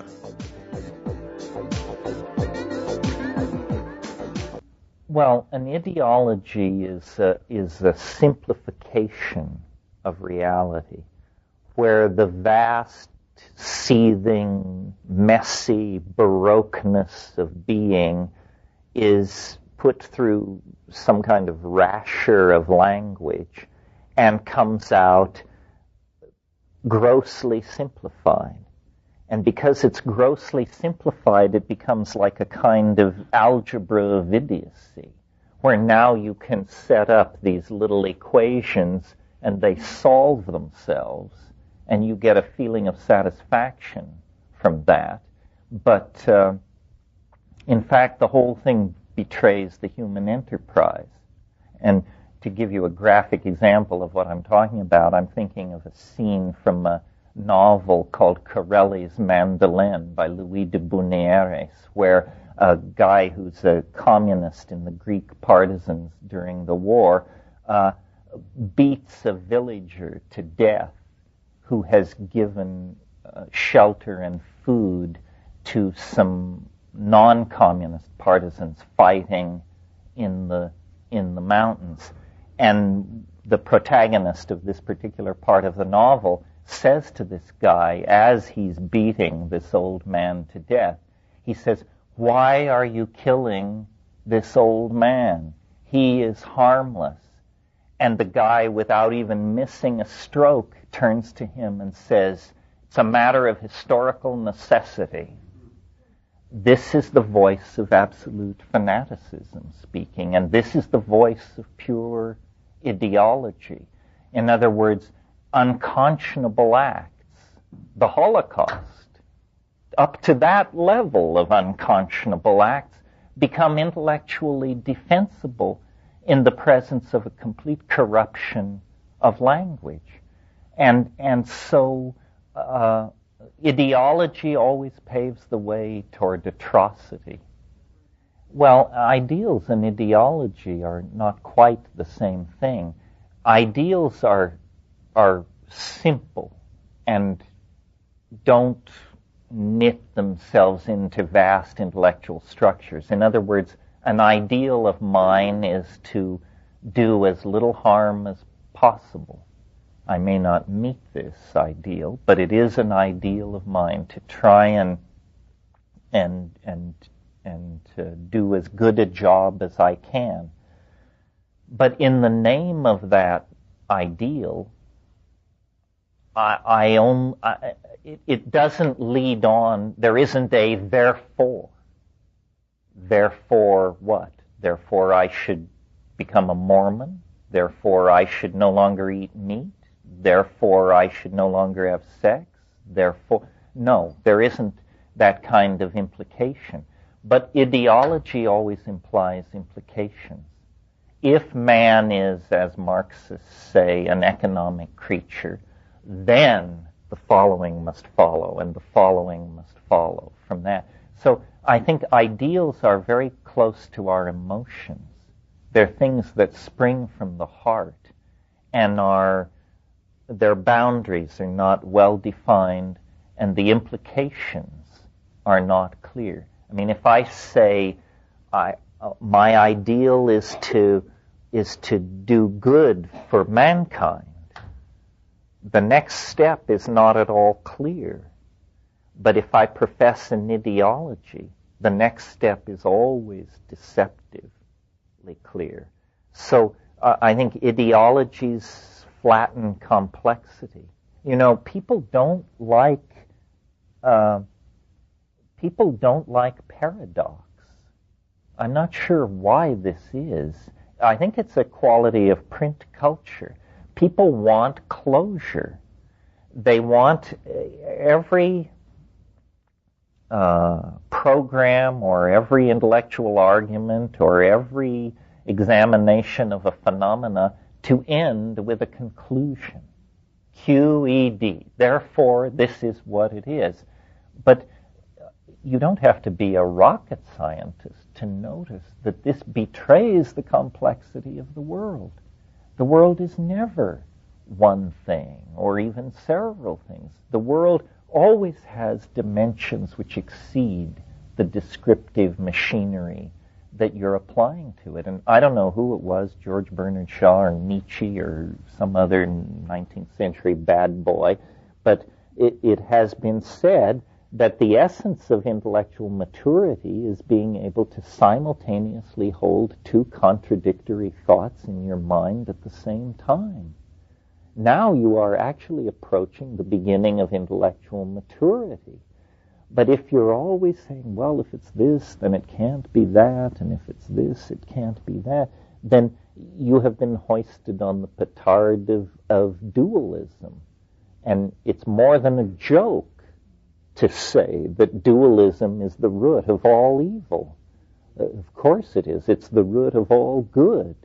And what really we are given is a seamless continuum of phenomena that we are asked to not to understand. That's preposterous. Why should talking monkeys understand reality? But to feel. We can feel. We have an extremely complex body and nervous system and perceptual apparatus which ushers us into feeling. So you have not mastered a situation when you understand it. When you understand the situation, you are probably on the road to catastrophe. When you feel the situation, you are probably moving into a good position then to act in that situation. And often usually we do not understand our feelings. That's a strange thing to ask of one's feelings. If we understand our feelings, it's simply a footnote on our intellectual housekeeping. It is neither necessary nor sufficient. What is necessary and what is sufficient is feeling into the moment. I think this is where we got to at some point earlier in this, that the felt presence of immediate experience is the defining phenomenon of being. If you can't reach it, you are in trouble. You need some kind of help, psychedelics, therapy, loving kindness, something. And if you can reach it, then you have contacted the authentic domain of being. I almost said of humanness, but it goes deeper than that, because the animal world is living in that space. Well, I think because of the good offices of quantum physics and some other things, we are beginning to realize that things like chaos, like paradox, these are not names for intellectual black holes. These are names for the sources of life's richness and its creative advance lies in these things. Reducing, as we have done over the past 200 years, the universe to a machine, some kind of a machine, then robs it of meaning. And then we stand back and look at our lives and our societies and say, how come they have no meaning? It's because we labored like demons to make sure that they didn't have meaning, and now we have no one to blame but ourselves for the gross simplification of reality and the betrayal of experience that we achieved in that process.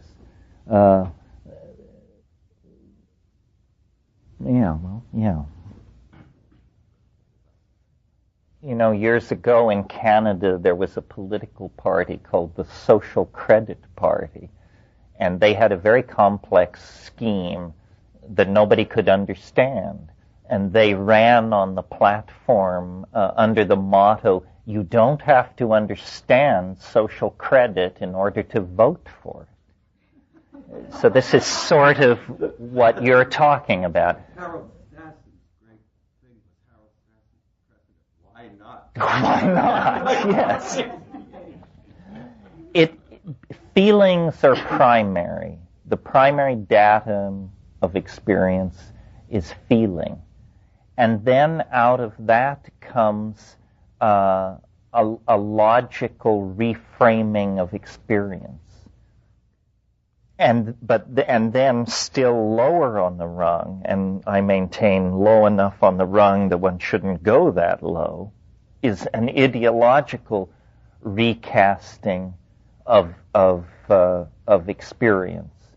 And it's a delicate thing. I'm not offering a simple answer here. It requires constant fine-tuning and intelligence. And to look at, and every day I think we have to, it's almost like we need, what is it that the Marxists used to do? Criticism, self-criticism. We need to be alert to ideology. It's constantly seducing us.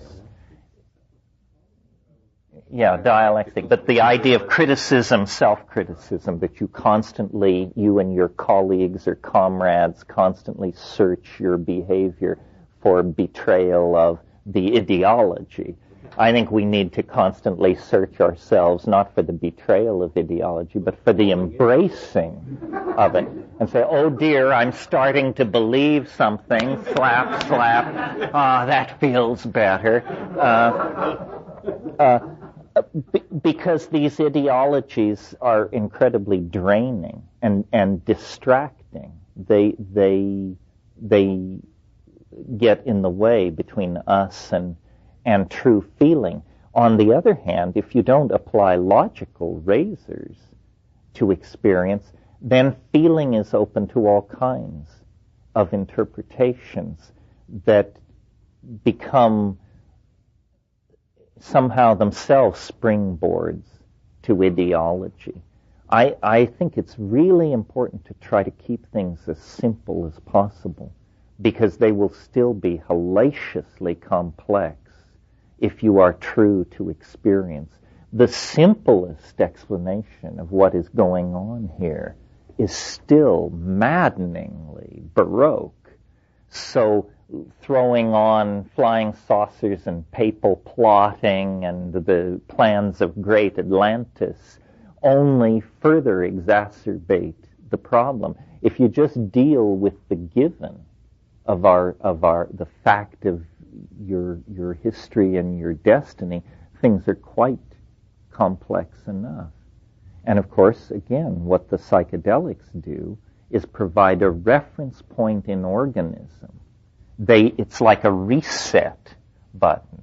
It says beyond ideology, beyond cultural programming, beyond language, beyond hope, beyond fear, beyond expectation, there is the raw datum of experience. Here, have a dose. Didn't work? Have a bigger dose. And if we keep returning to the raw datum of experience, then these other things, they will recrystallize around us, but not with the imprisoning intensity that they have for straight people. We know that behind all this constipated social stability lies the chaos of the psychedelic experience. It's important to keep it in mind in very unpsychedelic situations. But people who have never broken through the cultural dream take it to be reality and commit crimes based on delusions about what is and isn't reality. Well, not to speak of whales and dolphins specifically, but nature as a dynamic field of activity beyond the reach of politicians, image makers, and so forth and so on. Nature is the constant psychedelic companion of the human experience. I think, we know this. That's why we crowd into cities and build walls and keep nature at bay. If you go into nature alone and don't eat much and don't speak much, within 72 hours, the hills speak and the winds confer with you, and you are conveyed into an animate, caring, living, natural dynamic. But it's threatening to the ego.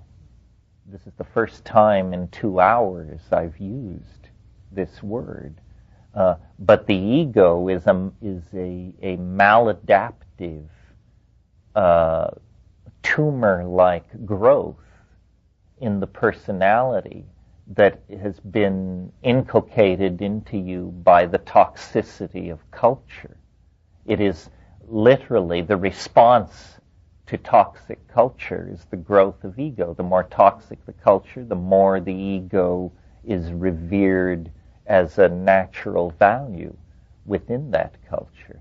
So responding to dolphins and whales and anthills and termite swarms and these kinds of things is an opening to the natural dynamic that's all around us. Many people never observe nature except when psychedelics force it upon them. But this is a very, I think if you feel afraid of psychedelics, but you want the juice that you may sense there, take up wilderness camping and do it assiduously. And though it's a slower process and you may not have specifically colored hallucinations, the conclusions that you will emerge with are essentially the same as the psychedelic voyager emerges from. And nature is deep, ordered, dynamical, and caring for the project of being. And so should we be. And the order that we seek is the natural order of our bodies and our minds in interface with the world, not the unnatural order of ideology, commodification, propaganda, and a misuse of communication. No, I think it's very difficult because the process of education, without anybody quite knowing where the crime was committed, has turned from a handing on of cultural values to a handing on of this neurotic behavior around commodification. And people are clueless, and they're being used and abused. People, all seemingly intelligent people, behave in incredibly stupid ways. The phenomenon of the respectability of aimless shopping. Shopping is unconscionable. It's stupid. It's tasteless. It's murderous toward the earth. And yet, people who teach at Esalen will suddenly drop their guru persona and whip out the charge plate and head for Robinson's. What kind of thinking is going on here? They are clearly not alienated enough. Alienation may be for them just a stance, but where they're really comfortable is down at Barney's, racking up the charge card. Somehow the message has to be put across that there are no exceptions to the obligation to decommodify experience. And anybody who feels alienated from this orgy of consumerism is going to have to look elsewhere for their values. I feel blessed because I guess I'm just so alienated that it doesn't touch me. But recently, for some reason, I had to lay out my income for an attorney and say how much I spent every month on things like entertainment and so forth and so on. So he called me on the phone. He said, you declared $15 a month for entertainment. He said, based on your income, do you know how much would be a standard deduction for entertainment? And I said, how much? He said, $700 a month. I said, that's inconceivable to me. What kind of idiot would I be? And I said, and I put down the $15 because I knew you wanted something. But in fact, I don't think I spend $15 a month on entertainment. What is entertainment anyway? I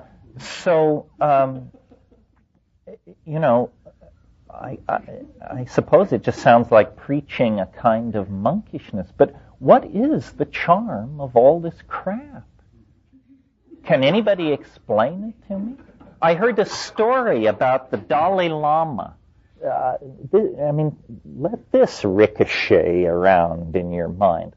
The Dalai Lama came to Los Angeles, and so the committee that was there to receive him and make his visit comfortable wanted to do something with him in L.A. that would be uniquely L.A., but that would be amusing for Dolly. So they decided to take him to Rodeo Drive. And basically they just turned him loose with his translator and said, we'll meet you back here in an hour and a half and check it out. This is a unique place in American culture. So then after it was over and they were all having their double espresso or the Campari or whatever they were having, the Dalai Lama said, I want to thank you so much for making this experience available to me. I feel I understand Americans so much better now. I saw so many things I wanted. This is the Dalai Lama talking. He saw so many things he wanted. Well, if the Dalai Lama is not immune, my God, what chance have you and I? If the Dalai Lama can't hold this stuff back, you might as well buy that Hermès scarf. Just give up. Give them the $200 for the damn thing and enjoy it. Yeah.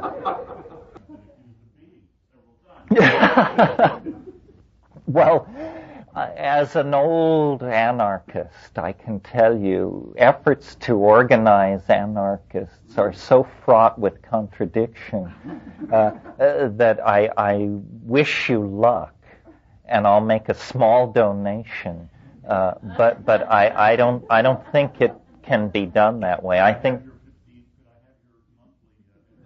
Yes, you will definitely give me $15 worth of entertainment per month. I'm listening to this and I'm thinking what my father would say if I told him, yeah.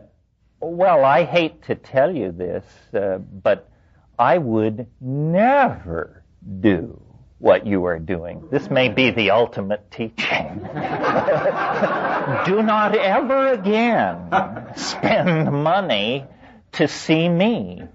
My God, how much income is going down the drain as the ultimate oral empowerment is given. Yeah, you run it off. Well, okay, as long as you take it as entertainment, that's fine. I have one more little story. I didn't tell you the story about the two rabbis, did I? Good. This is my ending story for the afternoon. I don't present it as a summation, but it amuses me. For those of you who don't like Jewish jokes, you will notice as this joke is told that it is easily translated into a Zen mode, a Sufi mode. I just like the Jewish flavor. There were two rabbis, extremely advanced high rabbis, Talmudists, great men of accomplishment. And they were at temple. And one of them prayed. And he said, Lord, he stood up and he spoke aloud and he said, Lord, I am nothing. And then he sat down and the other guy got up and he said, Lord, I am nothing. And there was a guy there sweeping the floor, a custodial person. And he thought, well, people are praying. Get a prayer in here. So he stood up and said, Lord, I'm nothing. And the first rabbi looked at the second rabbi and he said, so look who thinks he's nothing.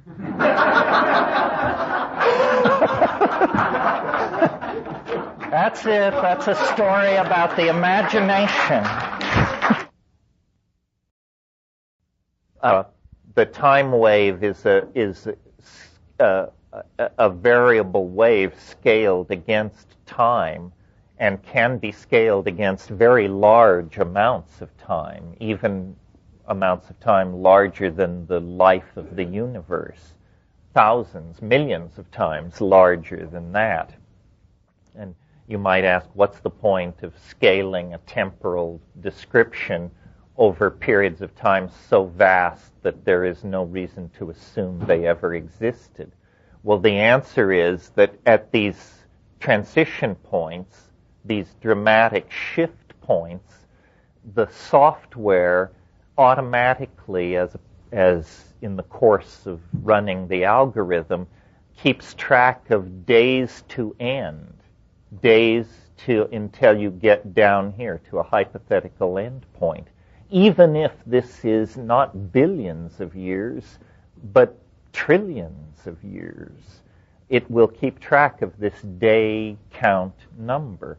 And what we discovered to our bewildered amazement was these day counts were almost always prime numbers or the product of two primes. Well, I'll answer your question, but it isn't relevant to what I'm talking about. What I'm measuring, what this is measuring is the ebb and flow of novelty and habit. And you've actually led me back to the main track, so we'll get serious and get out a pointer. That's always a sign that we're really serious. I don't want to give my ordinary time wave lecture because I've given it enough that the meme is actually established in the culture, and there are dozens of tapes of it and written versions and fights on the internet, and So why should I explain it to you all over again? I'll just assume that in the course of talking about specific issues that relate to it, you will pick up the rules of the game. And then if you're just too excruciated by your confusion, you can ask a question, and I'll try and answer it. The basic assumption is there is a quality to reality which science has overlooked. Some people in the East have called it Tao. I want to divorce myself from the freight of that tradition, and I want to call it novelty. Novelty is the quality in nature that seeks complexity. That's what it is. And its countervailing force is called habit. So what I'm proposing to you is that we live in a universe ruled by two fundamental forces that are larger than physics and electromagnetism and all of those good things.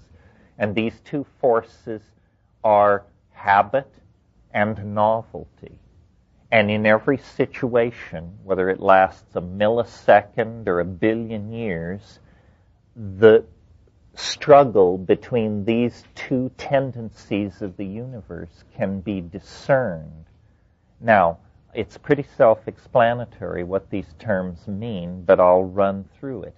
Habit means repetition of previously established pattern, continuation of a equilibrium situation, a tendency for a system to degrade entropically under the aegis of the second law of thermodynamics, a conservative tendency, a preservationist tendency, habit, right? For crying out loud. Okay.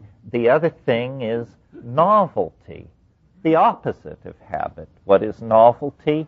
It's the new, the untried, levels of complexification previously unachieved, unusual connectivity, creativity, surprise, novelty. And these two things are locked in struggle over vast scales of time. Notice I did not say eternally locked in struggle. They are not eternally locked in struggle, because the good news is novelty is winning. Novelty is winning. If you get big enough chunks of time, though there may be vicissitudes, ups and downs, ultimately the situation ends up more novel than it started out. Ilya Prigozhin, who got the Nobel Prize for work in non-equilibrium thermodynamics, called this the principle of order through perturbation, a counterintuitive phenomenon in physical chemistry, because for a very long time, one of the strongest held faiths in physics was that the universe is undergoing thermodynamic degradation. In other words, everything is tending to fall apart. Prigozhin showed that this is not true, that even in physical systems, there can be simple physical systems, there can be spontaneous mutation to higher states of order. So what's really going on in the universe is a struggle between these two tendencies. Biology represents the emergence of a very novel set of chemical strategies for the preservation and maintenance of novelty. The emergence of higher animals and culture and language and technology, these things are also novel strategies building on previous achievements in the novelty department, building toward our dear selves. And one of the interesting things about this kind of thinking is it gives a new importance to the human world. Science will tell you that we're lucky to be here and we're simply the awestruck witnesses to some kind of incomprehensible thing that has nothing to do with us anyway. Novelty theory would say, no, human complexity represents at this point the apex of accomplishment in the domain of novelty, and hence somehow the cutting edge of universal evolution in this moment in space and time has come to rest in ourselves. So, what else do I want to say about this? Well, let's look at this screen for a minute, and I'll sort of explain the rules of the game. This is a span of time portrayed along the horizontal axis, as you're used to seeing. In this case, it's 7 billion years, simply because we set it to be so. And this represents the ebb and flow of novelty. Now, here's one moment in the next 2 hours. If you pay attention, this is the moment. When the wave moves up, habit is increasing, not decreasing. It's counterintuitive if you're into the stock market. In the stock market, we always want it to go up unless we're selling short, but none of you would do that, I'm sure. So in this case, the excitement is where the wave moves down. And if this is 7 billion years, notice that what I said is true of this screen. We end up in a far more novel position than we started. We started out up here. Habit was winning the battle for at least 700 million years along here. Then it lost its foothold, and novelty surged forward almost uninterruptedly, although this is quite a hiccup. It probably lasted 200 million years, this hiccup. And if you want to get a notion of the scale of what we're looking at, then life emerged from the primordial oceans at the top of this pimple. All this is what's called the Archaeozoic and the prebiotic phase of the Earth's existence. Yes? Good question. It derails my plan for economy, but since you had the intelligence to ask it, you should probably be told. The basic data, and I don't want anyone to laugh. My God, you laugh before I tell you.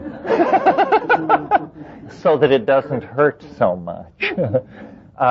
The basic data comes out of the I Ching.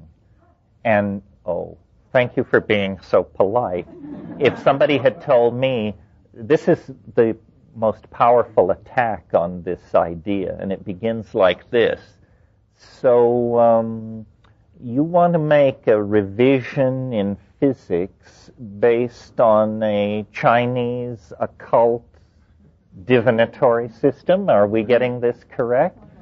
Well, in spite of the sneering, let me see if I can make it make a little bit more sense to you. I'm not going to review what the I Ching is in an environment as exotic as this. That would insult our intelligence. The interesting thing about the I Ching, even its skeptics agree, is that it seems to work. Very puzzling. Other forms of sortilege seem much less certain. Here's what I think is happening. First of all, let's look at the Western notion of time as we derive it from Newton. The Western notion of time is that time is what is called pure duration. All time is, in Western physics, is the place where you put process so that it doesn't all happen at once. Time has no quality. It's pure duration. Think of it as a perfectly smooth surface. The only modification to this doctrine in the past 500 years is Einstein came along 100 years ago and said, in the presence of massive gravitational fields, this perfect smoothness is slightly distorted over very large scales. So we go from perfectly smooth, pure duration to very slightly curved space-time. But the main idea, which is contiguous through all of these intellectual evolutions, is the idea that the local fine structure of time can be portrayed as a zero-dimensional space. If that's too technical for you, it means that locally it is okay to think of time as perfectly smooth. I say it isn't. Why should it be? This has to do with a form, remember we talked about sentimentality and how it can distort thinking. This adherence to the idea that time is perfectly smooth is a sentimental notion left over from our infatuation with perfect geometrical shapes when Greek science kicked off about 2,500 years ago. It took Kepler and Copernicus to demonstrate that the orbits of the planets were not perfect spheres because God loves, or perfect circles, because God loves perfect circles. And one by one, the perfect objects of Greek mathematical and geometric theorizing have been laid aside. The planets do not move in perfect circles. Nothing else has been found to have mathematical perfection, except that this idea of pure duration has been hung on to. And there's a reason for this, and I apologize for the digression, but it's very hard to snip the loose ends on a thing like this. The reason this idea of pure duration has been hung on to is because science, modern science, does its business through a series of hat tricks called probability theory. And probability theory is the idea that you can learn something useful about a phenomenon. Let's say, for instance, you want to know how much voltage is running through a wire. Strange thing about this value that you come up with is this.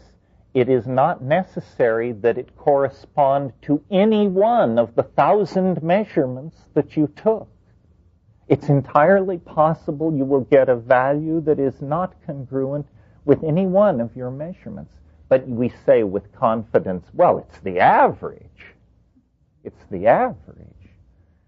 Lurking behind this notion, average, is the unexamined assumption that time is completely uniform, that it does not matter when the measurement is made.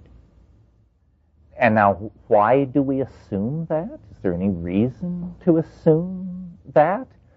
Well, not looking at nature. No, there is no reason to assume that. Looking at science, hell yes, there's a reason to assume that. You can't do science unless you assume that. Because science depends on what is called the experimental method.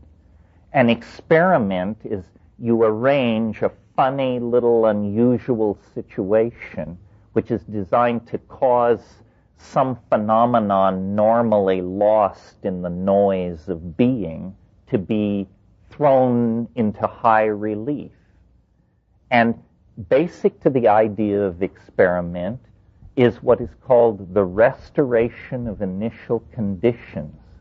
In other words, we're going to roll a ball bearing down a ruler and measure its velocity. And we do this. And then we say, restore initial conditions. That means pick up the ball bearing and move it back to the top of the ramp.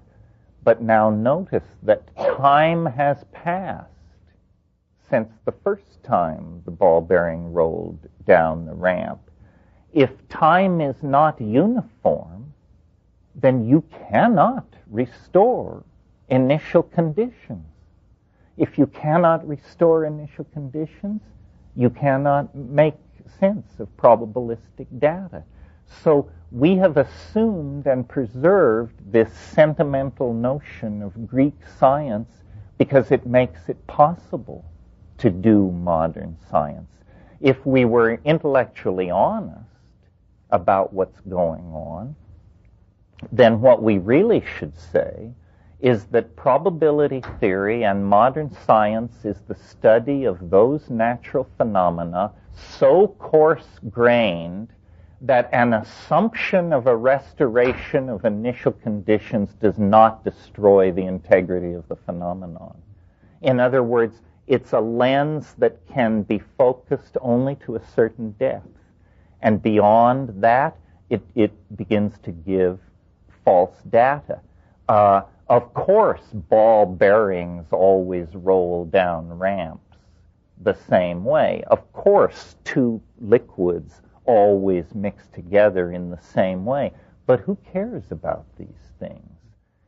What we're interested in are love affairs, dynastic transitions, corporate takeovers, political revolutions, family feuds. And the interesting thing about these things is they never happen the same way twice. Have there ever been two identical births, divorces, love affairs, corporate takeovers? Of course not. We would not even expect such a thing. We understand that the complexity of those phenomena ensures their uniqueness. Well, when it comes to talking about the uniqueness of something, I think it is safe to say that the mind of Terence Mckenna was about as unique as anything this universe has produced so far. And we'll have more of Terence in this workshop about imagination in my next podcast, but first I want to do a little something different. As I mentioned at the beginning of today's program, I'm going to play another little conversation for you, but it is much more recent, just about a month ago to be exact. And the reason I feel compelled to play it for you right now is simply to let you know that whenever you get together with a few friends, maybe have a toke or two, and then get involved in a rather heady discussion, then you are doing the same thing that fellow psychonauts are doing all over the planet these days. What I'm about to play comes from my friend Alan Lundell, who you probably remember from his work on Mondo 2000 and other influential publications back in the day. The occasion on which this recording was made was the recent Luscious Libra live sushi and birthday party, which also included DJs, a fire circle, hot tubbing, and the ever-popular hookah lounge. So, as you can tell, it was just your average California weekend get-together. Now, at one point during this little event, which included a bunch of experienced trippers ranging in age from 28 to 71, and many of whom were uber geeks, I should add, well, when one of them brought up the topic of neutrons, Alan grabbed the famous physicist Nick Herbert from the hookah lounge and brought him into the conversation that was taking place around the fire circle. And that's about where the following audio recording begins. Now, my guess is that about the only difference between this conversation and one that you might have with your friends in a college dorm room tonight is that Nick Herbert is one of the world's top physicists. And the other people in this conversation are also at the top of their professions. My point here is to show you that your ideas are probably as good as the next person's ideas. It really doesn't matter if you've got a dozen degrees or if you have educated yourself by reading, going to lectures, and other ways. Because once you've picked up a few bits and pieces of ideas here in the salon or over on KMO's C-Realm podcast or on one of the Dope Fiends series of programs or any of the many other great podcasts that are out there right now, well, you're as well equipped as anyone to add your 2 cents to what is ultimately just a lot of semi-informed speculation on most of our parts. However, I do have to admit that there are some people, like Nick Herbert, who who happen to be considerably better informed about most things than I am.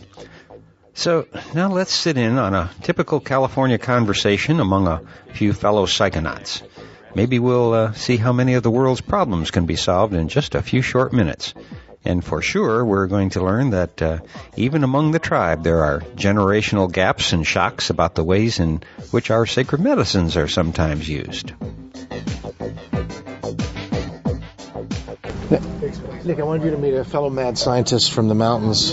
You probably know.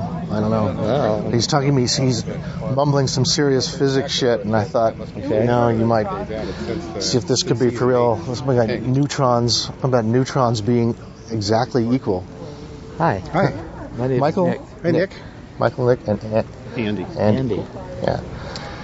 Yeah, so I want you to moderate this discussion. Yeah, I'm just kind of curious what you think of this. Yeah, I am too. This is something you think about all the time, so I think it would be. But I'm a real specialist. My specialty is quantum physics. Excellent. Yeah. And you were saying about neutrons? Well, I was saying that from what I've understood, and I was an undergraduate physics major, not a enough to be dangerous. I actually scattered them myself. My experiment took deuterons. Mm-hmm. And hit them in their carbon target. A deuteron is a neutron and a proton. So, right. And this carbon, we were trying to graze the target so it would minimally separate the two. And then we were going to study the properties of a deuteron by looking at an almost deuteron. That was our hope. So I was looking at, we couldn't measure the neutrons, they just went through everything, but we did measure the protons. Sure. And I was trying to measure the polarization of them. That was my thesis. Mm-hmm. And fantastic. You're the first person I've talked to about this in 50 years.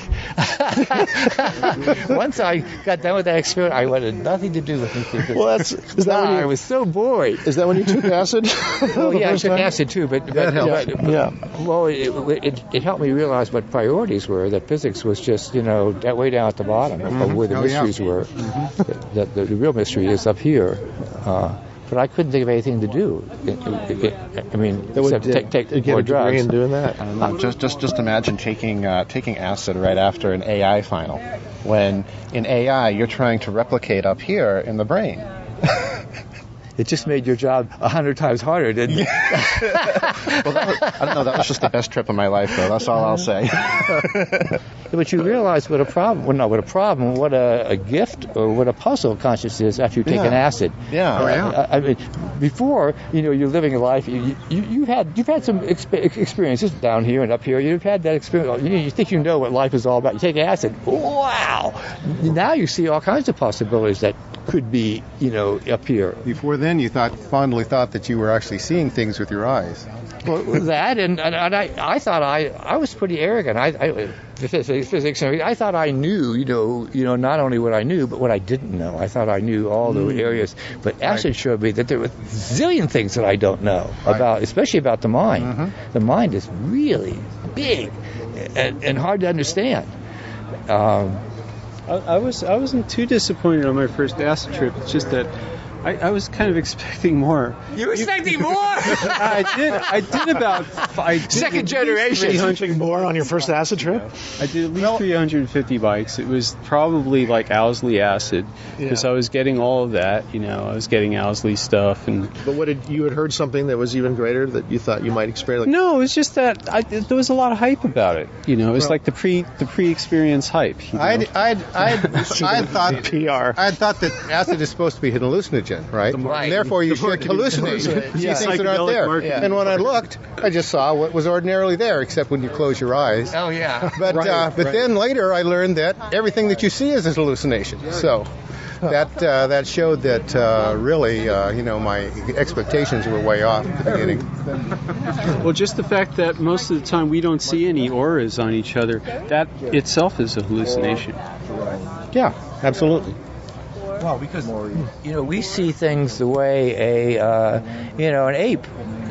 We see things that apes need to see, and slightly advanced apes. But all the other shit, what I would like, we were talking about what we'd like, technology. Yeah. I'd like some tech that will help me smell like my dog. A nose where I could amplify things about 100 times, like sound. 1 million times. Or 1 million times. Wouldn't that be something to see, to perceive that world? Talk about a different world. The world, yes. And I've read hypotheses why we don't have a sense like that. We never get anything done. All these sets going around, you'll follow. Isn't that where the robots come in? Yeah. Well, maybe we didn't need it way up in the trees. Yeah, we are wired for survival. Our perceptions are narrowed down to what That's right, to what we need to survive. And so acid is, in a way, is an anti-survival thing. Right. except for the researchers, except for in LSD, My Problem Child by Hoffman. I love that book. Yes. My favorite scene in there was where he's walking with some other German professor, and they're walking in the Black Forest. They're stoned to the gills, and they're saying, "This is too good for the peasants. Only minds like ours can really enjoy LSD." There's some truth to that. There is, yeah. A lot of people treat it like a party drug and don't look for any particular insights, and therefore don't find any. But the more mind you have, the more fun you have when it's fucked up. Oh, yeah. I mean, that's another thing. I think I was certainly glad I didn't take acid when I was a teenager, because now I had really an amazingly complex thing to screw up. The thing is, I was already reading books by Alan Watts and R.D. Lang and all of them really, Leary and all that stuff, way before I did LSD when I was a teenager. So when I finally got around to it, like at age 15. 15? My first acid trip. I don't know. I took Hoffman's advice and waited until I was I waited until I was 20. Latecomer. Good boy. That was about the anyway, time yeah, me too. But anyway, it was 15 years old, and it was That's statutory rape. It was just no. We were all teenagers. We all had it, and we were New Yorkers. We were all sophisticated kids. We were all playing electric guitars and stuff, and we were really into the. I remember listening to the Who before we went out. I was with a couple of friends in Brooklyn, and 3 of us went out at night. It was at night, and before we left, we listened to The Who. He actually put on... What, you took acid and walked into New York City? I lived in New York City. Yeah, I know, but... Well, anyway, let me finish. Anyway, go on. No stranger than Amsterdam. This is very interesting. So anyways, what happened was, this friend of ours, he had already done acid, and he was already to the West Coast and back. And I had another friend that was an acid dealer that went, from the Haight to here, and so anyway, he was programming us with music, and he played every song that he played. He just kept changing records, Hendrix, Are You Experienced, The Who, I Can See for Miles, Moody Blues, In Search of a Lost Chord, whatever, all this stuff specifically designed to prep us. And they said, okay, let's go out. So we went out, and we took the subway to Manhattan. And it was late at night, and I remember the subway turned into a serpent. And I'm like, wow, we're inside the esophagus of this serpent, And I remember at one point, there was this group of people that walked by, because people pass through cars, and they walk through. And they all looked really deformed.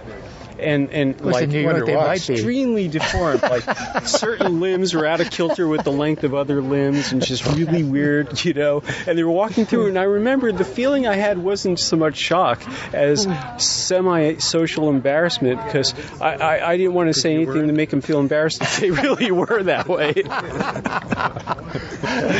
It was really funny. That's good thinking. And for the whole train ride, one guitar solo was going through my brain on a loop, and it was John Cipollina's solo for a song called Joseph's Many-Colored Coat on the album Shady Grove. And if you ever get a chance to listen to that solo, think of me, man. That was a nice moment. But anyway, so we went to Central Park, and we spent a lot of the acid trip. During the day? No, at night. At night. Probably about 10 p.m. or something. Nobody was in the park. It was really dark. Nobody but the muggers, But you, how many? They were afraid of you. Well, how many? Were a little too weird. How many were there of you? 3? Yeah. 3. And it was great, because I remember we'd walk up these little hills, and it almost felt like night vision. Maybe the moon was full. And as we're walking up the hill, the feeling of like pressure under my feet from gravity as I'm walking up the hill made my body feel smaller and smaller and smaller. And so I felt like I was shrinking. Then I got to the top of the hill, and gravity was releasing, and I felt like I was growing. Wow. I do remember that, And did you check to see if you were deformed or any body parts? It was not that easy. If you looked in the mirror, you might have seen. Oh, well, no. This is what shocked me most of all. I'd look in the mirror and I looked normal. The mind is amazing, isn't it? But maybe they could see you in the park, the muggers and all. They were like, "Ooh." What's up with that guy? Speaking of shrinking, that brings us back to the original topic, which is, turtles all the way down, basically. There is this theory that in physics that there are worlds within worlds, and that it just continues to infinity, turtles all the way down. But it seems to me, from what I've read of quantum mechanics, that there's reason to think that that's not true. that at a certain level, below the level of the neutron, maybe quarks and electrons, you come to a point where there isn't any inner world. That things like Fermi-Dirac statistics and Bell's theorem indicate to us that there's no inner structure beyond a certain point. That if there were, you wouldn't have Fermi-Dirac statistics. You would have statistics like we have in the macroscopic world, where when you throw two coins, for example, you have a 50-50 chance of getting heads, tails, and tails, heads, because the two coins are different. You can distinguish between them. And that down in the sub-microscopic quantum world, you have like a 1/3 chance of that. And the explanation for that, all heads, tails, and head and tails. 1/3 for each of them. 1/3 for each. For heads, tails, and tails, heads, because you can't distinguish between them. And the reason why you can't distinguish between them is that all subatomic particles of a given type are absolutely identical. Wouldn't that be something if all of a sudden our kind of coins did that? Yeah, absolutely. Wouldn't that be something? Change money. Yeah. Primal level. Doesn't that make a case for the crazy wisdom school of Buddhism? Well, it would seem like there's a lot of resemblance between things like Buddhism and Hinduism and physics. I only use coins. I think there is in my view, science has been invented twice. Science was invented once back in ancient India, and they looked at an inner world, and again with, say, Galileo 400 years ago, looking at an outer world. What did they discover? I mean, what is Indian inner physics? I kind of wish there was such a thing that you could read about in books, where they would talk about the structure of the mind and funny little things you can do, like if you close your eyes and inhale 2 or 3 times, you travel to Mars. Real inner technology. Well, supposedly, I don't see any. In the Yoga Sutras, for example, you have this phenomenon of samadhi, where you the brain can focus in in a type of total concentration, and basically identify itself with things in the external world or the internal world, and it's at least claimed that that's another route to knowledge than external scientific experimentation. Now, whether it's true or not, I don't know. It could be checked. I think it's a perceptual validation of science. I've heard that the some Hindu texts were very helpful when who was the guy who was inventing the bomb? I've heard it, but I don't know. It's not confirmed. The atomic bomb? Yeah, the atomic bomb. Or perhaps it's that they consulted Hindus to design? The Could text, be, because all perception the text was influential. Oppenheimer, when the bomb went off, he was standing in the desert, and he says, Shiva. "I have become Shiva, the destroyer of worlds." Right. That's what he quoted. And then when you look at Vishnu, for example, the other, over-god of Hinduism, in Vishnu, Vishnu is asleep, dreaming, and the dream is the world, which is basically a simulation of reality as far as I can tell.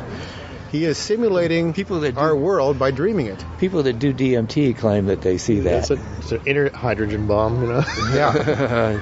But they claim to see the mechanisms of the world, and they are kind of dreamlike. Definitely an inner detonator. What's that? I said at least an inner detonator. Yeah, DMT. I've never had it. I did. You know Will, right? Sure. Is Will going to be here tonight? I invited him. I haven't seen him for a long time. Well, he presented me to my first full-on DMT experience. Now, did that meet your standards? Yeah. That's what I've heard. I've heard that he put me in a room, and the room had posters of Tron and all these things. It's kind of high tech, and there was something about the things in the images that kind of affected my hallucination.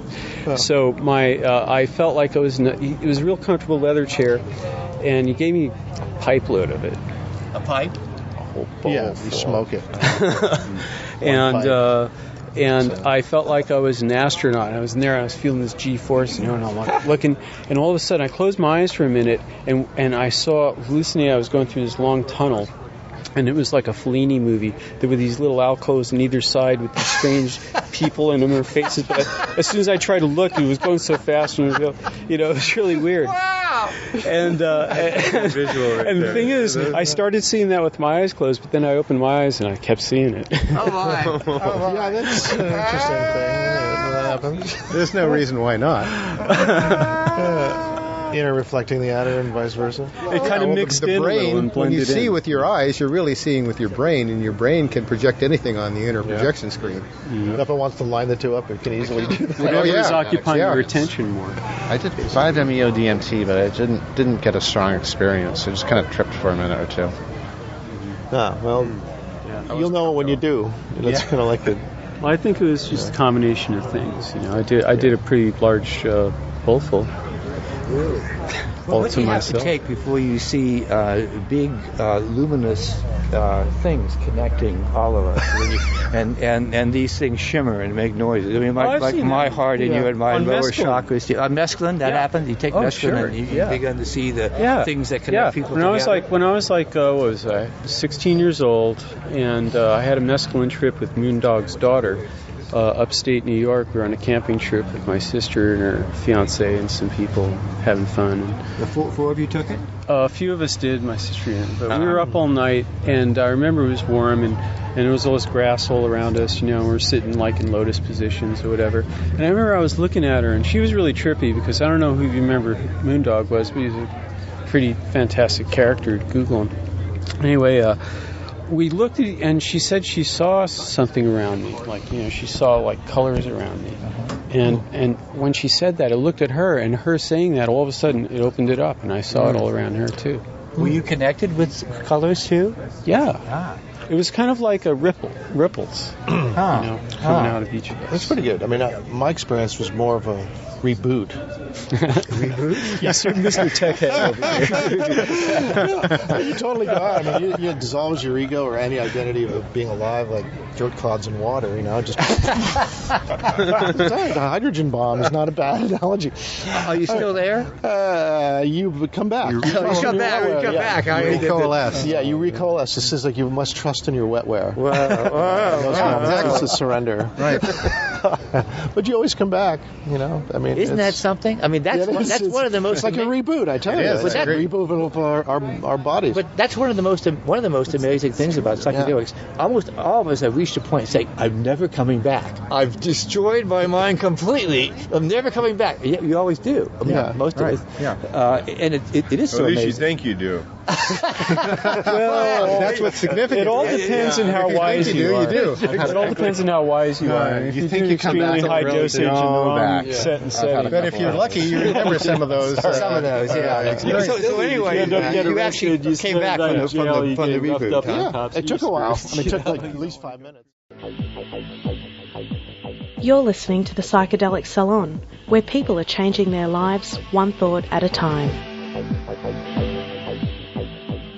Well, there's really not much to say about that, other than to say that my guess is that you've been involved in discussions just like that yourself. Or at the very least, you've had some of these ideas pop into your head from time to time. So, you see, it doesn't really matter if your next-door neighbor is a quantum physicist or just your token buddy. You can still have as much fun kicking around these strange ideas as anyone. And didn't you just love it when Nick Herbert said, the more of a mind you have, the more fun you can have when it's fucked up. It's those little sound bites in our everyday bull sessions that I love to collect. So to further this cause along, I've added a Skype button for you to click on to leave a voicemail on our Salon blog, which you can find by going to www.psychedelicsalon.org. I don't know how or if this is even going to work out, but my thought was that if any of our fellow saloners wanted to leave an interesting message, that I could play a few of them here in the salon. So if you're in the mood to Skype us a message, well, please be one of the first to do so. Another little thing that came in this week was a question from Wears Glasses Has Dog, which is a handle that would have fit me a few years ago until my beloved dog Igor died. And in case you're wondering, Igor was a big, old, lovable Rottweiler who played with the children in my neighborhood. Good old Igor. I still miss him today. Anyway, Wears Glasses Has Dog writes, Lorenzo, I just finished Terence Mckenna's True Hallucinations and wonder if you know anything about Vanessa's photography. In the book, it states she was documenting the adventure, and I think it would be cool to see the places and people described. Well, I don't know Vanessa myself. In fact, I didn't even remember that part of the book. So If any of our fellow saloners knows Vanessa or can point us to some of the pictures she took, I'll pass that along. I sure would like to see some of those photos myself from that now legendary expedition. And speaking of legends, in last week's podcast from the Sea Realm, KMO interviews the legendary Bruce Damer, who gives an update on the evolution grid, or the Evo grid, the story of which has now even been picked up by the New York Times. And over at dopefiend.co.uk, you can hear a recording of an evening with Dr. David Nutt, who, as you know, created a great stir over in the UK after he was summarily dismissed from his scientific advisory post that was dealing with drug classification. Now, while this isn't a normal podcast from the Dope Fiend, I did find it extremely interesting to hear what some of the world's top minds are thinking about regarding the ways in which governments so cavalierly disregard scientific information when it doesn't suit their needs. So thanks for going out of your way to record that and podcast it, Dope Fiend. It really was eye-opening for me. Or I guess I should say it was ear-opening, huh? I don't know. What I do know is that I should close today's podcast by reminding you that this and all of the podcasts from the Psychedelic Salon are freely available for you to use in your own audio projects under the Creative Commons Attribution Non-Commercial Share-alike 3.0 license. And if you have any questions about that, just click the Creative Commons link at the bottom of the Psychedelic Salon webpage, which you can find at psychedelicsalon.org. And if you are interested in the philosophy behind all that goes on here at the Psychedelic Salon, you can hear all about it in my novel, The Genesis Generation, which is available as an audiobook that you can download at genesisgeneration.us. And for now, this is Lorenzo signing off from Cyberdelic Space. Be well, my friends.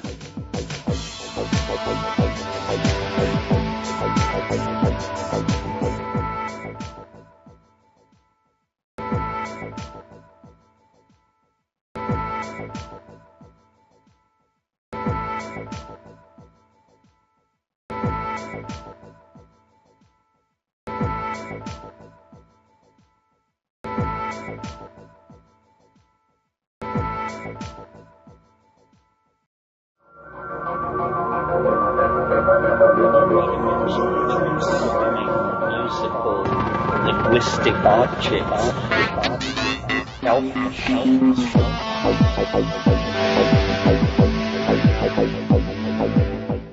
Greetings from Cyberdelic Space. This is Lorenzo, and I'm your host here in the Psychedelic Salon.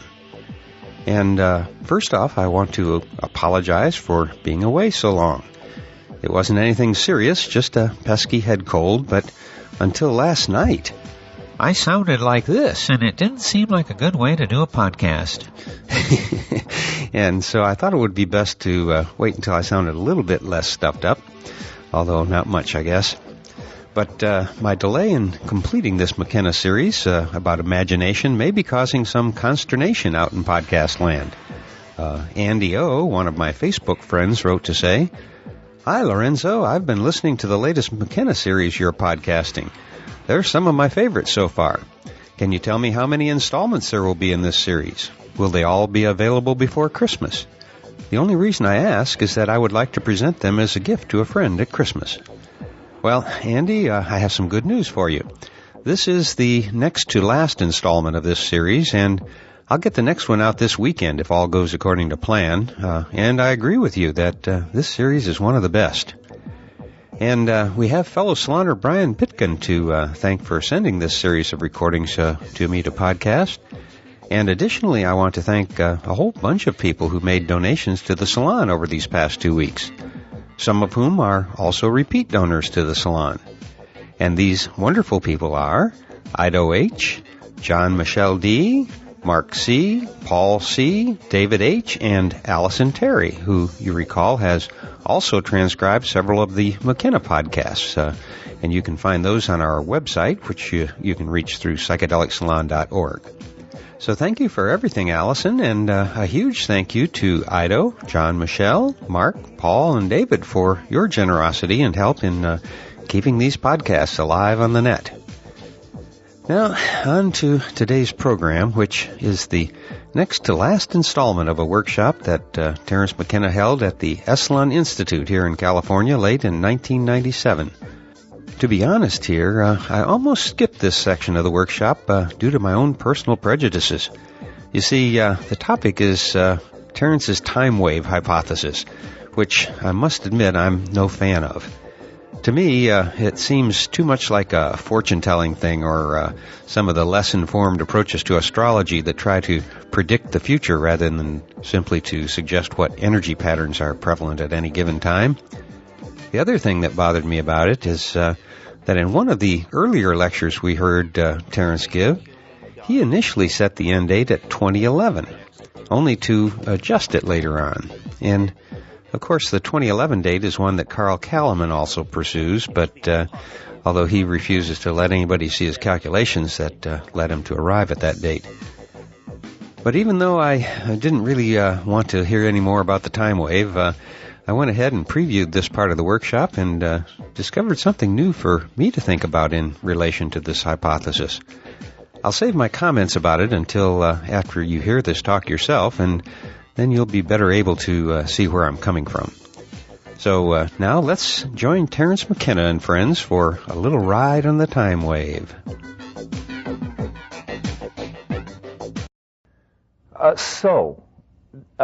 This theory has probably not stormed the intellectual battlements of Western civilization, for one reason, because it poses so fundamental a challenge. Science cannot swallow the time wave.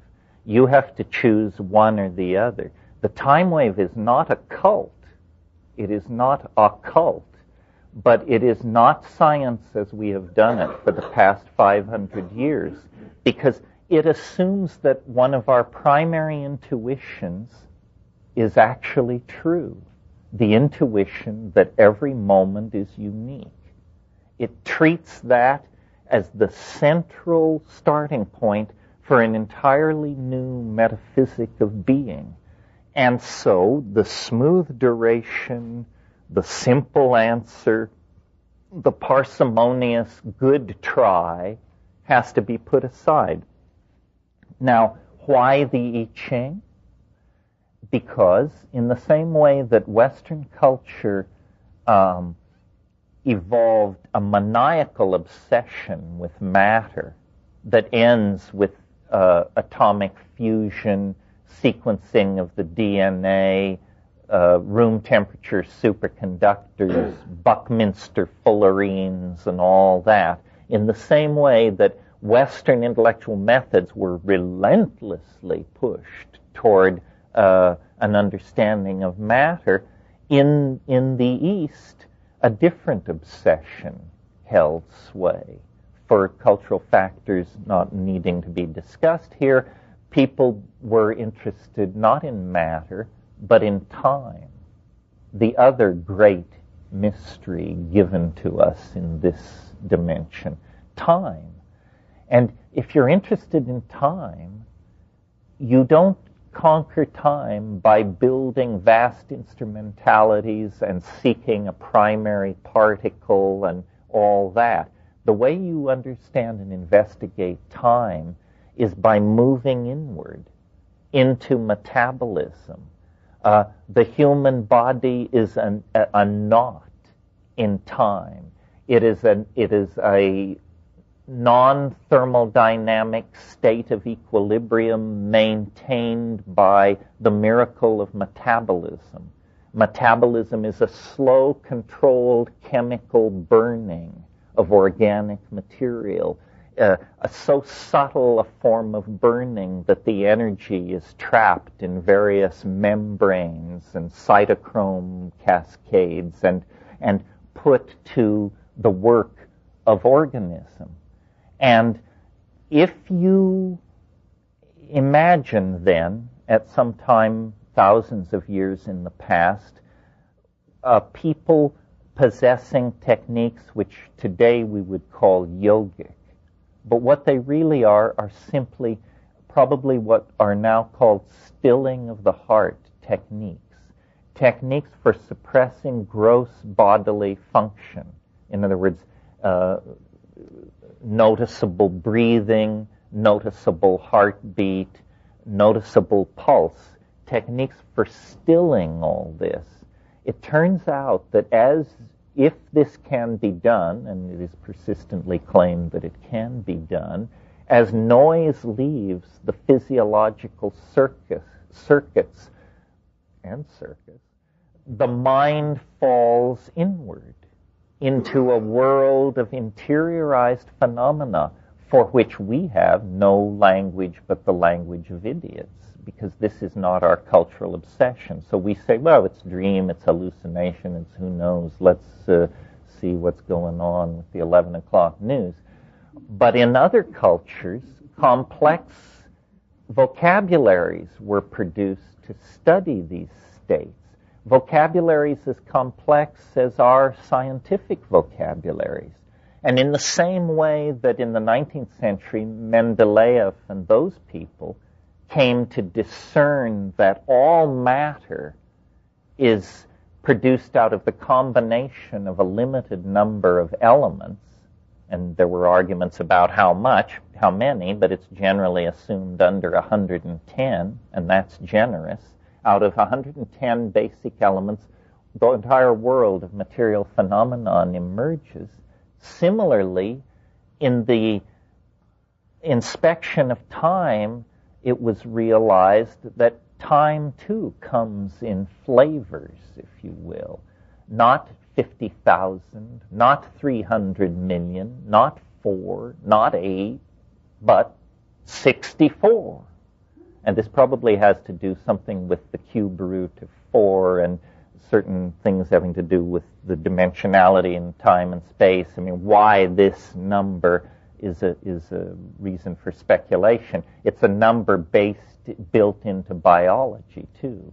There are 64 codons coding for the 8 amino acids. This is no coincidence.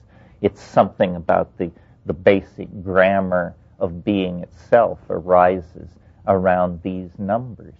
Well, they not only saw that time is made of these elements, but they saw that they occurred in certain fixed patterns of recurrence at different levels, at different speeds, and that from the point of view of this I Ching philosophy, a given moment in being at some locus of space and time is a kind of interference pattern created by moving levels of, let us call them, influences.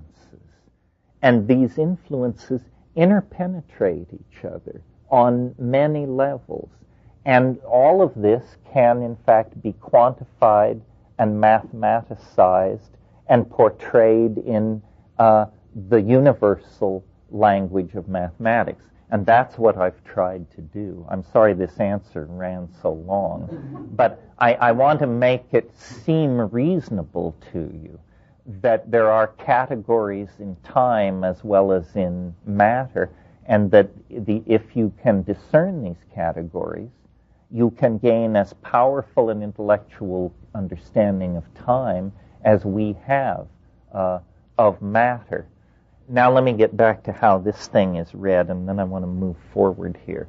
When the wave moves up, habit is increasing. When the wave moves dramatically down, novelty is increasing. And time on all scales is made out of ascents into habit, plunges into novelty, novelty troughs, and further ascents into habit. And you can feel these things in your own life. You know, when the luck is running with you, nothing can stop you. When the wave is against you, God help you. And this happens to empires. It happens to political careers. It happens to species. It happens to entire orders of biological life. 100 million years of endless radiation into all kinds of niches across the planet. Then suddenly a planetary cooling and a mass extinction, and the novel forms or disappear. But over long periods of time, as I said, habit is vanquished and novelty is concentrated. And that's part of the story, half of the story.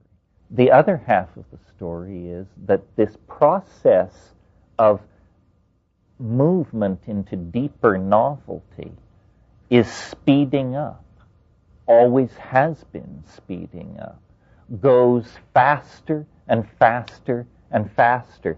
So if this is 7 billion years, you can see back here things were deadly slow.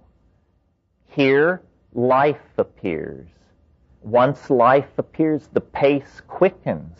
Once life leaves the ocean, at this scale, the thing is practically a direct descent into novelty. Though when we blow this up, as we can do, we will see that what looks here like a smooth, straight shot into the lap of God turns out to be, the old rugged path that we've followed for a long, long time. Every theory has a hard swallow. The hard swallow in ordinary science is the Big Bang. Notice that it's the limit test for credulity. If you can believe that the entire universe sprang from nothing in a single instant for no reason, what would you resist as a hypothesis? It's the limit case for improbability, as far as I can tell. And nevertheless, science says, give us one free miracle, and we can then go from there and never ask the favor again. So apparently you get one free miracle in your system building. I prefer to locate my miracle at the end. And you may say, well, is that just arbitrary? Why December 21st, 2012? Well, obviously, if the theory has any utility, if this idea of habit and novelty has any instructive value at all, then we should find novel events clustered in these troughs, and we should find periods of constipated recidivism on these upsweeps. So now we have two data fields with which to play. We have the formal and mathematically defined and utterly inflexible wave, and we have the vicissitudes of natural and human history. On the natural history level, asteroid impacts, glaciations, extinctions, fluctuations in incidental incoming solar energy, cooling of the oceans, enormous volcanic eruptions, this sort of thing. In the human world, wars, revolutions, technological innovations, migrations of people, introductions of new technologies. And so the idea then is to take the mathematically defined wave and the admittedly messy data of natural and human history and seek a best fit between them. And when you impartially get them lined up so that it seems that most major episodes of novelty that historians or people who care about these things agree on, and most low points in the wave line up with each other, then you simply go to the end of the wave and look at the end point, and it kicks out a date. And I did this, and I will show you my correlations. As a big picture, I think this is pretty accurate to how most educated historians would view what has gone on this planet in the last 6,000 years. It's telling us that 4500 BC, a descent into novelty is underway, and it didn't start very far back here. Quite a steep descent into novelty. And in fact, what we find here is Sumer, Ur, Chaldea, Babylon, Egypt. And so a series of civilizations, each leaping beyond the accomplishments of the other until we reach the pyramid building phase of Egypt, the Old Kingdom. And then, right down here, there's a kind of novelty trough. Egyptian civilization rages across here, and in fact, it does fulfill the intuition of theosophists and other people that Egypt achieved something that was not surpassed in novelty until early Roman times. In other words, clear all this happens, but you don't get this level of novelty till you get over here to about 220 BC. And I maintain technologically and so forth and so on, that's probably just about right. This upswing back into habit, the historical record is characterized by brutal civilizations. The Hittites, the Mitanni, Imperial Assyria, motorcycle gangs with chariots is what we're talking about here. If we were to blow this up, we would see that there were some interesting plunges into novelty, phonetic alphabets, expansion of Phoenician trade routes, and so forth and so on. But the turning point is up here. And as far as Western history is concerned, what happens up here is Homer sings his song. And I maintain symbolically and literally that's what started it off. That's what set the last phase in motion. I had a professor, maybe I'm echoing his prejudice, but a philosophy professor in college, and he said, "You want to know where it all went wrong? I'll tell you where it all went wrong. When the Greeks stopped being fishermen and pulled their boats up on the shore and started to talk philosophy, it all went wrong." Well, I don't know if it went wrong. It certainly went in a different direction. Homer sings his song, and it begins an almost unbroken cascade into modernity. So I want to talk about this one for a minute because there is an aspect of this theory that I find very appealing that I haven't touched on yet, which is, if you've been paying attention, you've noticed that screens repeat themselves. Remember I showed you a screen where I said at the top of a certain mountain Homer sang his song? This is that same shape, but we're now not looking at thousands of years, we're only looking at 52 years. Well, what's the deal? Well, because this thing is a fractal, it has built into it automatic resonances. So it gives you a very rich data field to work with. If this is a span of time from 1944 to 1996, it on another level is a span of time from roughly late Egyptian time to the Umayyad Caliphates, with Homer singing his song up here.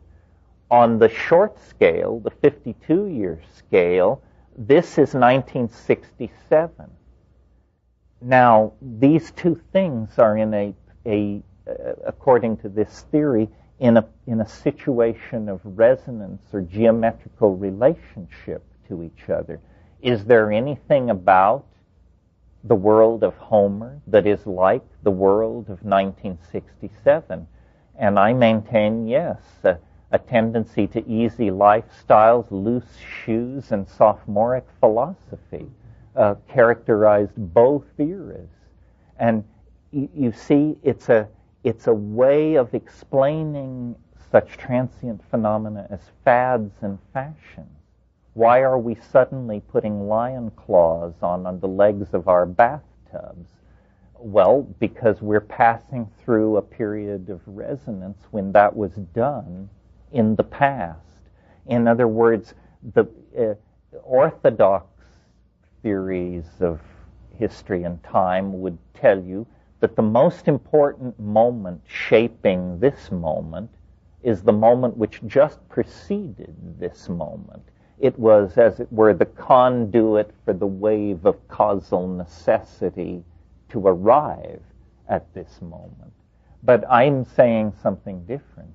I'm saying that every moment in time is an interference pattern made by other moments in time that are related to each other not through linear seriality, but through this much more complex schema of relations.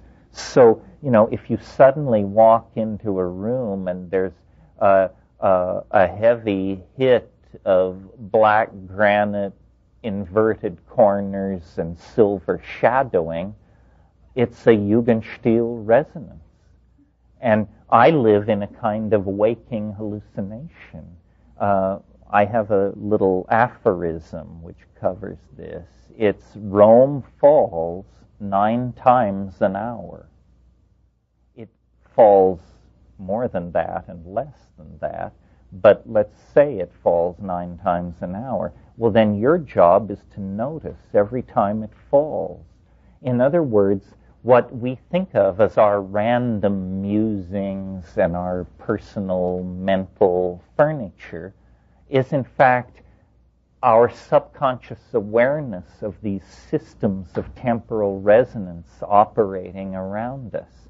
So, as I look out at a crowd like this, if I let myself go, I notice that Kant is sleeping in the corner, and that Madame Lafarge seems to have just come in from the baths and taken her seat, and Cleopatra is headed for the John, and so forth and so on.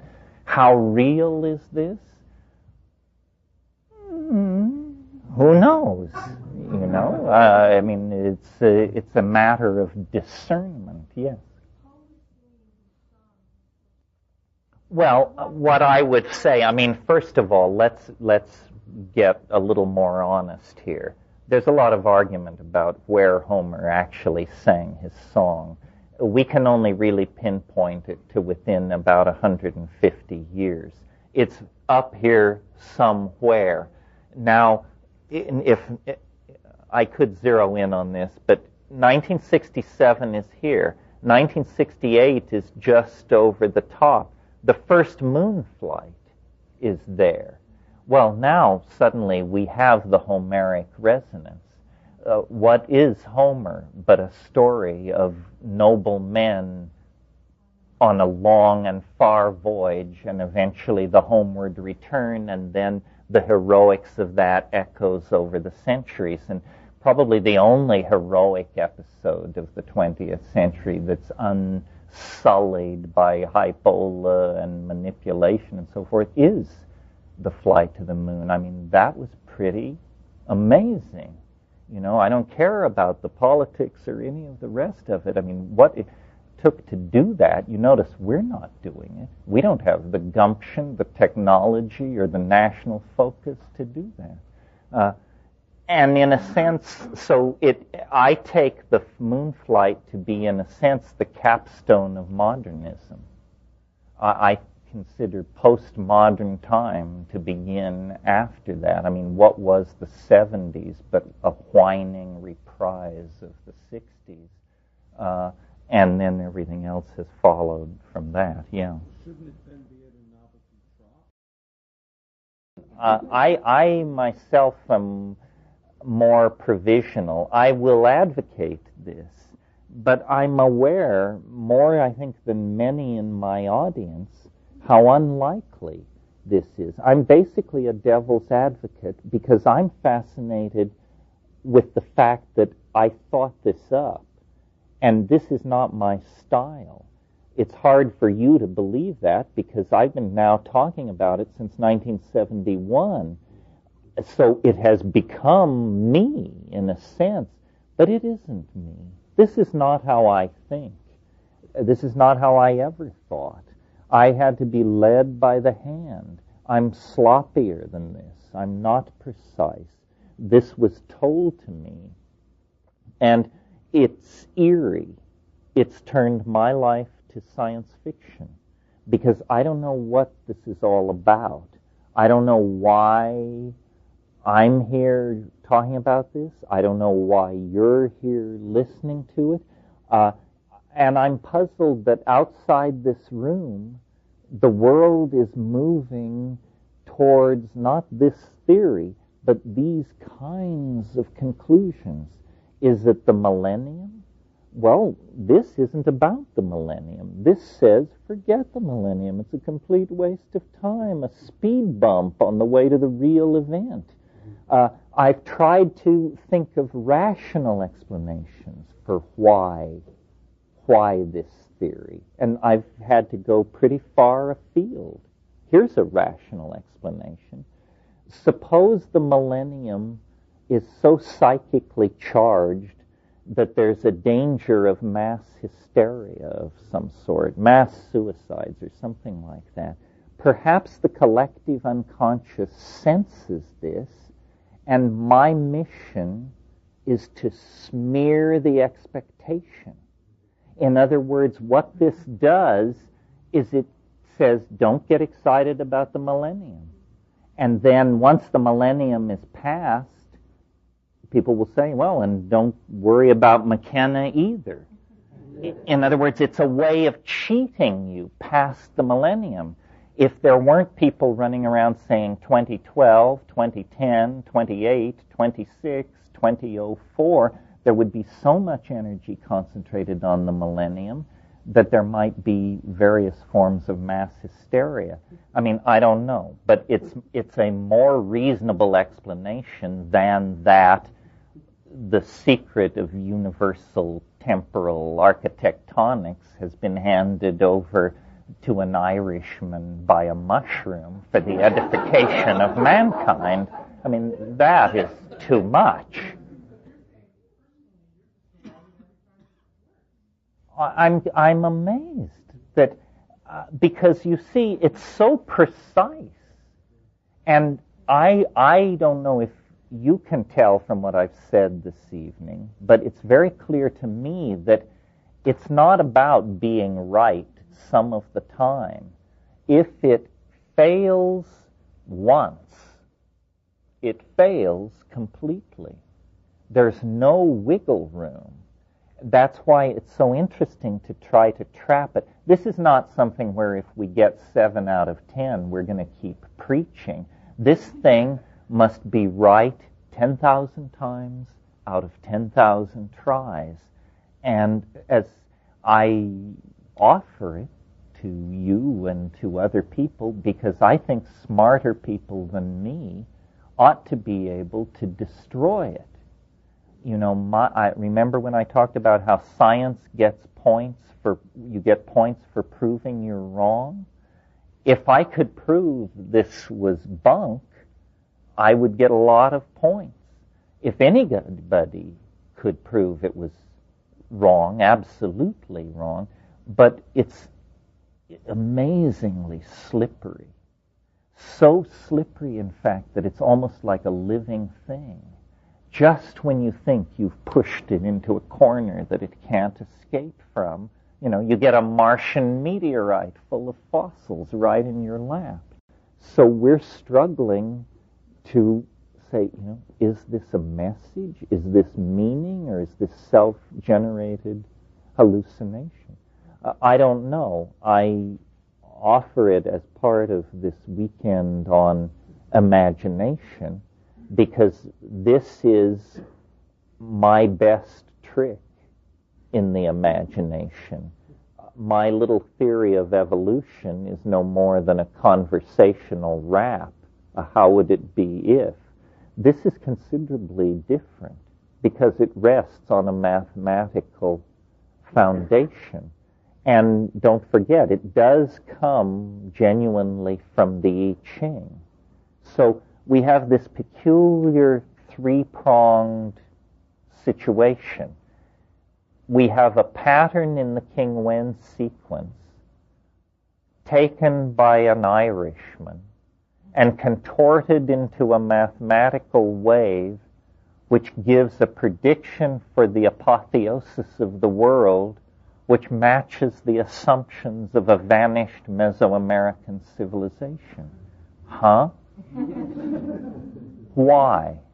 So when you calculate your... Where does it end? Well, this question, when I calculate my own personal wave, first of all, I do entertain the idea that we may each have our own time wave, sort of following the model of astrology. But I'm aware, and I'm sure those of you who are professional astrologers are also aware, that the natal horoscope is essentially a commercial con. In other words, astrology, the royal art of astrology, was invented to guide the destiny of peoples and kings, pharaohs and courts. But in the late Roman period, the world's first yuppies came into being, or one of the world's first instances of yuppies, and they thought, well, the emperor has his horoscope cast. Am I less than the emperor? I, too, should have my horoscope cast. And enterprising Hellenistic astronomers were only too pleased to oblige. Otto Neugebauer published a wonderful book of the natal horoscopes of rich Athenian and Roman citizens. And to some degree, I think it is a slight distortion of astrology for astrological purposes. Nevertheless, in terms of the time wave, a reasonable question would be, well, how, if this is true, then how come I can have a bad day while you're having a good day? In other words, if novelty ebbs and flows according to this schedule, shouldn't we all be having good days and bad days together? And obviously we don't. So what then must be happening is that we are on different places in the wave system. And then, if that's true, then in a sense, this huge wave could be thought of as the summation of all the little waves which comprise it. It's perfectly obvious. Let's say this were a huge scale of time, several thousand years. Well, then this might be a period of time as long as an entire lifetime. But not everybody alive in the world at that time would experience their life as an uninterrupted plunge into novelty. No. So a large percentage of people might. There is this phenomenon of the zeitgeist, and to the degree that we participate in our time, our life is in concert with the larger wave. This wave has durations of cycles in it, and one of the cycles, the cycle we're living through now, stretches from 1945 to 2012. It actually stretches from the Hiroshima bomb blast to the winter solstice of 2012. Well, I was born 18 months after that event. So if I have a personal time wave, it will end 18 months after the end of this wave. How can that be when this wave seems to dictate the end of all lesser waves? Another mystery to be unraveled by traversing the territory. Yeah. Well, I don't know what the time wave is portraying. I mean, in other words, novelty. How is it transmitted? How is it detectable? Can we build a meter other than this time wave? Could we build a parallel technology which would confirm the existence of this thing? What can you do with novelty? The electromagnetic field, it turned out, you can transmit information, light cities, smelt metal, if you know how to do the trick. What you could do with this, I'm not sure. You see, if the last cycle from 1945 to 2012 is real, then in a sense, all larger cycles are compacted into it. In a sense, from 1945 to 2012, we're reliving the entire history of the world. If that's true, then we have reached roughly 1000 AD. That means that between now and 2012, we must traverse I don't even have the words for it, a domain of cultural change equivalent to the domain we traversed between 1000 AD and the present. In other words, slightly more than 1,000 years of resonances have to be compacted into the next 16 years. Consequently, there's this feeling of things moving faster and faster. In a universe which was actually built on this kind of architecture, imagine this, a universe that actually had this kind of closure, where it was a series of, where each time cycle was 1/64th the size of the one that preceded it.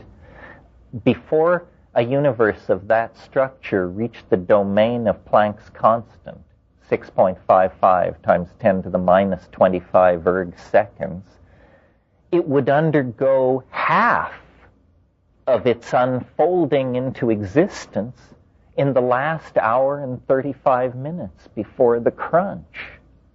In other words, if this is the kind of universe that we're living in, half of the unfoldment into novelty will occur in the last day of the existence. That's how huge these rates of acceleration are. So when people ask the question, what will happen in 2012, they're asking you to see around the corner 9 times. It can't be done. Language fails.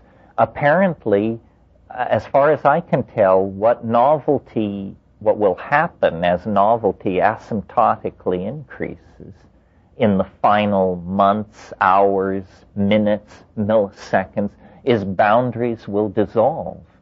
All boundaries. They're already dissolving. We see the nation state dissolving, but wait till the atomic field dissolves.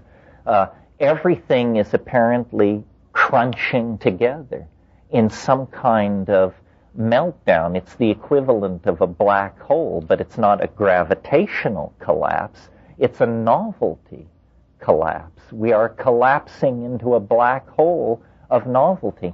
And I've tried to imagine how could this happen?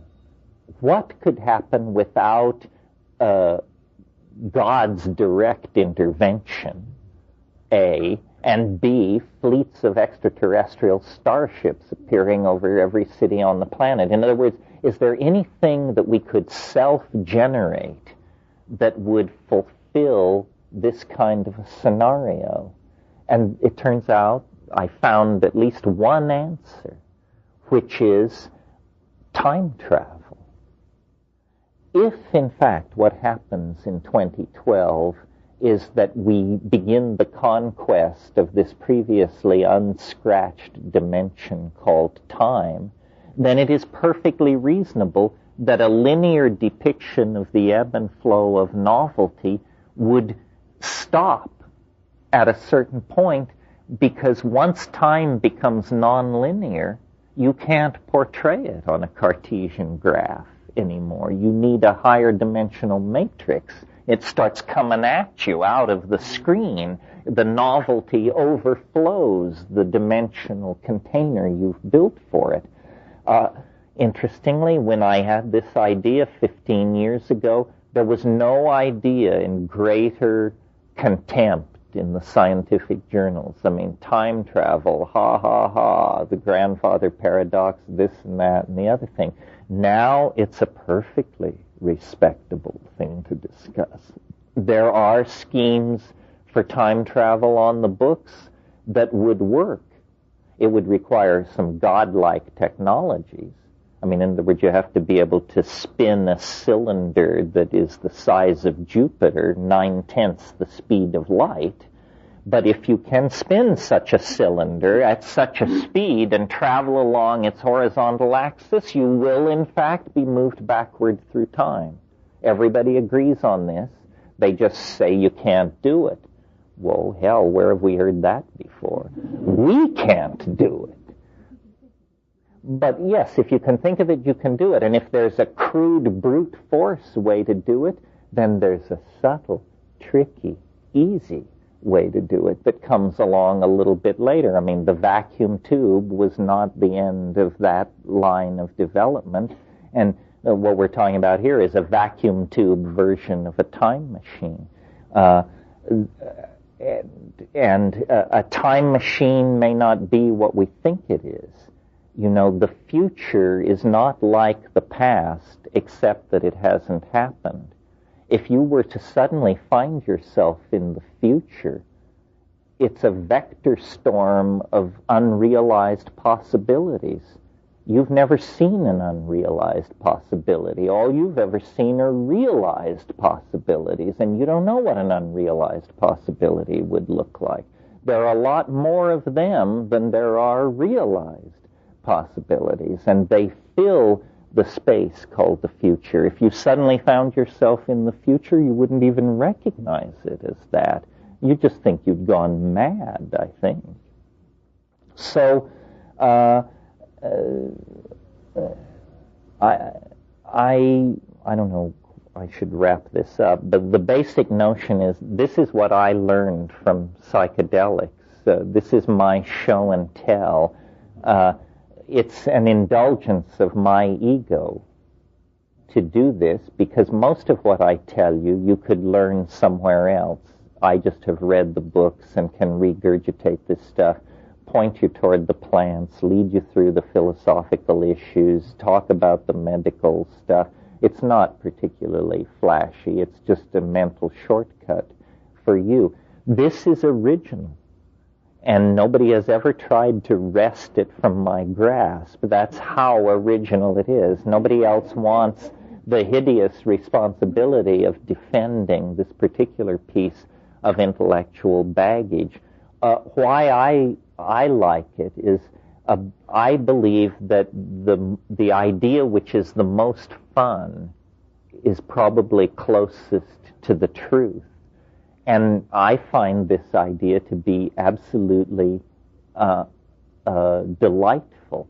It also has a kind of weird completedness about it, even though nobody has made any contribution to this theory but me. In other words, I thought it up, top to bottom, start to finish. It doesn't feel to me like a human being could do that. It feels to me like it would take that this is the product of an entire civilization. It must have taken hundreds of years, many workers spread out in space and time. I can tell it, and I was told it. That's how I know it. But no single individual, and certainly not myself, could have dreamed this up from scratch. Yeah. You mean before I had the whole thing? From 1971 to 75. And it was interesting, and this I cannot ever share with anybody else. You'll just have to believe me. But the way it was revealed was very odd, because it never let me see where I was going. I couldn't figure out what I was doing. I mean, it said, go buy graph paper. Go get your I Ching. Look at the King Wen sequence. Graph the first order of difference. And I would try and guess, what are we doing? Are we discovering an ancient Chinese calendar? Why are we doing this? It said, no, don't worry about that. Just keep, next step. And it always hid from me where I was headed. It still hides from me where I'm headed. And the software has been written, the controversy rages on the internet. I even now have critics. That's good.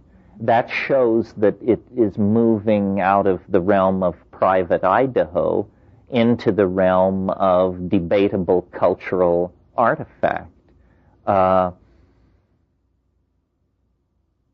And I think that if it's true, or if it has a part of the truth, we will know before 2012. In other words, a lot of people observed, not a lot, but a few hundred maniacs observed this prediction about 1996 and then watched the ensuing debate, my critics, my defense, their response, so forth and so on.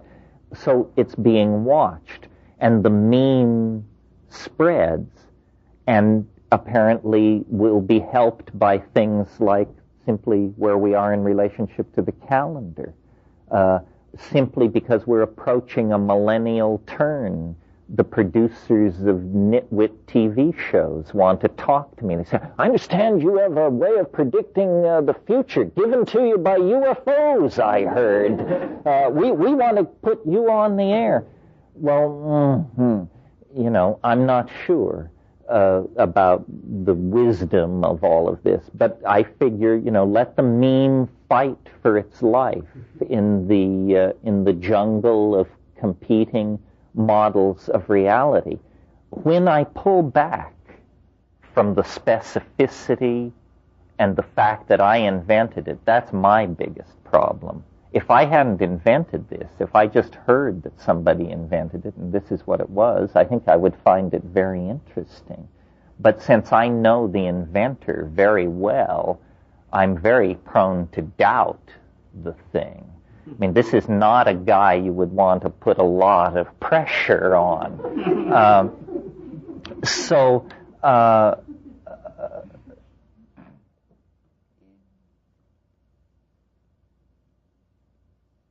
I don't know. I'm puzzled, and I offer it as an unsolved puzzle. I preached here earlier that you mustn't seek closure, and so I don't with this. If it's a communication, it's a very curious communication. If it is non-communication, it's even more curious. If it's a delusion, why is it so mathematically formal? If I'm pathological, why aren't there attendant sequelae? Why just this very defined thing? The whole thing smacks of the impossible. It's even pushed me toward the idea that maybe this is not actually a reality.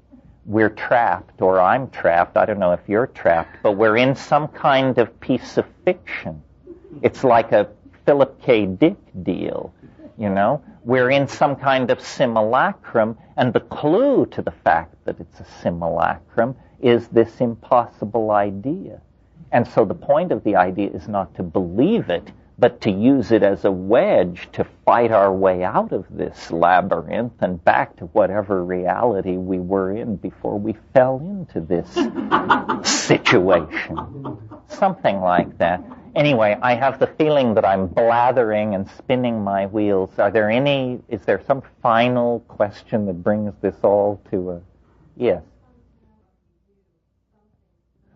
Yeah, that is an interesting question. Like people say, well now, is this some kind of permission for irresponsibility? Are you saying that the world is going to transform itself no matter what happens? I'm enough of an old political activist to sense the anguish behind that question, because I don't want to say, yes, don't worry about the Palestinians, don't worry about the Bangladeshis, it's a done deal, it's all fine, you can take your eye off the ball and your foot off the pedal. That seems crazy to me, to give advice like that. And yet this thing seems to be saying, it is a done deal, it's going to be fine, it's going to arrive on schedule, under budget, you don't have to preach it, you don't have to worry about it. And so then apparently where it lies is that it is a done deal, but how the deal is done is not a done deal. That there will be a deal is sealed. That is written into the laws of physics, if this is correct. No escape from the transcendence. But how we present ourselves to it is our contribution. It does not say what will happen. It simply says where the novelty will cluster, and apparently it is still open to what happens is still a matter of human decision and of the unfolding of causal necessity. So in a sense it's saying there is a safety net under you, but you still should make an effort not to fall. Yeah, yeah. I hear what you're saying. Yes, a strange thing about the Mayan calendar is it begins in, I believe, 3135 BC, and it ends in 2012. The Mayan civilization began, as far as anybody can tell, around 300 BC and was a done deal by 790 AD. So here was a culture that lived by a calendar that seemed to have no relationship to its own cultural origins or ends. That's odd. I mean, that's not how people do a calendar. The weird thing about the Mayan calendar is it begins on a slow Thursday in August. In other words, it doesn't begin at a solstice. It doesn't begin at an equinox. It doesn't begin with a special astrological configuration in the sky. It begins on Nothing Burger Day in 3135 BC. Well, but it runs forward to a winter solstice and ends precisely on a winter solstice. Who ever heard of a calendar that was formed by calculating backward from a point thousands of years in the future? What kind of squirrely culture would do that? And the answer is, we don't know. But yes, this is a great puzzle that the Mayans seem weirdly disconnected from their own calendar. Oh yeah, there is the reason the Maya are so fascinating is because they had astronomy, they had politics, poetry, architecture, and they don't owe anything to Greece or Egypt or Sumeria or Babylon or Ur or Chaldea. They thought it up themselves. They did it themselves. They met problem after problem after problem and solved them in astonishingly unique ways. And, you know, it's just a matter of cultural accident. When Cortez sailed into the Bay of Campeche, the difference between medieval Spanish civilization and the civilization of the Aztecs in terms of technological level and understanding, they were practically on a par. I mean, the Spanish had no antibiotics, they had no advanced weaponry, no advanced communication, they had better ships, but had the voyage not been done that way, 150 years later, the Aztecs might have landed on the coast of Spain and claimed it for Montezuma's successor. That's how nearly in parallel they were.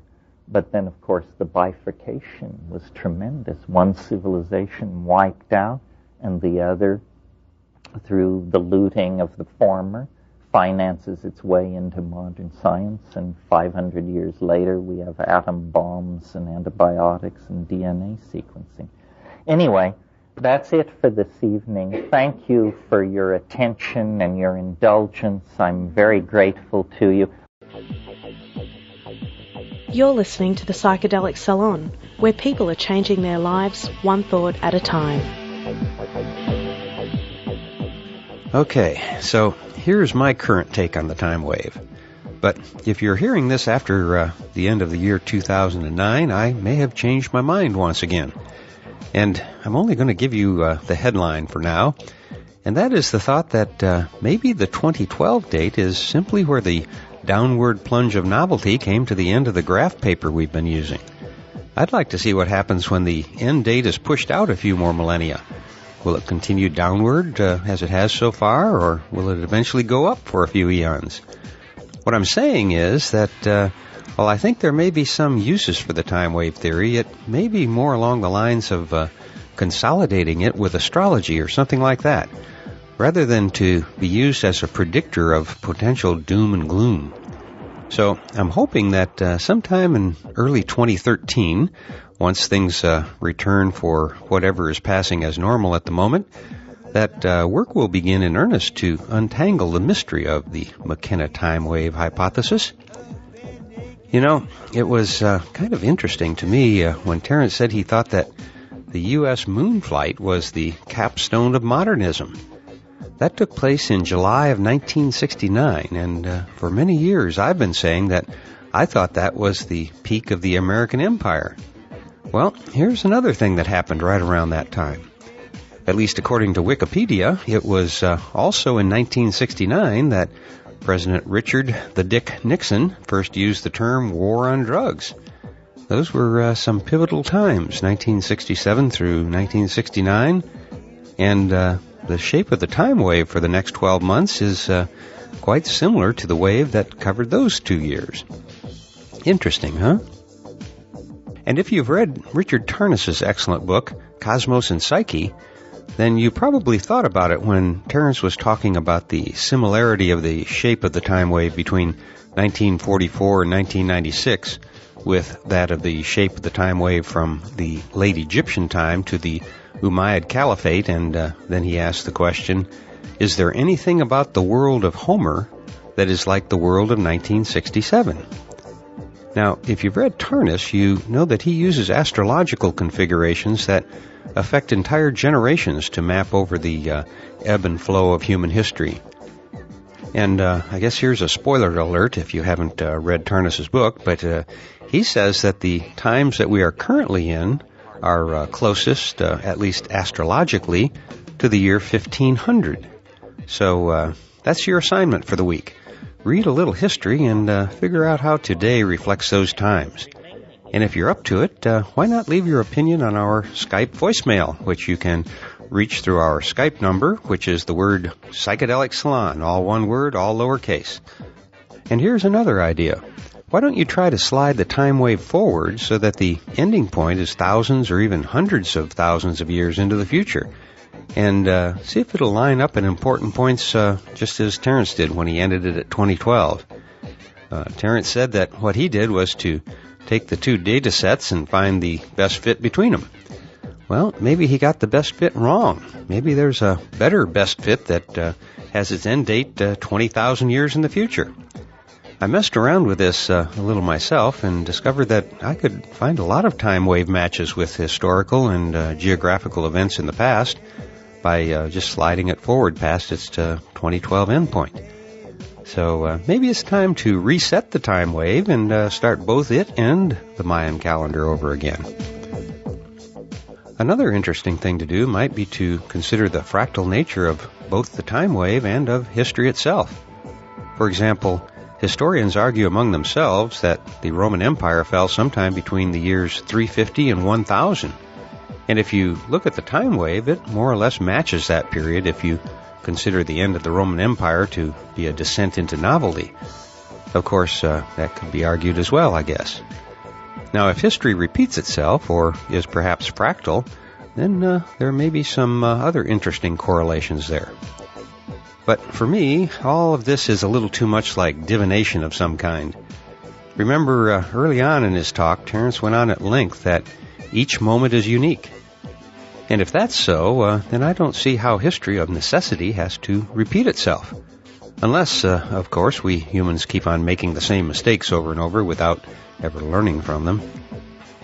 And by the way, if you want to see the time wave for yourself and play around with it a little bit, You can find an interactive version of the time wave calculator at timewave2012.com/tools/calculator.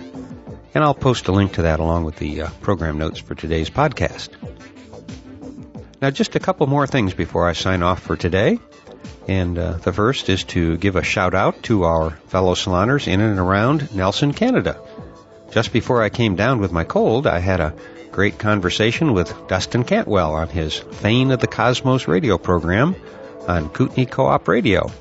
And his program airs from 10 to 12 on Sunday nights and streams over the net. So if you're up late on a Sunday night and want a little company, just surf over to 93.5 in Nelson, Canada, and join Dustin and friends. And I think there's also a podcast of some of his shows. Anyway, I send warm and sunshiny greetings to you saloners up in Canada from the beaches down here in Southern California. Actually, even though there's more stuff I'd like to cover right now, I guess I'd better cut this off because I'm getting stuffed up again and at least get this much out for today. Hopefully I'll be able to get the last part of this workshop out to you in the next few days. Well, so I'll close today's podcast again by reminding you that this and most of the podcasts from the Psychedelic Salon are freely available for you to use in your own audio projects under the Creative Commons Attribution Non-Commercial Share-alike 3.0 license. And if you have any questions about that, just click the Creative Commons link at the bottom of the Psychedelic Salon webpage, which you can find at psychedelicsalon.org. And if you're interested in the philosophy behind the Psychedelic Salon, you can hear all about it in my novel, The Genesis Generation, which is available as an audiobook that you can download at genesisgeneration.us. And I also want to add a huge thank you to the 16 kind souls who purchased a copy of The Genesis Generation last month. Your support means an awful lot to me. And for now, this is Lorenzo signing off from Cyberdelic Space. Be well, my friends.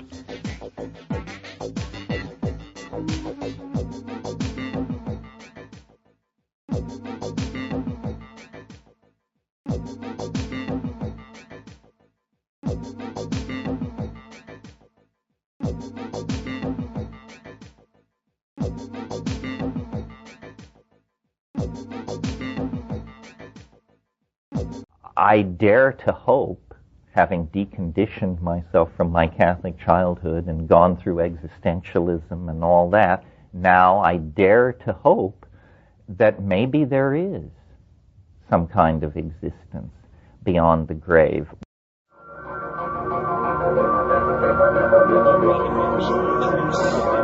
Musical, linguistic objects, elf machines.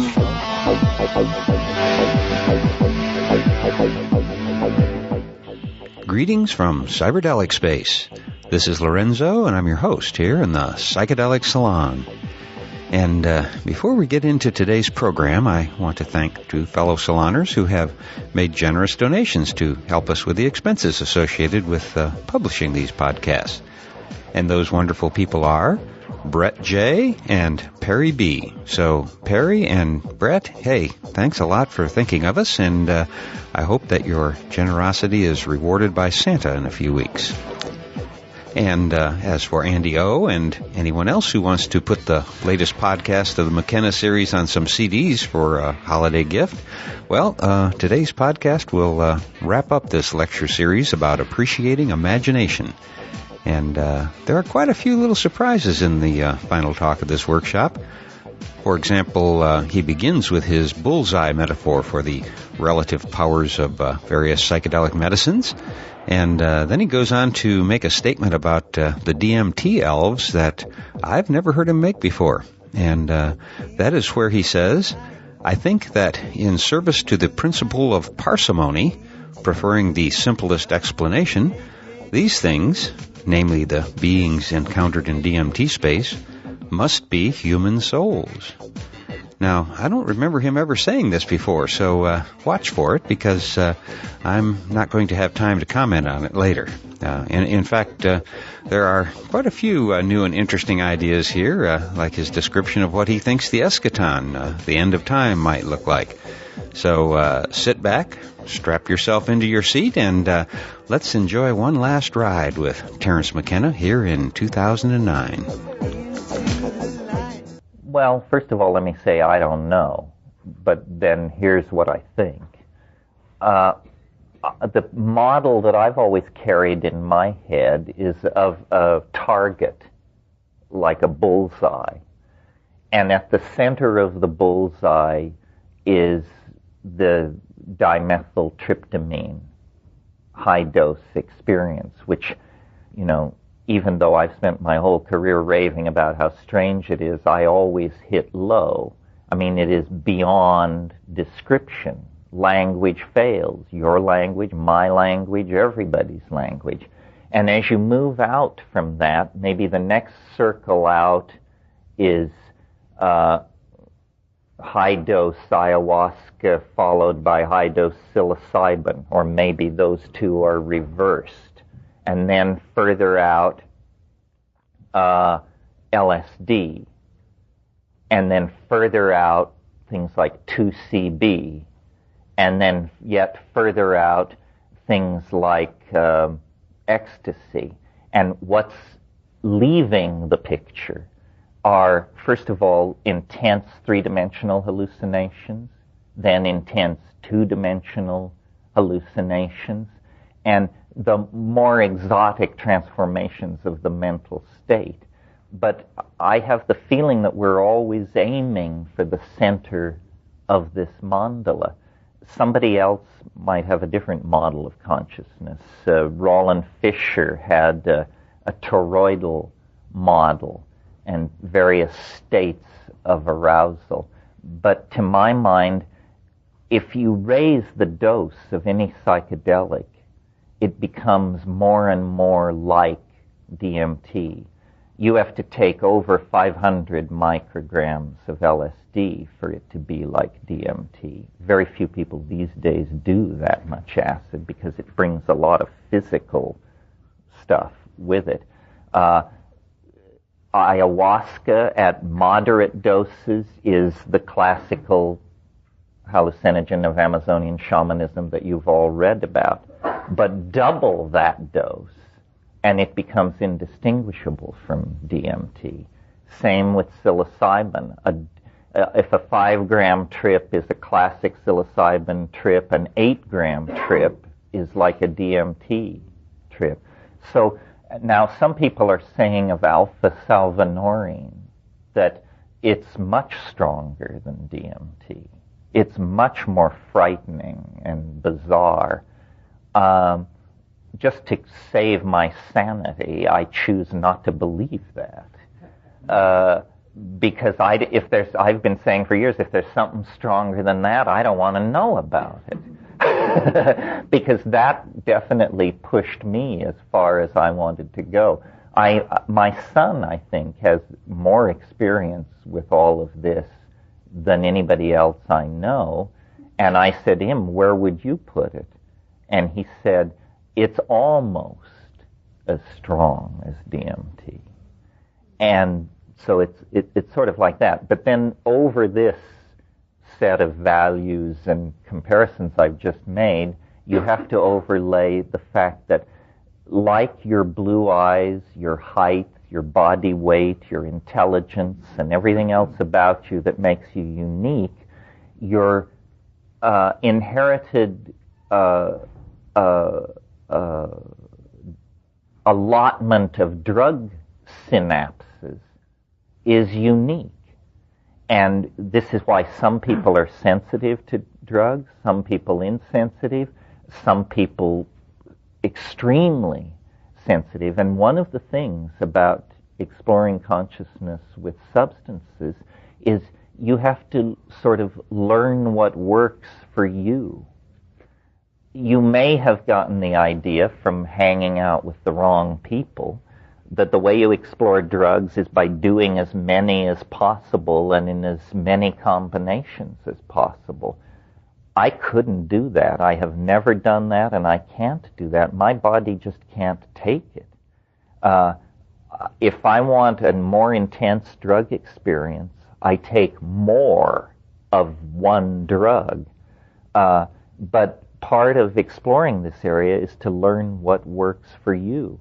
For example, the most dramatic and easy to understand example, I think, is cannabis.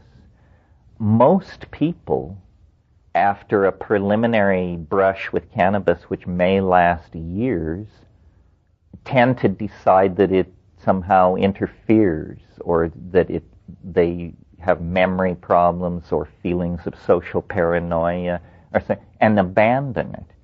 Some small percentage of people experience no short-term memory loss and basically can't live without it. I speak from first-hand knowledge of this condition. So learning what works for you is very important, and then push that to its limits. What fascinates me, I'll just unload my personal opinion on you, are the tryptamine hallucinogens.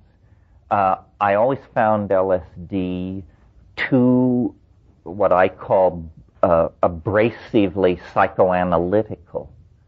I don't want to endlessly reflect on my childhood upbringing and whether I'm a good or a bad person. I mean, I'll do a little bit of that, but I think I got that under control. I'm not interested in myself in quite the way some people are interested in themselves. What I'm interested in, and what's always been the holy grail for me, are visual hallucinations. And people have said you're a nut on this subject. But the reason I'm so into visual hallucinations is because when I'm seeing something that I could not previously have even imagined, then I am completely convinced I'm in the presence of an other, because I couldn't think that up, and yet I'm looking at it. Low doses of psychedelics, or moderate doses of psychedelics, transform the quality of thought. You think faster, think deeper, think odder, think broader, but you need more for that to burst through into hallucination. And that always has fascinated me it's just, I guess, in my personality. I was thinking some months ago about the books that have really influenced me in my life, and, we try to make a respectable list that makes us seem profound. So, Moby Dick, Finnegan's Wake, Whitehead, say, okay, that's the public list. What are the real books? Well, Bartholomew Cubbins and the 500 Hats, that was a biggie. But a really important book for me was a little book that Aldous Huxley wrote almost as a throwaway. I'm sure he barely gave it a thought. It's a book called The Art of Seeing. And it basically, the message of this book can be given in one sentence. Pay attention to what your eyes are telling you.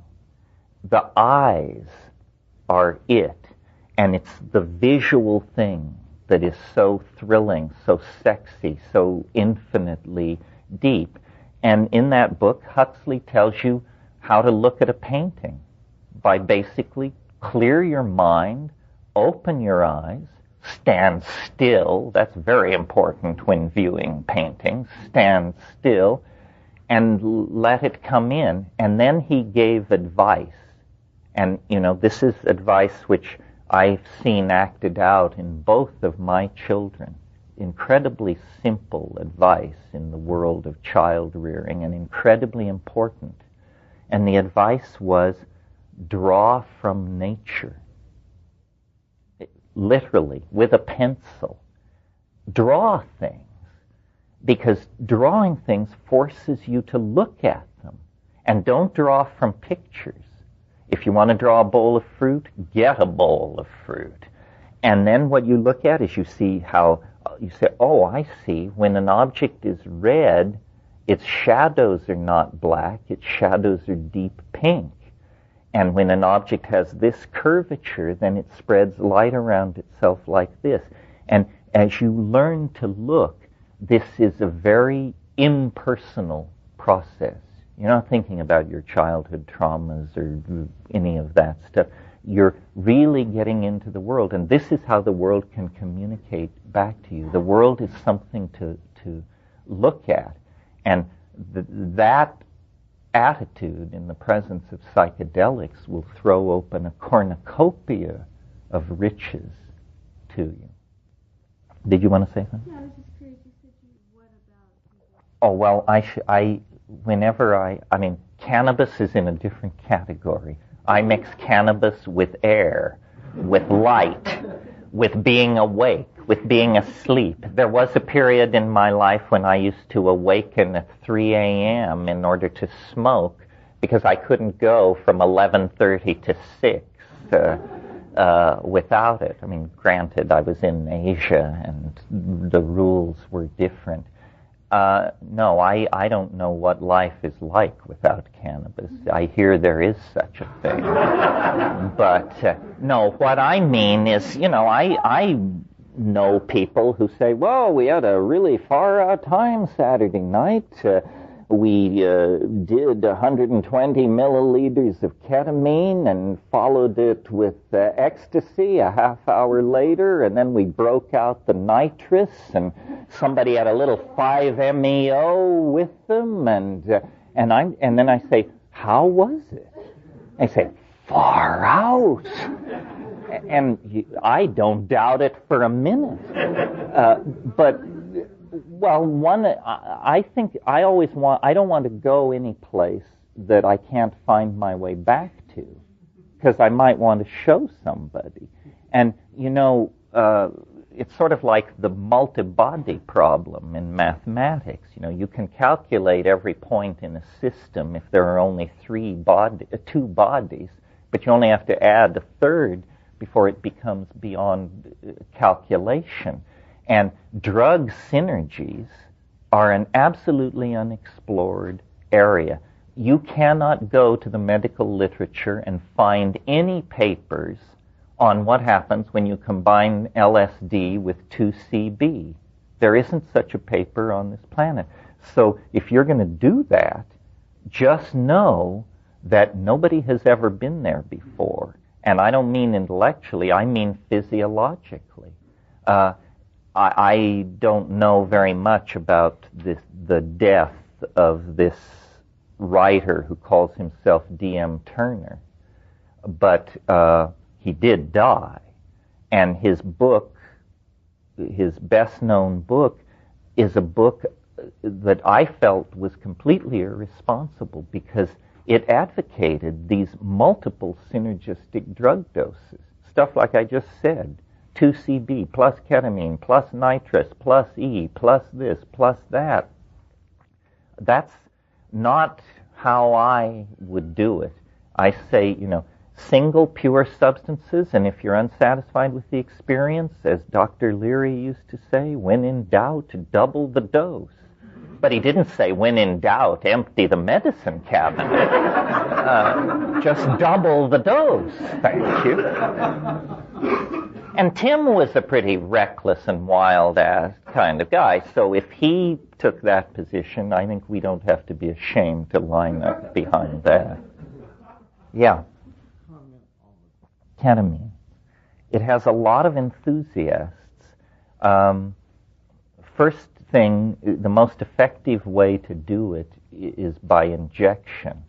Automatically, this raises flags of alarm for me. I just somewhere picked up the idea that banging things is a bad idea. But let's move past that, because it can be snorted. And anyway, ketamine is what's called a dissociative anesthetic. It is not an alkaloid. It is a veterinary anesthetic. In other words, if you have a racehorse and you need to wrap its tendon or work on it in some way, this is the drug of choice. I cannot deny that the experiences that I had, and I only had 5, were very, very interesting. I always did it in the presence of a physician. And I always did quite, as I understand it, quite high doses. In other words, I did around 140 milliliters. Milliliters. One of the things about ketamine is it's active over a huge range. Some people who roll it into their lifestyle tend to do small doses, like 40, 50, 60. When used as an anesthetic in pediatric surgery and stuff like that, 600 milliliters IV push, that would be like being hit by a freight train moving at 10 times the speed of sound. You would never know what hit you. It's a kind, for me, I'm just speaking subjectively, it was a sort of empty space. It was a light-filled space, and the metaphor that came to me was, it's like a new skyscraper, and they don't have any tenants. So there are these endless hallways lit by fluorescent lights and wonderful water coolers every 300 feet, but there's nobody there. And I talked to Rupert about this because one of the things we've kicked around over the years is the idea that drugs are like morphogenetic fields. And so, for instance, when you take psilocybin, it takes you. And in a sense, you are participating in every psilocybin trip anybody ever had.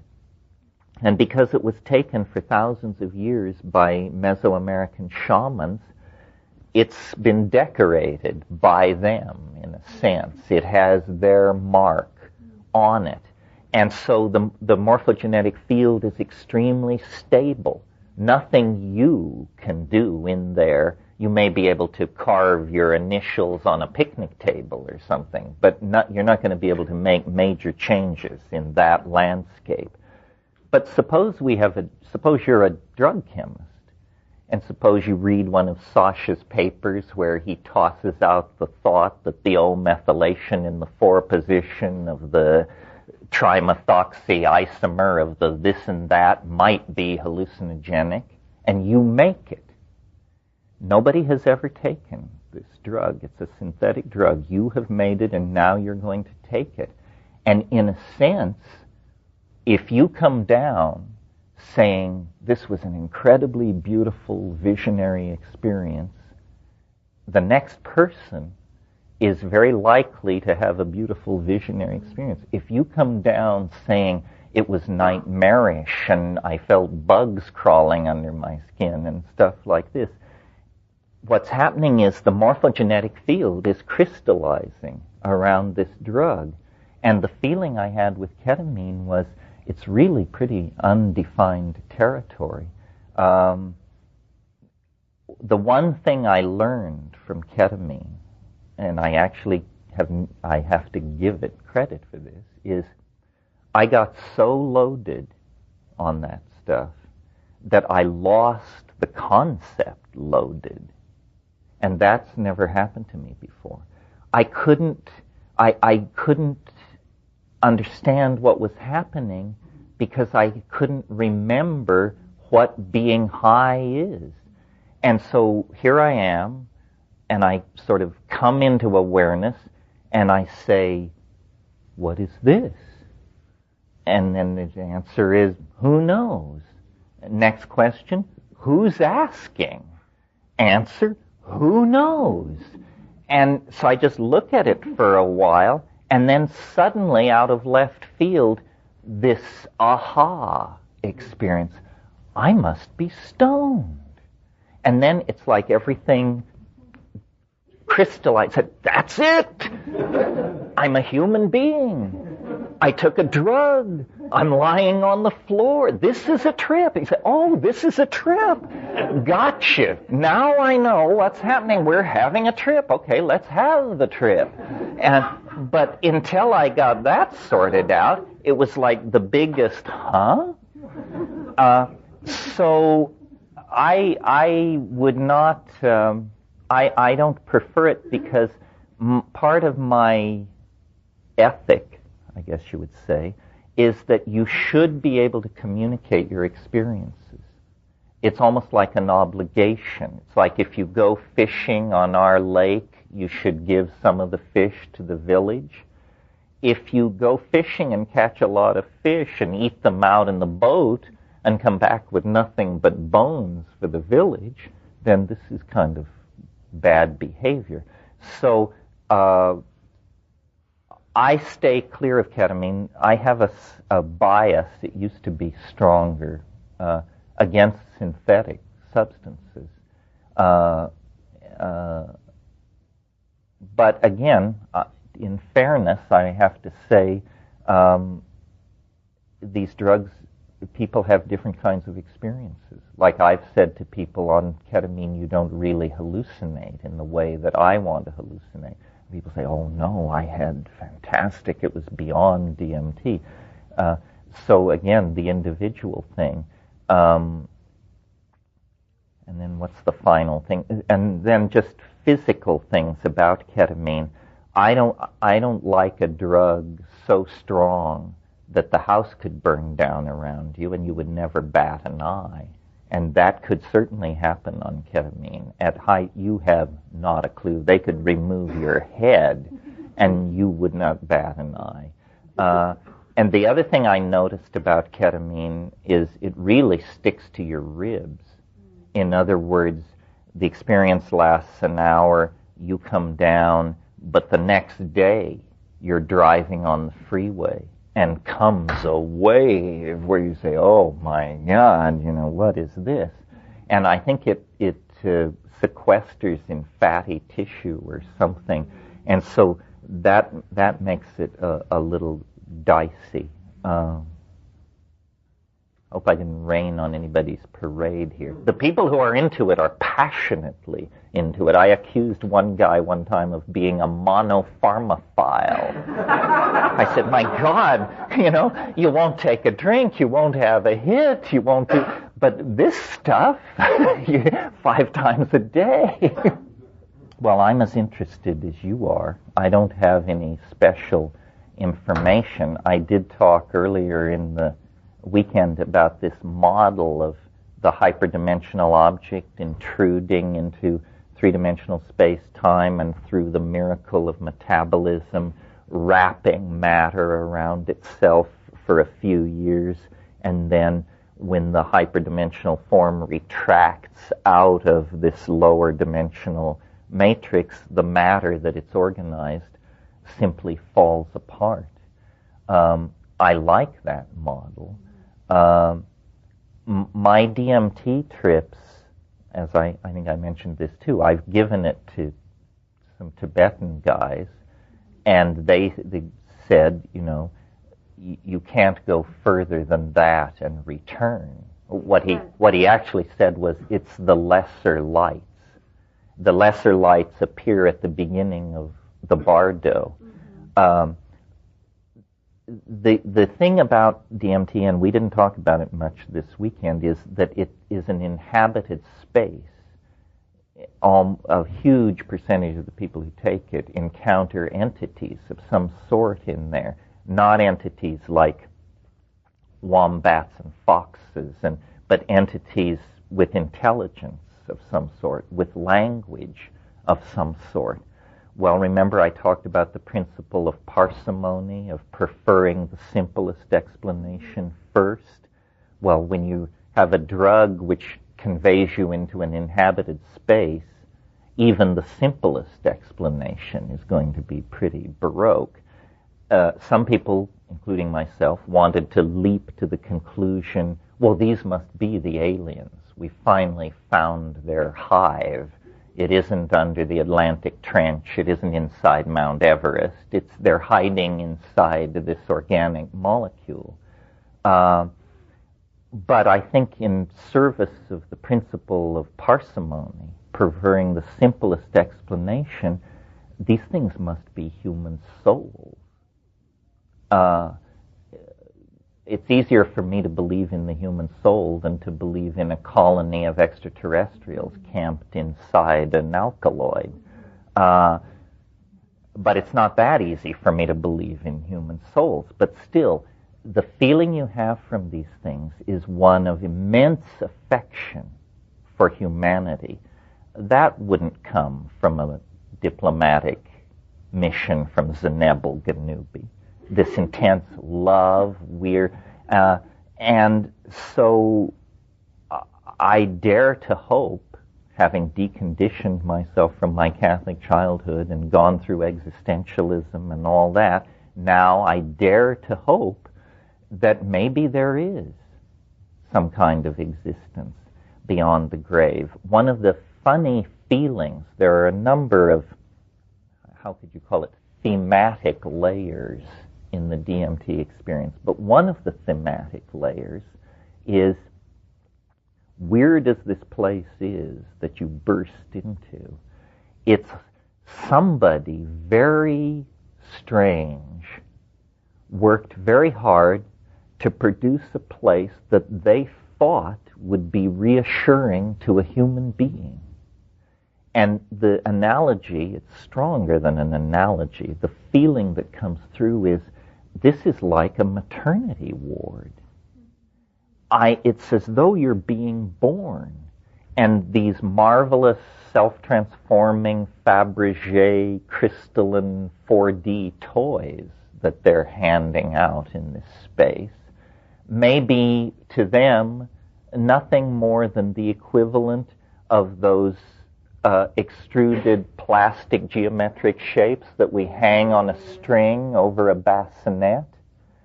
And if you ask a child psychologist, why do we do this? They say, well, it coordinates the child's ability to see spatial and so forth and so on. It's very like that. You have been born into an alien world, and the only thing you can do is gape, basically gape in utter amazement. And everyone is surrounding you, and they're saying, welcome, it's okay, be happy. Well, then if it is like a maternity ward, then one can know as much about whatever universe that is as one could deduce about this universe from looking at the four walls of a maternity ward in a small hospital in, say, Salinas. In other words, if you were to actually die rather than smoke DMT, then if we follow this model, then you would be in that place, but there would be no going back to this world after 5 minutes. Instead, there would be the next 5 minutes in that place, followed by the next 5 minutes. And I can tell within hours you would be beyond the reach of all anything you have ever called humanness or thought of. In other words, this isn't a world where one comes back and whispers in the ears of people and bangs doors in the middle of the night. It appears like once out of the body, this incredibly enfolded and compacted field called the soul begins to unfold into its death rite, I suppose you could say. And quickly one would become incomprehensible to this world, and all that is retained is the affection for us in our limited situation. Of course, thinking along these lines, I've looked at the literature of near-death experience. What those people are describing is something far more mundane than a DMT trip. Either they are dumbing down the DMT trip and suppressing the oddness of it, or they're having a quite different experience, because what's being said in the near-death thing, generally, is a tunnel, and then loving relatives, reassuring and familiar people. The DMT thing is a tunnel but it isn't loving relatives waiting at the end. It's a welcoming committee of professional midwives, and they help you through. So I would suggest, without great heat, that if we want to study the near-death and after-death experience, that actually you come far closer to dying, whatever that means, on DMT than you do in drownings and things like that. Well, any situation can be looked at from a point of view that reveals the whole fractal. In other words, what it's saying is experience is holographic on one level, but linearly sequential on another level. In a way, this leads into, or this is a continuation of this discussion of death, because if we leave off the historical modeling and turn toward the modeling of an individual life with the time wave, then again, there is a message of hope. It says the most novel and amazing thing that will ever happen to you is the last thing that will ever happen to you. And I would like to believe that. I would like to believe that we gather our experience, we become wiser, we meet people, life becomes more novel, we have children, they have children, we have success, we have failure.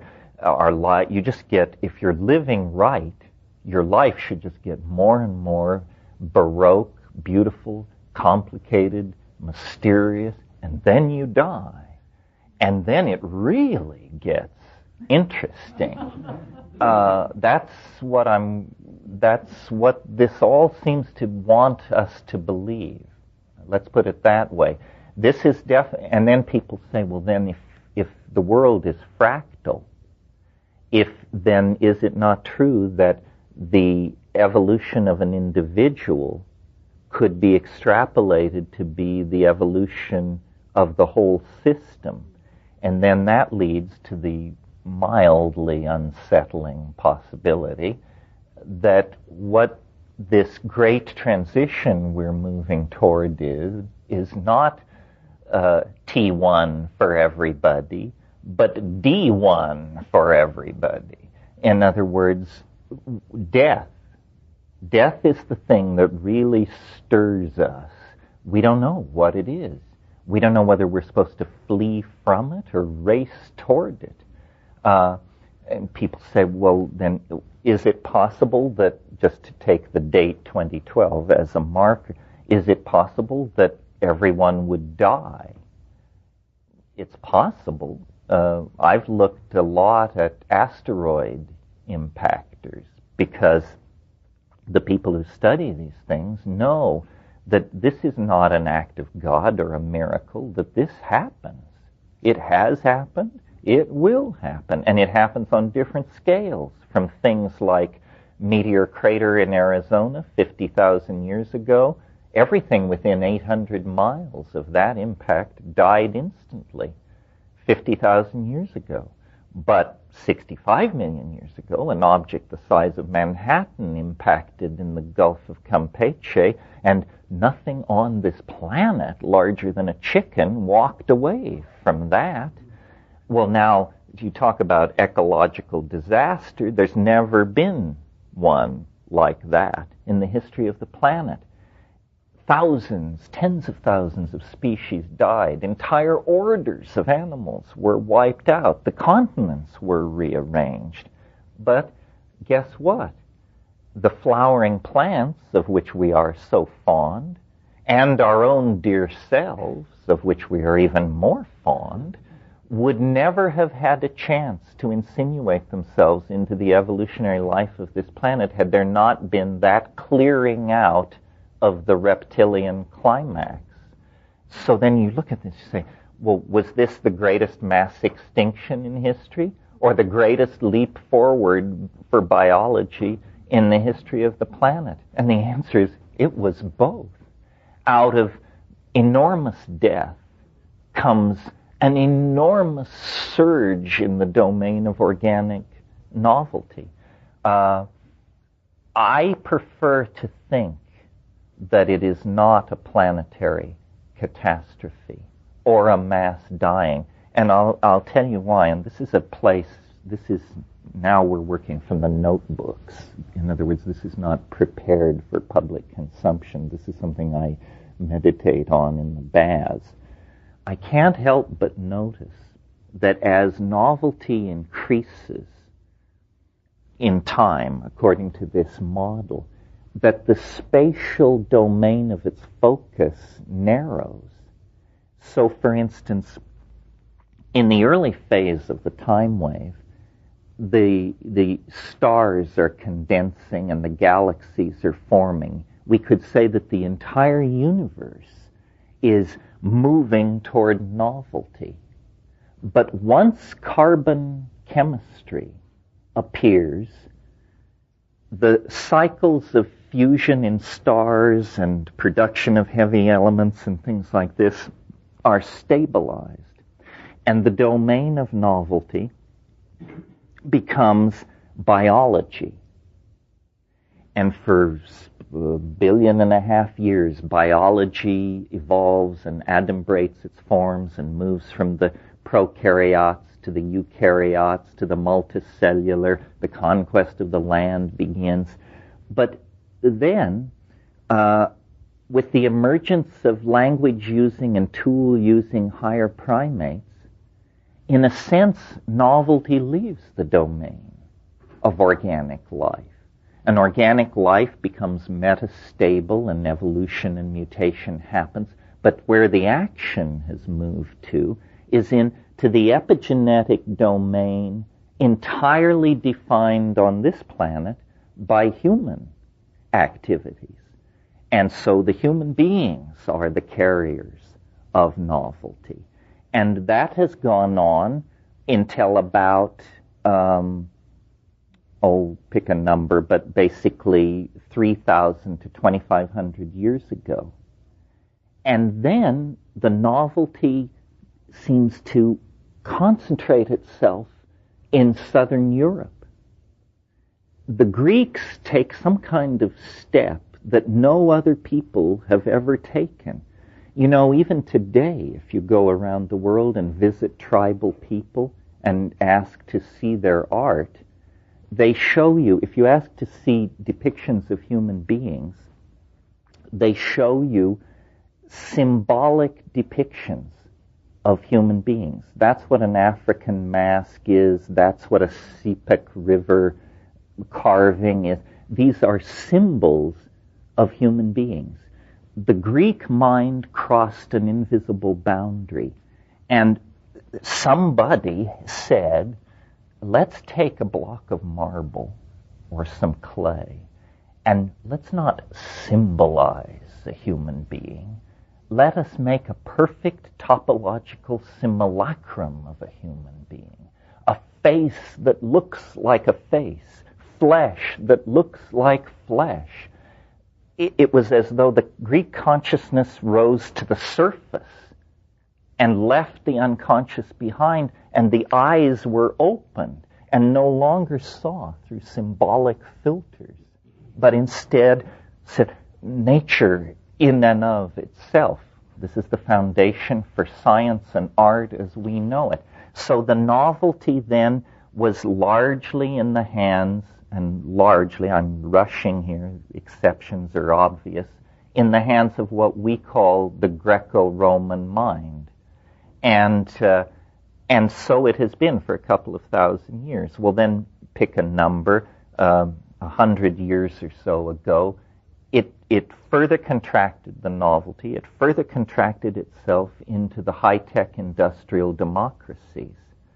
And now it has further retracted. One of the problems we're having in our society is there's a bifurcation going on in society. Part of us are going with the new novel technologies that knit us together and make us dimensionless telepathic creatures through the internet. And some people are digging in their heels and saying, oh, no, beyond newspapers I can't go. And so those people are being left behind. They are practicing old-style culture in an equilibrium state. So now it isn't even all of the high-tech populations of the industrial democracies.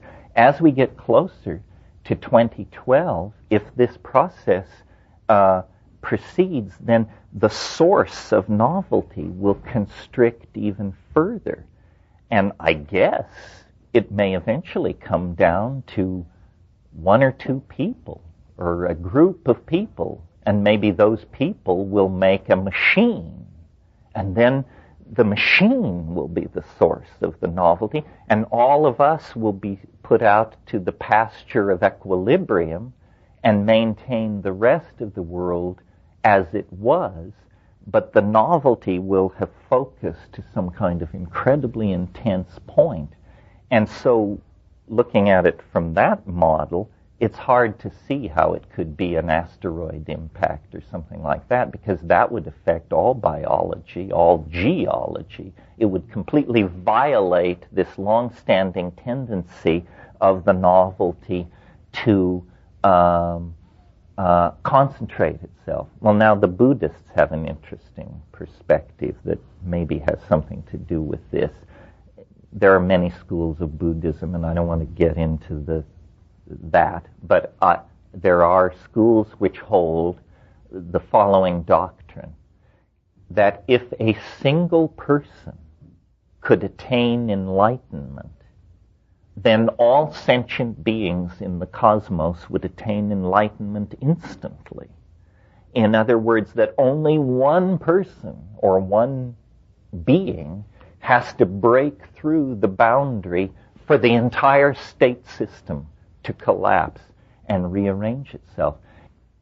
It's December 21st, 2012, and through the worldwide VRML hookup of the internet, everybody with an IQ above 10 has gathered in the great collective space to witness the first attempt to send a human being through time. And at the World Temporal Studies Institute at La Chorrera in the Amazon, the president of so-and-so makes a speech. The lady time traveler makes a speech. She straps on her helmet. She steps into the machine. The fanfare for the common man is played. A button is pushed. And off she goes into the future. Now, what has always been put against time travel schemes is what's called the grandfather paradox. And this is easy to understand. It goes like this. If time travel were possible, I could travel back in time and kill my grandfather. If I did that, I wouldn't exist, so I couldn't do it. Therefore, there's a closed loop of paradox. Therefore, time travel is impossible. I put this to the mushroom, and it said, well, time travel is possible, but you can only travel backward in time as far as the moment of the invention of the first time machine. You can't travel further back in time than that because there were no time machines before that. So it's a kind of barrier. Well, so then I thought, so then here was my model of what would happen when the lady temponaut sails off into the future. Let's forget about her and ask the question, what happens next in our world? And my first guess was what happens next is thousands and thousands of time machines arrive from all points in the future. They have come back through time to witness the first time machine take off. It's as though you had a Piper Cub that you could fly to Kitty Hawk, North Carolina, to that windy morning in late December when the brothers Wright rolled it out of their bicycle shop and fired her up. And then I said, well, but wait a minute. We haven't dealt with the grandfather paradox. One of these time machines from the distant future, on its way to the first time flight, could stop off and kill the grandfather of the driver of that time machine, and we haven't gotten anywhere at all. So then I produced a slightly more complicated model, but it works. And so here's what it is. It's that because the future is not what we think it is. Here's a metaphor which makes it more clear. In this world that we're living in right now, we have people such as Bill Gates and his research and development teams. And we have people such as the upriver people in Zone that I spent time with, bare-assed people living at a very minimal cultural level. Gates and his people and this Amazon tribe occupy the same planet and the same moment in history. But who is influencing who? Very few people in the world are taking up the Amazonian lifestyle or point of view. Millions and millions of people are going Gates' direction, and more will. So what I concluded from that is that advanced states of culture tend to squeeze out or mitigate less advanced states of culture. Now let's return to the time flight. What happens when the lady temponaut goes into the future is not that time machines arrive from all over the future. What happens is that the entire rest of the history of the universe happens instantly.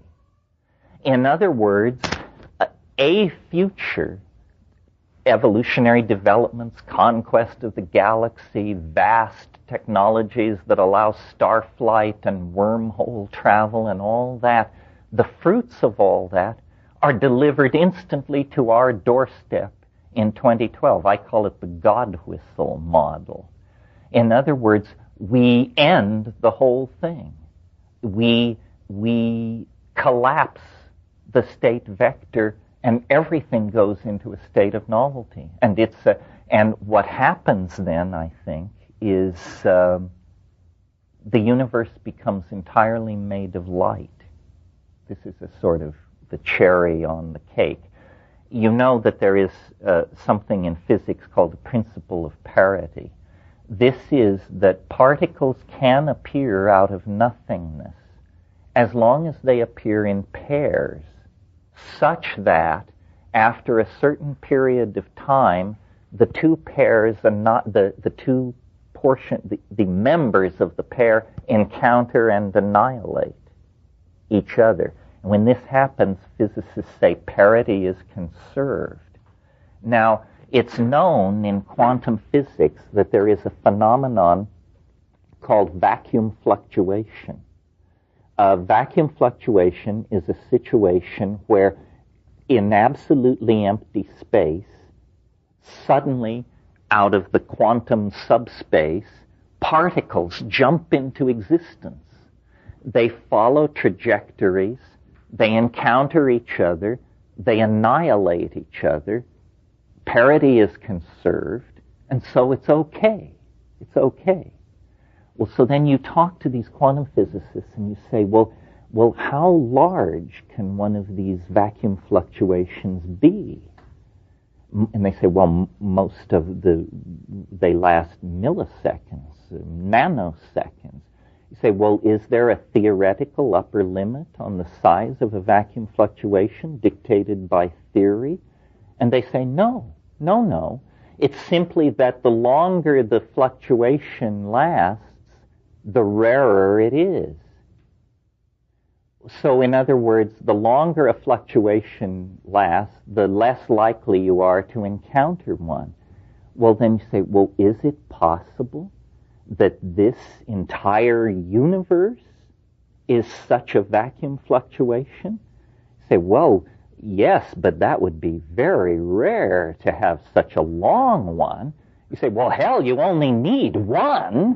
Calculating the probability of a unicate event is a fool's game.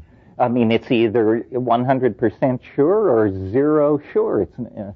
So here is a model, and I took this from the Swedish physicist Hans Alfvén, who hasn't gotten enough credit, but who's really a very interesting thinker. Imagine that the universe is this kind of vacuum fluctuation, a 17 billion year long vacuum fluctuation. Well, what it means then is that at the Big Bang, not one universe was born, but two. And they sailed off into superspaces and have no connectivity with each other, or they have Bell non-local connectivity or something. But anyway, they are distinctly separate. But they are, unbeknown to each other, on a collision course with each other. Parity must be conserved eventually. And a model like this holds open the possibility of the instantaneous transformation of the entire cosmos, because the collision of these two universes would not occur in three-dimensional space. It would occur in a higher dimensional space. So this cosmological model holds out the possibility that all matter in the universe could be instantaneously canceled in this encounter with the antimatter twin that was born at the beginning of the cosmos. Okay, if you're still following, we're almost to pay dirt. Every particle known to physics possesses an antiparticle, which is locked into this parity-conserving thing I've laid out for you, with one exception, one astonishing and amazing exception. The photon has no antiparticle. There is no antiphoton. So this universe that is on a collision course with itself in hyperspace, at the moment of the conservation of parity, all matter vanishes. And what is left is a universe made entirely of light. And we have no model or I have no model for a universe made of light. There would be no gravity, because gravity is a property of matter. Such a universe could be modeled. And then the question is, well, then what would happen to forms? What would happen to your body, my body, this planet? The answer is no one can know. But it is very interesting that the esoteric traditions of nearly every religion talk about light a great deal, talk about ascent to the light, cultivation of the light, the after-death vehicle as a thing made of light.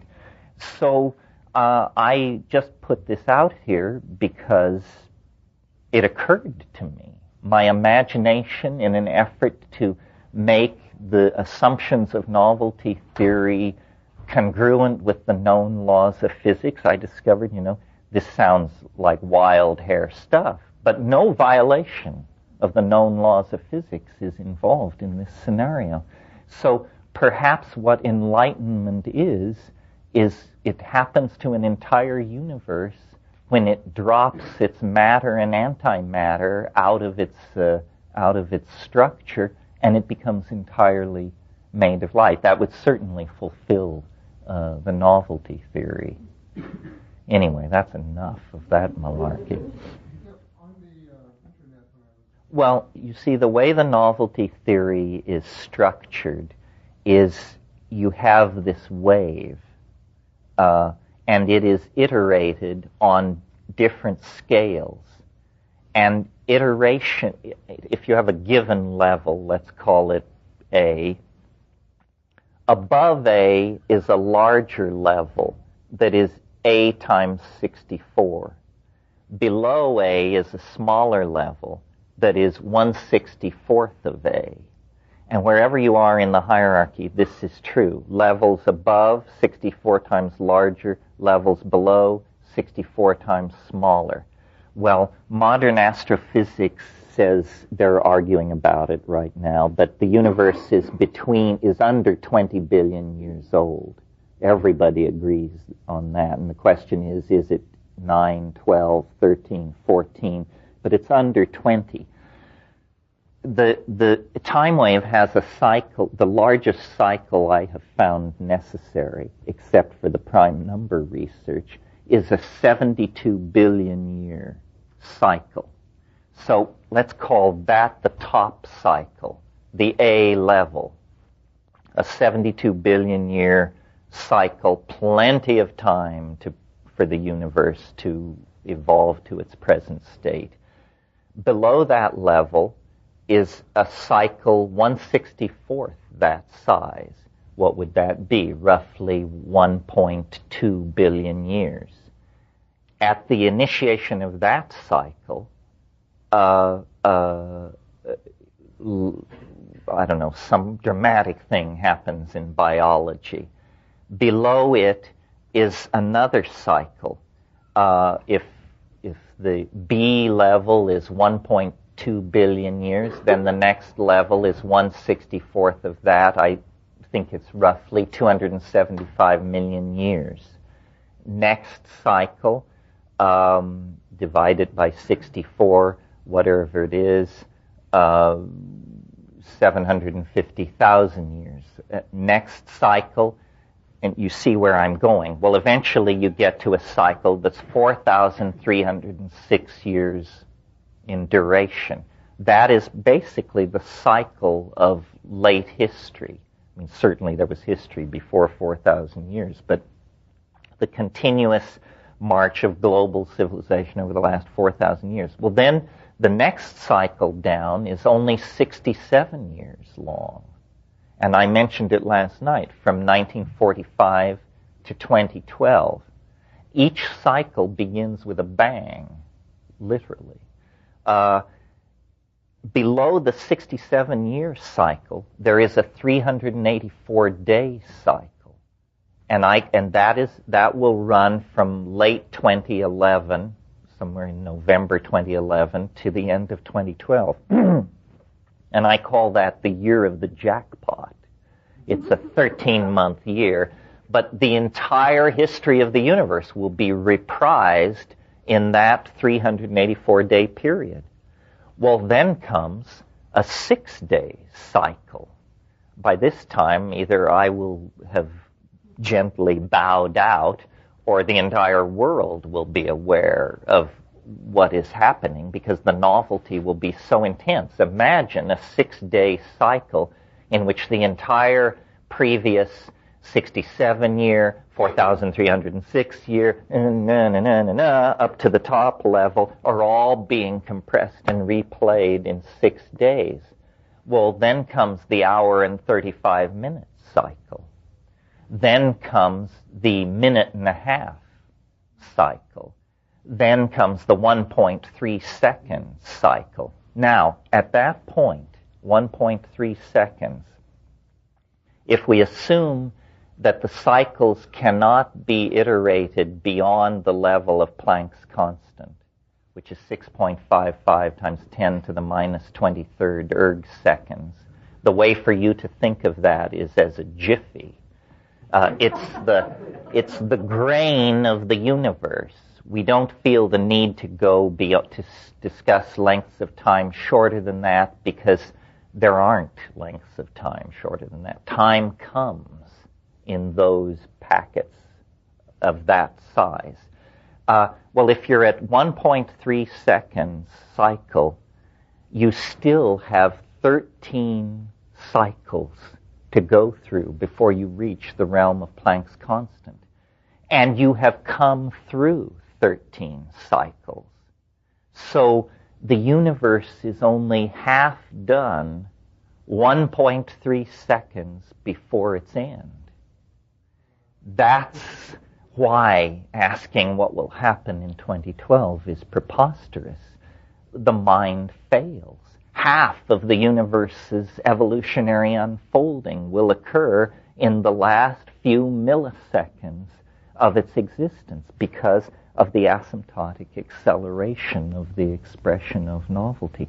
So it's this thing which began very gently, very stately, the march of the atoms, the condensation of the stars and the galaxies, the emergence of biology, the emergence of higher animals, the emergence of... and just into then a screeching photo finish where all this stuff is bundled together, squeezed together, connected, transformed, lifted into higher dimensions. And see, this is not a process we can take responsibility for or discuss our guilt or innocence. This is the cosmos itself tearing loose from its previous constraints and moving ever faster toward ever greater freedom with ever more appetite and momentum until it achieves its goal, which is infinite novelty throughout all space and time, holographic connectedness, God-mindedness, whatever your vocabulary is, yeah. Oh, yeah, this is a completely legitimate move. I mean, it's mind-boggling to think of this in human scales of time, that half of the universe's becoming occurred in a few milliseconds. But dig the fact, that is the position of orthodox physics as we sit here. It's simply that they say it happened at the beginning. I say it'll happen at the end. What they're saying in physics now is that the universe came into, the Big Bang occurred, and then a few nanoseconds after the Big Bang, there was this thing called the inflationary expansion phase. It lasted a few nanoseconds, and in those few nanoseconds, the universe became tens of orders of magnitude larger than it was. So it's a legitimate move in physics, however counterintuitive it may seem on the human scale, yeah. Have you worked with the many worlds? Well, the problem with the many worlds theory is it violates the principle of parsimony. In other words, that is not the simplest explanation. That's do you all know what this is? It's the idea that whenever a process in the universe encounters a bifurcation point, that it goes both ways. In other words, and so the multiplication of possibilities in a situation like that is staggering, and I just don't feel the need for it. If I understood Wheeler's mathematics better, I might, but that theory has been around since the middle 70s, and he has a very respected position at Princeton, but he doesn't seem to be able to sway his colleagues, which doesn't mean he's wrong. I'm just saying it's a bit baroque for my taste. Well, once beyond the 0 point, by definition, novelty must mean the simultaneous realization of bifurcations of all sorts. In other words, what ultimate novelty must mean is anything we say it means. There are no limitations when novelty soars to infinity. The universe is a series of impediments to the expression of novelty. And when it has overcome all those impediments, there is a flawless, higher dimensional matrix throughout all being, I guess, is how you'd put it, yeah. No, that's another can of strings. That's a different thing and more exotic. There's a lot of this stuff going around. I am by no means the strangest cat on the block. This guy Alan Guth, Have any of you looked at his website? This is a guy who's being paid a salary by MIT, for God's sake. And his thing is all about making universes. And he says we can make universes and put them on the shelf. Made this one in February, botched that one in March, and talks about how the ultimate proof of the direction in which modern physics is moving is to make a universe. After all, if they begin from an area smaller than the diameter of the hydrogen atom, a major laboratory could just stamp them out like hotcakes. Of course, the question is, what are they good for? What do you do with a universe once you've made one? But as an exercise in the imagination, take a look at what this guy is into.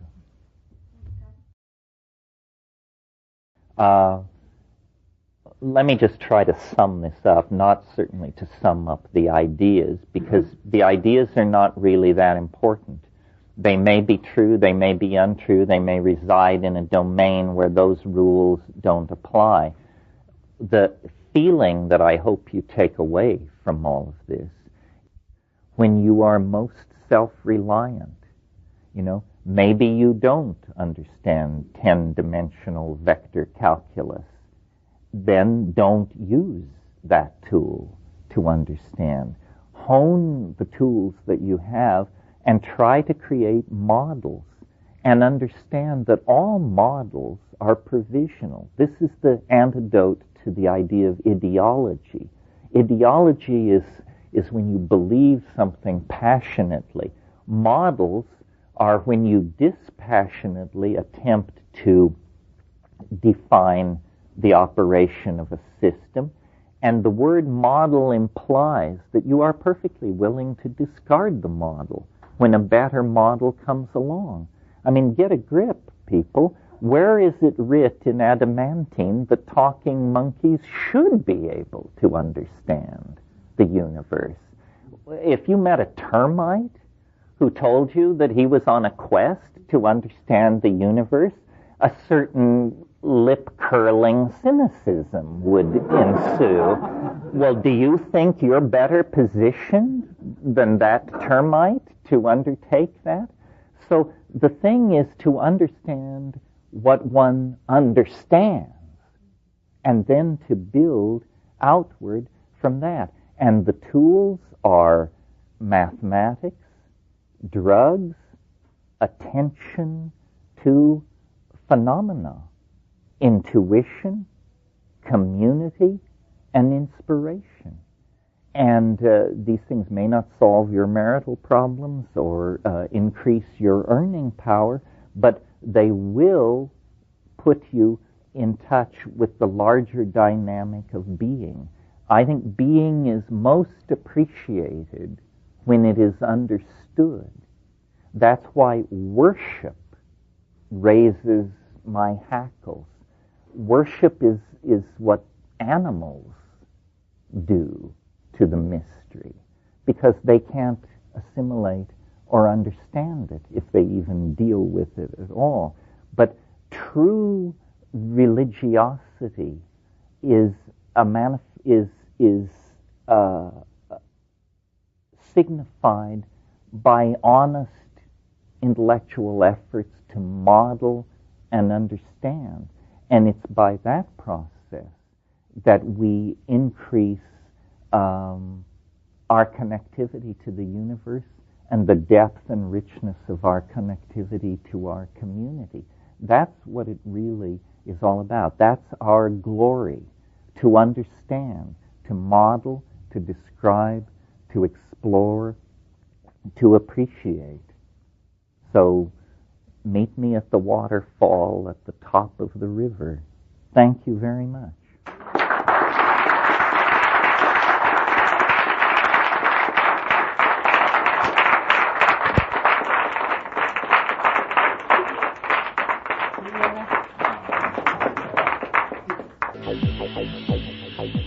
You're listening to the Psychedelic Salon, where people are changing their lives one thought at a time.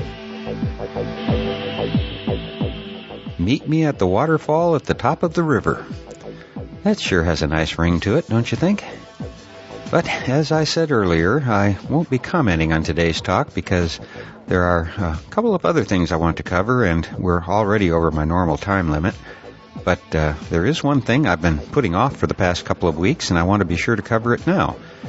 While we've talked about it here in the salon before, I thought that maybe we're due for another go at it.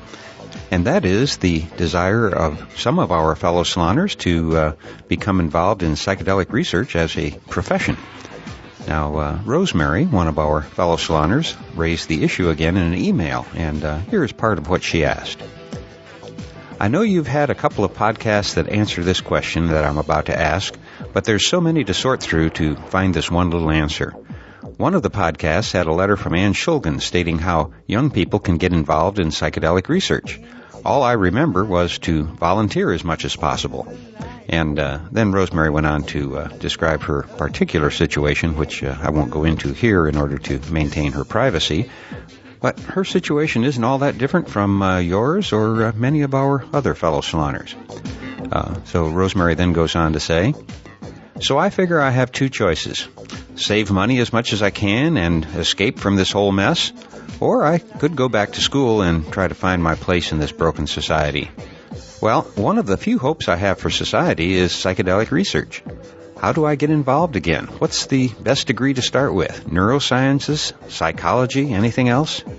I'm also saving up for the next Burning Man to hopefully meet more people in this community, the people that want to make changes. Also, I want to thank you for what you do and for giving me hope that there's still people out there that care as much as I do about our sacraments and how they can change this world for the better. Well, thank you for those kind words, Rosemary, and I certainly understand your predicament. To be honest, I'm glad to be in my 68th year, not my 18th year. While life may be a lot more interesting these days, it also is considerably more challenging, and there are a lot more choices to be made. Now, I can't remember either what podcast had that advice from Ann Shulgin, so I took the lazy way out and contacted a few of the elders and asked their opinions. And one of the people who quickly responded was John Hanna, the producer of the Mind States conferences, and who is currently a senior editor at the Arrowwood Center. John has also been the editor of many publications and books involving psychedelics, and including my book, The Spirit of the Internet. Here's what John had to say. If she has not yet read it, I'd point her to Andrew Sewell's article that appeared in the Entheogen Review titled, So You Want to Be a Psychedelic Researcher? It's posted online at Arrowwood here, and he gives the URL, which is a long one. But if you go to arrowwood.org and search for Andrew Sewell, Sewell, I'm sure you'll find it, and I'll put a link to it on today's program notes on the psychedelicsalon.org webpage. Then John also goes on to say, going to Burning Man to meet like-minded folks is also a great idea, which deserves encouraging. Also, I received a very thoughtful reply from Alicia Danforth, who you will remember from my podcast number 131, which featured Alicia. And I think her story is one that you'll resonate with. I first met Alicia a little over 10 years ago when my wife was working as Dr. Grobe's research assistant on his psilocybin research project. At the time, Alicia had a normal job, completely unrelated to psychedelic research, but she'd seen one of Dr. Grobe's lectures and saw that he could use a little help with his PowerPoint presentation. So she volunteered to improve it for him. And from there, she went on to volunteer for other little jobs that she saw where Charlie could use some help. Now, when it came time for my wife to retire and pass the torch on to someone else, rather than insist that his research associate also be a registered nurse, as my wife was, my wife and Dr. Grobe helped Alicia get up to speed, and she stepped in and took over the research assistant responsibilities. And now that the study has been completed, Alicia has gone on to further her education and is working on a PhD. And on top of that, you can hear her speak at various psychedelic conferences around the country. In other words, Alicia has parlayed her volunteer work into a full-time career opportunity. I think of her as our rags to riches psychedelic research story. And now here is part of what Alicia had to say about pursuing a career in psychedelic research. Hi, Lorenzo. I'm actually starting to get messages like this on a semi-regular basis. I know Charlie receives them all the time. Below are parts of a recent reply I sent to a young woman I met at the Horizons conference. The most important question to ask before embarking down a path is, where do you want that path to lead? The laboratory, a clinical setting, the classroom, or other setting? What do you see yourself doing? What are your strengths and skill sets? Stay informed about the current and upcoming research by visiting the websites for the Hefter Research Institute and Arrowhead quite often. Here's a link to an article that appeared in their bulletin a few years ago, and that will be of interest to you. And then, interestingly, Alicia also cites the Dr. Andrew Sewell article, which is an excellent article, and I'll be sure to link to it. Then Alicia goes on, at present, no one can really train others in this area in an official capacity because the substances are illegal. There are therapists working in the underground, but I'm not connected with any of them. I'm strictly clinical and legal. Pay attention to where the research is taking place and look for opportunities to volunteer. Places like Burning Man and similar festivals sometimes have harm reduction activities that might include helping people who are having a crisis due to a bad experience with substances. I hope some of this will be helpful to the saloner who contacted you. Much love, Alicia. And then she added a little PS and said, what did you think of the Nat Geo program? I thought it was interesting that I was the only woman in it who wasn't tripping, doing something illegal, or both. Yes, I noticed that too, Alicia. And by the way, I was pleasantly surprised at how well that special turned out. Usually these mainstream programs are more biased against psychedelics than this particular program was. So if you get a chance to see it when it repeats, you might want to give it a look. Anyway, hey, thanks for the input, Alicia. And as you can tell, there is still no clear career path in psychedelic research. But if you're called to explore this field, I think now is really a great time to make your move, because in another decade or so, I think the field is going to be very crowded. So if you want to make your mark in this area, hey, don't wait too late in life, like I did. Well, that's all for today, and next week we'll be hearing from someone other than Terence Mckenna and Timothy Leary. I'm not sure who it's going to be yet, but I'm sure we're going to like it.